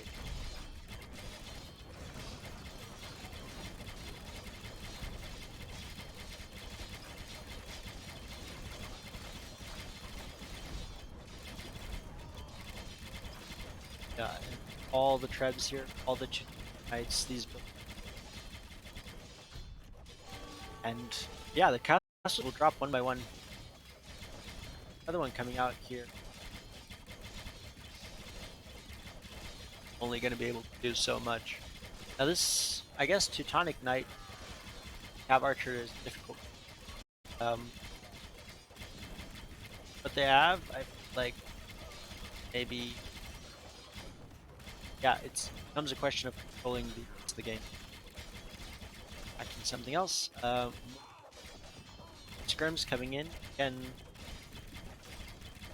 yeah, maybe Skirm Cavalier. If you get the Cavalier to kind of deal with the Teutonic Knights, and then the skirm CA and Cavalier top of the Krebs. That seems like a potential combination. Double skirm will. Again, you got nothing against these Teutonic Knights, which are just walking through the snow.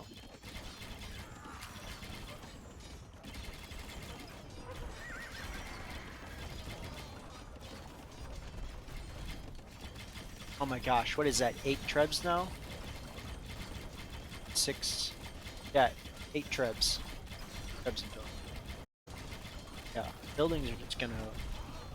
No, bad.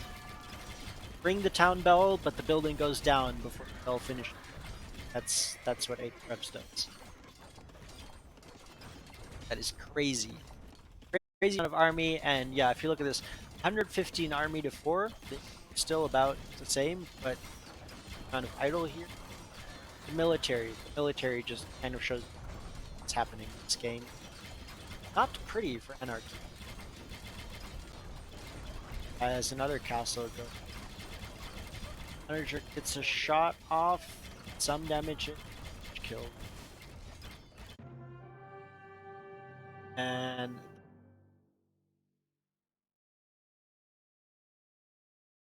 right. Oh, that was that. Again, very successful from one team, kind of pushing through, right? Finding that initial engagement, getting more and more pressure, um, and forcing the other team to know is part of what Age is, forcing the other back and taking control of the game.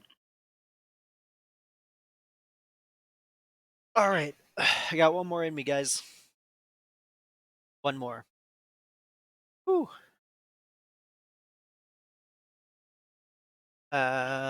Southpaw. If you hop on, I guess general chat.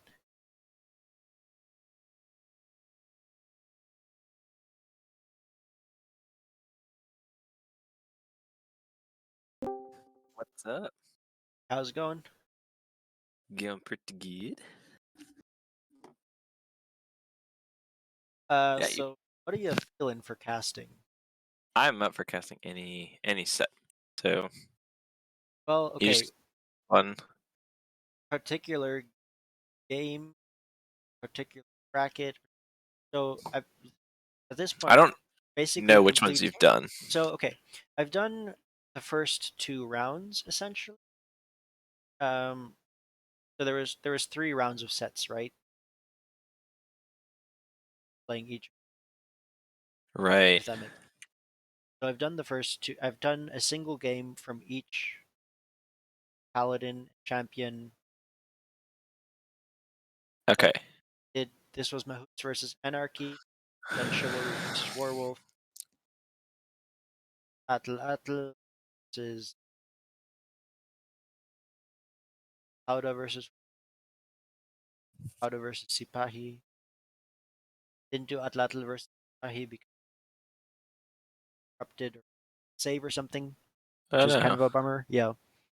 Um, but yeah, so if there's a set you liked or a game you liked, let me know, and if I cast that particular game already, we can do a different one. Honestly, any of the um Sunburn games were fun on the Paladin. I really enjoyed that Black Force one versus y'all. So Which one? which one? Which one? Which one? Either one. I guess the final one. I guess Okay, we can do that. because I guess the broken ones doesn't really count. Yeah, that's fair. Very Gotta sad. find it here. I'm just sorting by player. That makes it a lot. Okay, the question is,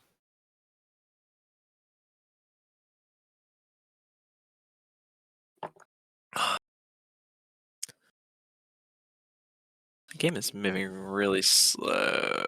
I think I have it. So I only have one saved Black Forest game. Well, it should be. Yeah, that should be the right one. No, 41 minutes long. Yeah. So 14. It is the correct one because it's not short.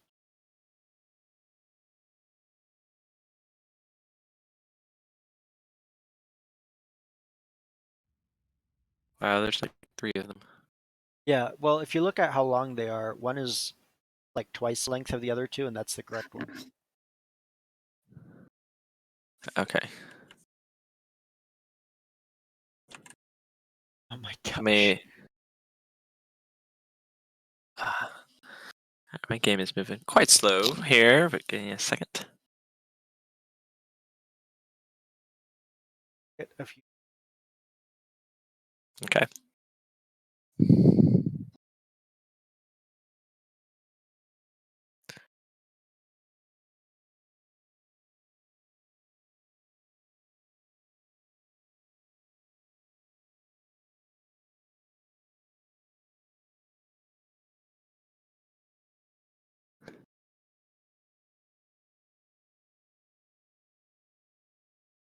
Okay, I don't think this one is the correct one.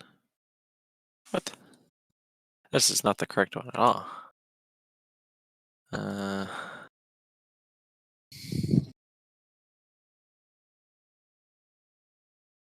Say it would have been Black Forest, the 41-minute one. Yeah. Let's see here. I'll know based on that location here.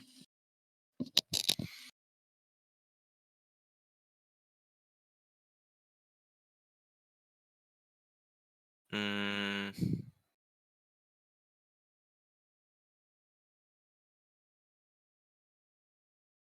Yeah, this is it.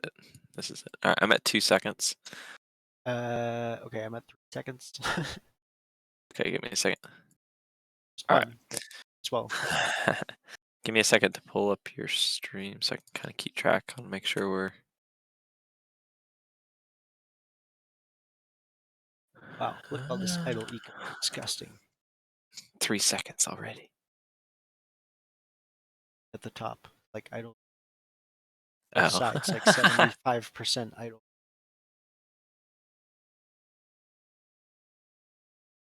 Unacceptable.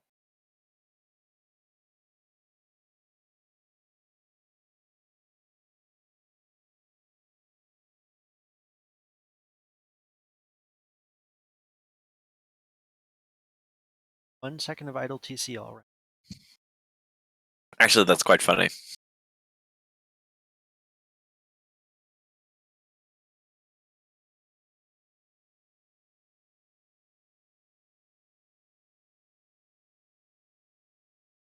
Man, this is so nice of a base.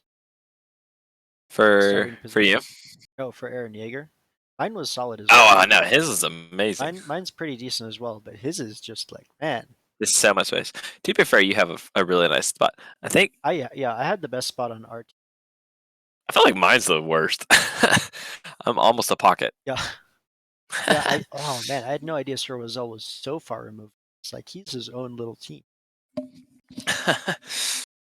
I'm really excited to see what was going on between you and Snow, and all I heard was a lot of conversation. It was not what I hoped it would be.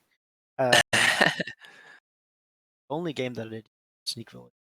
It's kind of hard to use a surprise strategy 3 times in a row. That's fair. Do we want to start with the? Do you have enough to do all 3? I don't think I do. Okay, let's just go with this one then. I also don't have the other 2 saves. I don't think, which is. You should have them already since you played them. Yeah, but not on this computer because remember. That's true. One. That's fair. So, yeah. All right. Cool. Yeah. Well, I'm ready when you are. Okay, then on 3. 3, 1, 2, 3. 2, 1, and go. Okay. All right. So we have Team Hulche, Snowman Lord as the Turks on flank, Aaron Yeager as Britons in pocket, and Southpaw as far pocket is Khmer. Other sides of Wazell as the Celts, kind of isolated by himself. Fletcher as pocket Koreans, and other flank Ender. Now we see some paranoia here about sneak villagers as Snowman Lord sends all his starting villagers out to set up walls, while Ender sends out his starting villagers to sneak past those walls, which doesn't work, especially because a snow leopard gets in the way. You went like directly for the snake. I did, because the first 2 times I waited, like, I built a villager and I think loom and then went, but I was like, I don't have the time for this anymore. He knows I'm coming. He's going to wall immediately. But as you can see, that snow leopard kept me busy so long that at this point, Snowman Lord has those walls basically covered. And manages to get 2 good points as well, where it's yeah, basically It's closed time. off, and that's that. No sneak villager this game. Now the middle here has a lot of sneak villager potential. I don't know why nobody went for that. I wonder if it's just such a far walk. Maybe, I don't know. And yeah, here on the right side, obviously, walls closed on both sides as well. Amazing. But yes, And the forward wall by Snowman Lord cuts off that one long stretch in between. yeah, I think I went in like 10 minutes in the game before I realized that he had walled that section because I think. yeah. And if you see where I'm building my houses right now, I was going to section myself off, and then realized I should have just walled right opposite that, because then I ended up needing to do that anyway to kind of cover Fletcher, and then my houses were in the way, and it was just a huge pain. It was really, Yeah. really unfortunate, bad planning walls for me. So that was too bad. You were just out of sync because you didn't have the sneakville. Your whole plan was start off. Like, well, now what? As we see more house walls coming down now. Diggers. I think they're yeah, Wazzle and Jaegers. There's a lot of juicy boy right in the center there. Whole lot. Maybe if he's feeling super greedy, he'll lure them all to his town center All of them at with once. one villager. Yeah. The MB Pull all the way. a pro move. Yeah. That is kind of a tough wall for Wazzle. Like that's a long way for his villager to walk. Yeah. Yeah. Like, definitely not a great choke point. I mean, he's got a choke point right by him, but then he's got a second one that and yeah. and And we got both of his scouts on there. Yeah, he's got two walls that he has to do by himself, because again, Fletcher is so far away. That's so unfortunate for him. He's coming with that second field. Maybe try to fill. Yeah. Moving back because he doesn't want to move on the scout with not having the HP advantage. But no, moving in now. Oh, he's gonna take. Scouts, though. Oh, maybe they'll fight. Maybe. Oh, the quick wall on top of that. Oh, but we got Snowman's scout coming in. Oop. Looking out. Alright, so basically at this point in time, it looks like everyone's kind of stabilizing their ecos, getting prepped for feudal age. Ooh, Snowman Lord with some serious idle time. He's already. You can see some of us were very distracted, really racking up the. Already a solid 2 vills behind. Yeah, but so are, I think 4 of us are. There's actually only 2 players who are 30 seconds. That's fair. Or below it a minute, even. I just felt like I had to give him a hard time. Nah. Reasonable. To be fair, if we played the Crash game, so we had 2 Crash Black Forest games before this. If we had played the first one, I would have been up in like the 3 minutes of idle time. You were giving me so much grief that game. I was having so much fun with that too. It was fun. It was a stressful fun. Yeah. Oh no. Wow, just lots and lots of houses. This particular section in the middle is going to be like a little suburb of its own, of a mix of green and purple. See layers of house walls coming down sides. Something tells me that section is not going to be pushed through very quickly. Dude, on the bright side, it doesn't look like Aaron Yeager's going to be housed anytime soon, or Sir Wazzle for that matter. Yeah. They'll be okay, I think. So we got Fletcher pushing in his deer because his scout has been at home. We see anyone else pushing deer? Does not look like it. Got Alright, so pretty slow right now. Everyone's planning their super amazing strategies. fantastic. Yeah. Alright, so we already got Snowman Lord coming forward with what, 6 fills. Yep. Where are these guys going? Might be going towards the board. Oh, he's going for the long walk to the boar. Why Longer didn't but he just lucrative. go to the 3 boar that were in the back of his base?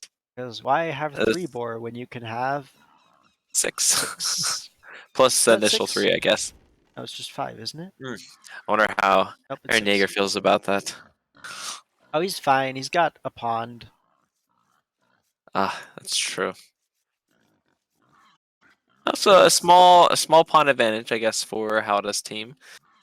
Both players are docking. It looks like got fishing ship coming out for Swazzle. Dock just coming up for Ender here. Stuff. All right. All right. So Yes. currently, Southpaw's the only. I'm the only one that's actually going up to Fetal at that point in time for my team. Oh, we got Snowman's just now joining. So it looks like I think Jaeger's there's going for the 27, 28 pop-up, I think. Yeah, I mean, 27 pop fast castle makes sense. Pocket Britons, so seems reasonable. He's pretty safe right now. Yeah. Yeah. Oh, now he's up. Oh, and we have everyone on the way. Let's go. Walls, more house walls coming up. Man, Fletcher is just super far back. Even like walled himself in. So he looks like he's kind of afraid of the sneak, honestly.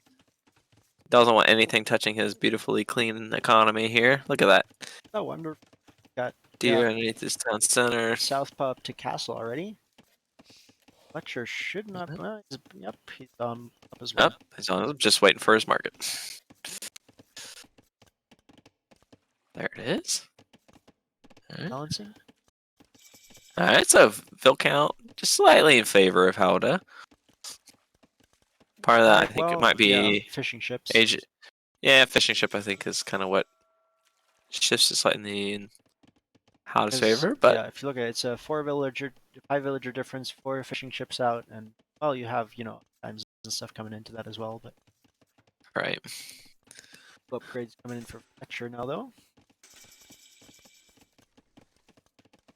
alright, Maximum efficiency. that's right. Yeah, Aaron not going for the docks, but taking full advantage of the pond, nonetheless, getting all the destroyed. Okay, just doing a little bit of walking there. Okay, A little bit of walking, a lot of fish. So he does have so 2 does that mill equate? lanes. I guess those are gonna be some pretty fit vills. Maybe, yeah. One more mill in the middle, and or a dock would be nice. for a dock. But to be fair, it depends if you're planning to build fishing ships and then stuff like keep that fishing That's going. true. Then definitely. And Otherwise, he only has 7 on wood, so he really wouldn't be able to support a fishing economy and be able to drop TCs. So Yep, we do have Sir Wazell and Snowman Lord on the way up to Castle Age. yeah. Two So more at this stage of the game, TCs. I was not super happy to be up against Sir Wazzle. I was thinking Celt's late game. Did not want to have to be dealing with Siege Onager because I really wanted to go Ballista Elephants. Yeah. And Siege Onagers kind of wreck Ballistas. 4 TC boom coming in. Sure. Ooh, the greed. All the. Yeah. Yep. Yeah. Siege Onagers. Part of why we had Celts picked out for this this particular. Looking good. Upgrades coming in. Lots of eco upgrades for Team Howda. Alright. Wheelbarrow, nice. And Ender and Aaron Yeager up to the Castle Age as well. I'm curious how well Fletcher's economy's going to look with this 4TC boom? Like, is he going to be able to maintain Ville production? You got looking pretty good so far, honestly. Got a little idle time trickling in there. Forward Siege Workshop coming out from Snowman Lord.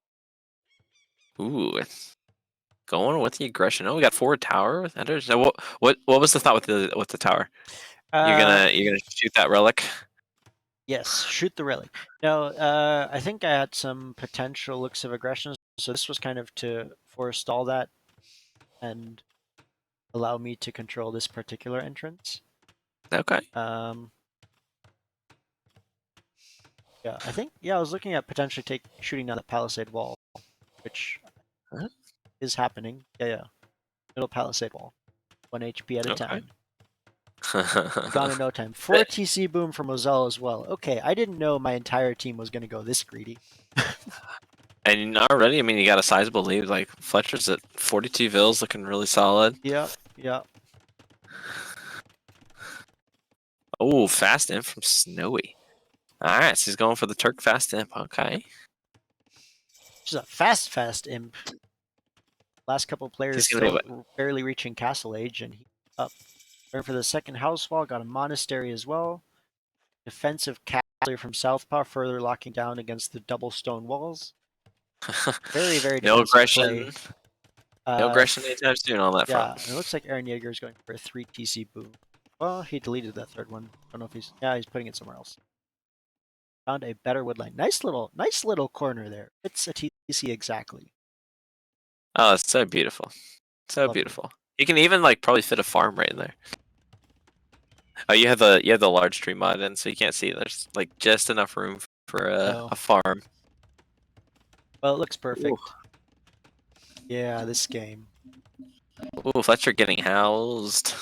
I keep hearing a house Yeah. sound go off, and I keep thinking it's my base. Which I think half the time it has been. Dude, you missed one of the earlier games. There was one entire team that was housed. Oh no! It was great. I was like, oh man, you guys need houses. A team that plays together is housed together. Yeah, apparently. Ooh, defensive castle from Ender. Yep. Man, Again, that's kind of see- unfortunate that you don't have a hill right there. Like, if you had a Yeah. hill to put And- that on, that'd be such a nice position because you can basically hold all three of those choke points Yeah. with just a single castle. But you can see this is, forced to delete 2 houses to get that castle up, and then it's still not a fantastic position. Yeah. But monks Okay. coming out, which again, Bohemian bonuses of fervor and sanctity, right? Speeding up those villagers, giving them that extra HP. Great deck to get. Special Definitely like that for. It's like a free handcart. for Bohemian. Well, And not free, I guess, but 5th TC for Sir Wazelle on its way. ooh, he's going for the ultra boom. Yeah, 2nd TC for, and we now see the palisade from Dark Age is starting to burn. Ooh, we got a ballista elephant down on the south going on. Cutting through the trees. Wait, where is it? Where is it? Oh, there it is. Oh, there it is. yep. A little bit further. Yeah, tiny little pocket. You really want that snow leopard. There he goes. So I could, since this game was played on Explored, I could see where Wazzle's like golden stones were. So I was like, oh, this would be a perfect spot to cut into. Yeah. And but so we got a lot of action going on the other side though. Let's pay attention to this for a second. Bombard cannons out for Snowman Lord, which are consistently taking down this castle from me with not much I can do about it other than which I'm not happy about. Yes. Definitely draining your draining your stone reserves quite quickly. Yeah. And also, I think my villager got sniped that was going to stonewall this other section. Oh, that's super unfortunate. Yeah. So that's kind of half finished. Inconvenient. But here we go. Ballista elephant and a knight. All right. But text coming in. A lot of mining ones. All right, Fletcher on his way up to Yeah, Imperial and Age, dropping a castle. you see And the what's he going? He's bombard producing cannons. some knights. Bombard cannons Not and hand cannons pushing through. oh, so completely ignoring you. So he left castle up. For now. That's kind of an interesting move, but I guess going for pocket player. Okay. Yeah. Here does not have a lot of military. Oh, we got a knight going straight for those bombard cannons, but no armor on the knight, so going down quite quickly. All right. Oh, so we got a nice little ballistic cut on the far end. No sneak. And a lot of knights massing up behind it. And an Looking. unsuspecting Zell. What does his point of view look like? Oh, he has no idea. It's just outside of his range by 1 tile or 2 tiles. You have the south walls going down now, and this means that Snowman Lord's army is trapped down there for the moment. Oh, nice. However, again, a couple of war wagons coming out for Fletcher, but doesn't have a lot of army to actually advance this. And at the same time, more bombard cannons coming out. So Well, we got can some I clear that crossbows bug? coming through. All right. And then at this point in time, we've got a whole bunch of knights swarming into Sir Wazzle's base for the sneak attack surprise. Hold on, Oh, we got... I think I'm ahead of you Yeah, actually. you're slightly ahead of me because the last tree is just going down. Ah, okay. We do have Redemption coming in for Ender to get those bombard cannons dealt with. Ah, nice play. Did you get block printing? Oh, you're still in Castle sorry, Age. Wolfking, I just saw that. But yeah, here. That is Sir Wazzel's point of view. So he does not see it. Does not see it. Waits for it. Ah. Waits for it. And here come the knights. On the other side, we have crossbows moving forward. Did take out and convert one bombard cannon, but the knights are now it. And here they come. And that is a lot of knights, and Wazell has no army. Oh, not pretty. No bueno, as they say. Would love to see reaction, but Oh boy. all right. So, but for yeah, so Snowman Lord definitely keeping Fletcher kind of locked down in his base, not allowing him to move out. Yep. I was kind of surprised because I was expecting Fletcher to kind of be able to sweep in and kind of help. Yeah. Support for Wazzle, and like he never came for the longest time. Yeah. Obviously, my map awareness was not super great this game. Yeah, same. But I was focused on my engagement here, where you can see still bunch of fighting. I was not aware that I had the most army out of my team, or close to. Like if you're looking right now, 32 versus 8 army. It's just such a huge difference. And that's a little painful. That is a little painful. Score is still surprisingly close for the moment. I know. That's probably going to change in a few seconds here. Yeah, you'll have score lead. Oh man, but Nope. you're attacking Just the MTC. You're attacking Wazell's MTC with a lot of knights. Oh, I did not know that was the MTC. Yeah. Oh, I remember this. This was a painful moment for us. I think that went down just before it completes. That explains why he was trying to repair it. Ah, Yeah. okay. Yeah. On the other side, you got Snowman Lord kind of stalled out for the moment, but really trying to figure out what to do about this. 50 seconds away from Imp, but that's not going to happen. Even with the repairs going, it is dropping. 300 HP left on it. 40 seconds left. More knights coming. Oh, going for the repair bills. Oh, that's so painful. What's the percentage going to be at when it falls? Place your bets now, folks. Oh, I think he might get it. He might get it. Did he actually get it? Like, I don't... Oh, I'm actually really surprised. 6, 5, 4, 3, 2, 1, and he Oh, does get it barely. Oh, But so many villagers lost. Over on the other side, well, not much happening. Second tower coming up, but you see the Turkish siege workshop has several bombard cannons inside it. Not great.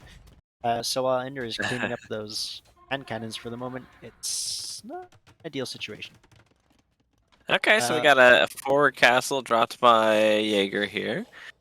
Get Yeah, researching sh- Bracer, so we should be yeah. starting to see some longbowmen, perhaps? Presumably, it's not in an aggressive position, it's just close to the action, right? Got some conversions from Ender coming out on these bombard cannons, though. While he comes with a war wagon, which it turns out is a horrible, horrible way to fight bombard cannons. That just war wagon. The Hussite wagon? Yeah, the Hussite war wagon. Oh, y'all are safe with Hussite wagons and war wagons. Oh, I'm okay, sensing yeah. a trend here. Wagon, getting on the wagon, the bandwagon. On the other side, though, this is it's more and more knights that I'm seeing here, and not a whole lot to counter them. We got a couple cavaliers and war wagons now. Those aren't going to do much. This TC is going to melt under that amount, and a forward castle in the middle of Wazel's base. Not Bombard looking cannons good. Bombard In a second, Southpaw almost has more knights than Wazel has villagers. Yeah, Not a good sign. I do manage to convert another bombard cannon. Use that to take Oh, out nice a couple play. of hand cannons before that dies, and get some value out of.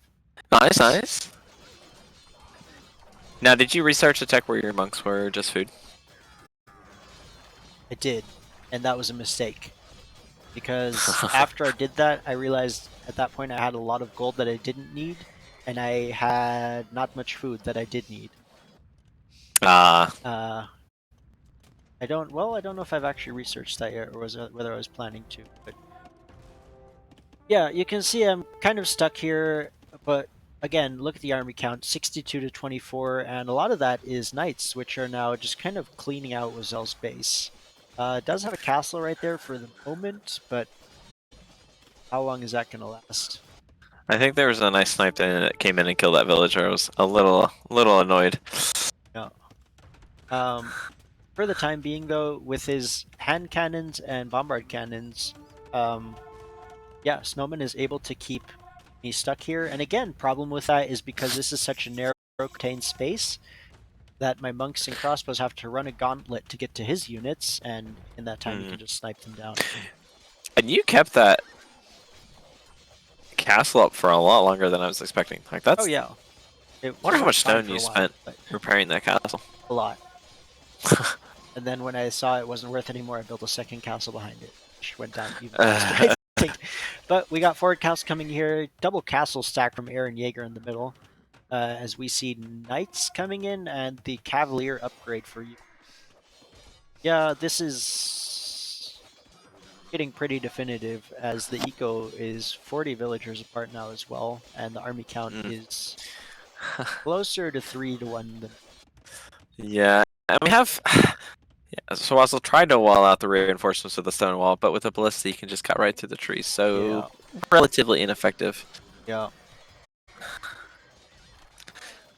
No, I got a lot of weak knights in there. They're kind of dropping off fairly quickly. Honestly, you had a really good hold on that side for a long period of time. Yeah, but now you can see it's being pushed back consistently as you have the different bombard cannons that I'm running out of resources, and now knights coming across. And I'm not sure where the longbows are going, but I'm pretty sure they're coming this way as well. Funny story about those knights, they were actually not supposed to be going that way, but because I didn't realize that Wazel had re-walled off that section. Yeah. If you look So at my this production- conversion here, I'm trying to convert this knight as it runs past from the beginning of the monk's range almost all the way out of the other side of monk's range, and he finally gets it. Like, the conversion That's like luck for my the worst monks was RNG. awful. And I had that with several of the cannons as well, where I lost several monks just because of conversion RNG, which was ridiculous. That's super unfortunate. But yeah, here you have the knights facing off against, well, cavalier now facing off against the war wagon. Pike upgrades and block printing coming in, but my second castle going down. Looking at putting up a third one. Again, there's still several bombard cannons there, so that's so far. And Wazel is kind of down for the count mostly. I mean, he's trying to rebuild, but he's at 40 villagers. To be fair, He's right. The same Vil count as Snowman Lord. That is I fair. just realized is that they basically had the exact same economy. One who's been Yeah. dying the whole time. Yeah. Wow. But Again, another monk failing to get a conversion, getting sniped down. So oh, annoying. that was really bad RNG. I felt like you So should have had annoying. that. That was a I long felt like conversion I should time have had too. that too. I feel like if I had normal RNG, I would have had twice as many of his bombard cannons as I did. Oh, that's painful. No. Over here, though, War Wagon's actually managing to push back the Cavalier for the time being. But we have Warwolf coming in. We have Elite Longbowman coming in. We have Siege Engineers coming in. The British Oh, Trebs and Longbow should be on their way soon, and that's gonna hurt. yeah, a little bit of a sling finally for Sir Wazzle, getting some Yeah. food from Fletcher. Every player's an imp, so it works out well. Alright, so Second we just forward got regular castle. longbowmen. Oh, but we do have werewolf in and elite longbowmen about to come in. 10 seconds out, and we have 20 Longbowmen. And more forward castles here, kind of chopping up Lozel's eco. Although I guess his units are in one place, so it doesn't. Yeah, it looks like most of his eco's kind of stuck in this back section. I mean, he does have a castle that's kind of defending him. Yep. Snowman Lord managing to push through slowly but consistently. Really, what's needed here actually is probably just a couple knights to clean this up. And you see the stables are up, but just none of the upgrades, no production available. Although I do have 5 knights. Where are those? Why are my knights over in... I don't know. I feel like 5 knights should have been able to deal with this army, but You had no armor on them. that's true. So I think without armor, they're not going to be able to take that fight. Castle's up now, though, and the war wagons are going to have to be tough.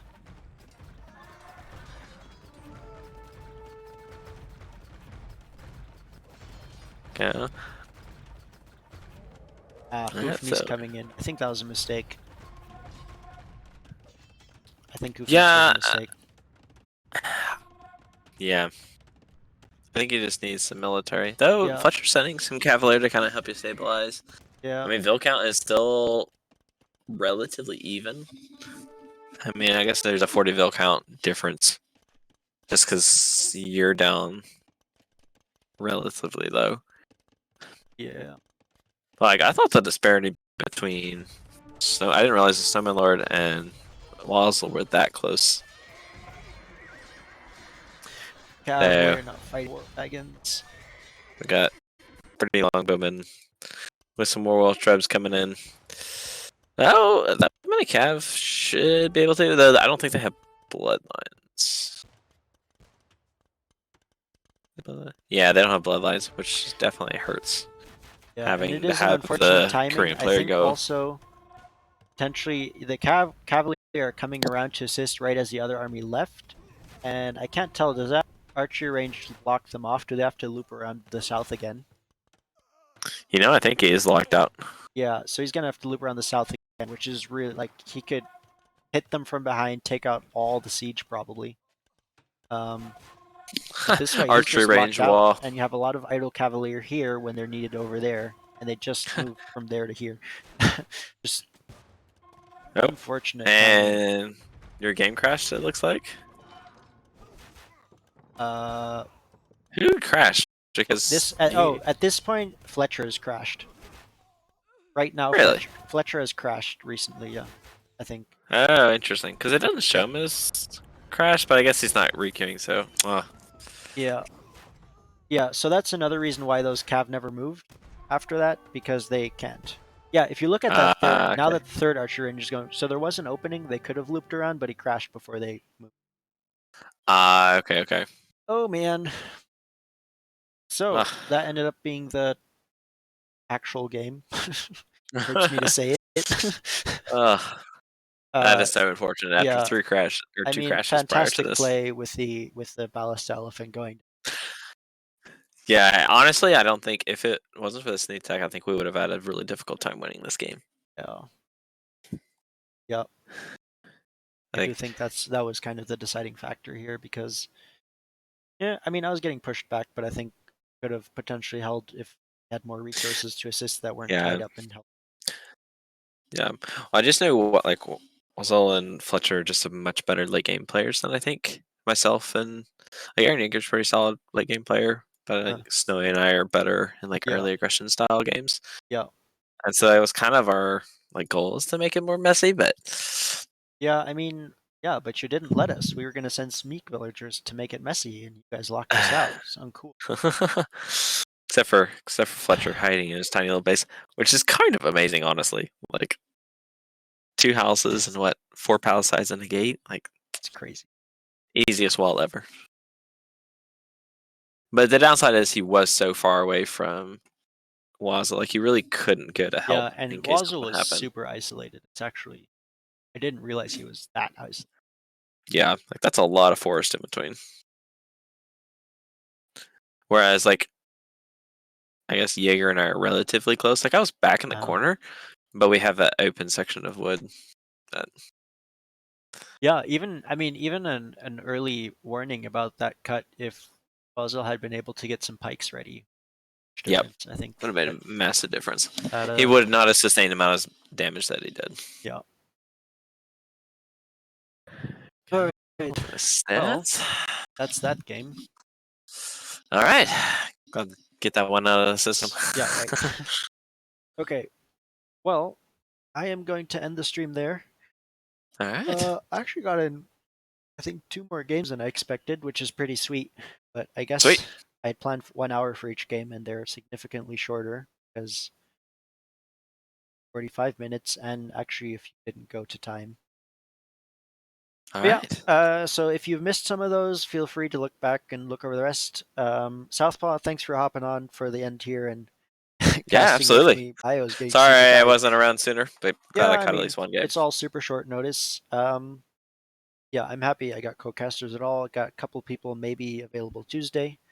Sweet. So yeah, for those of you who are interested in continuing to watch, my plan currently is to continue casting on Tuesday.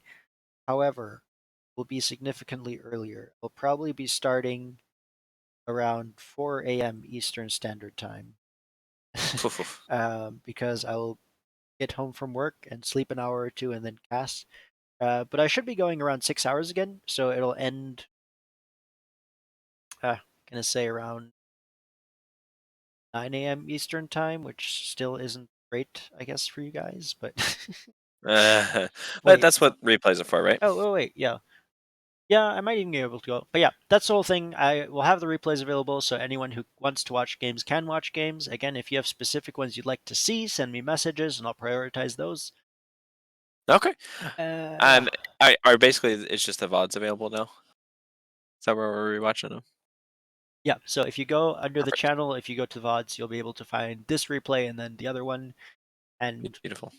yeah, depending what happens in terms of updates, I may try and run a third stream, also depending on when my computer cable gets here and I can use my laptop again.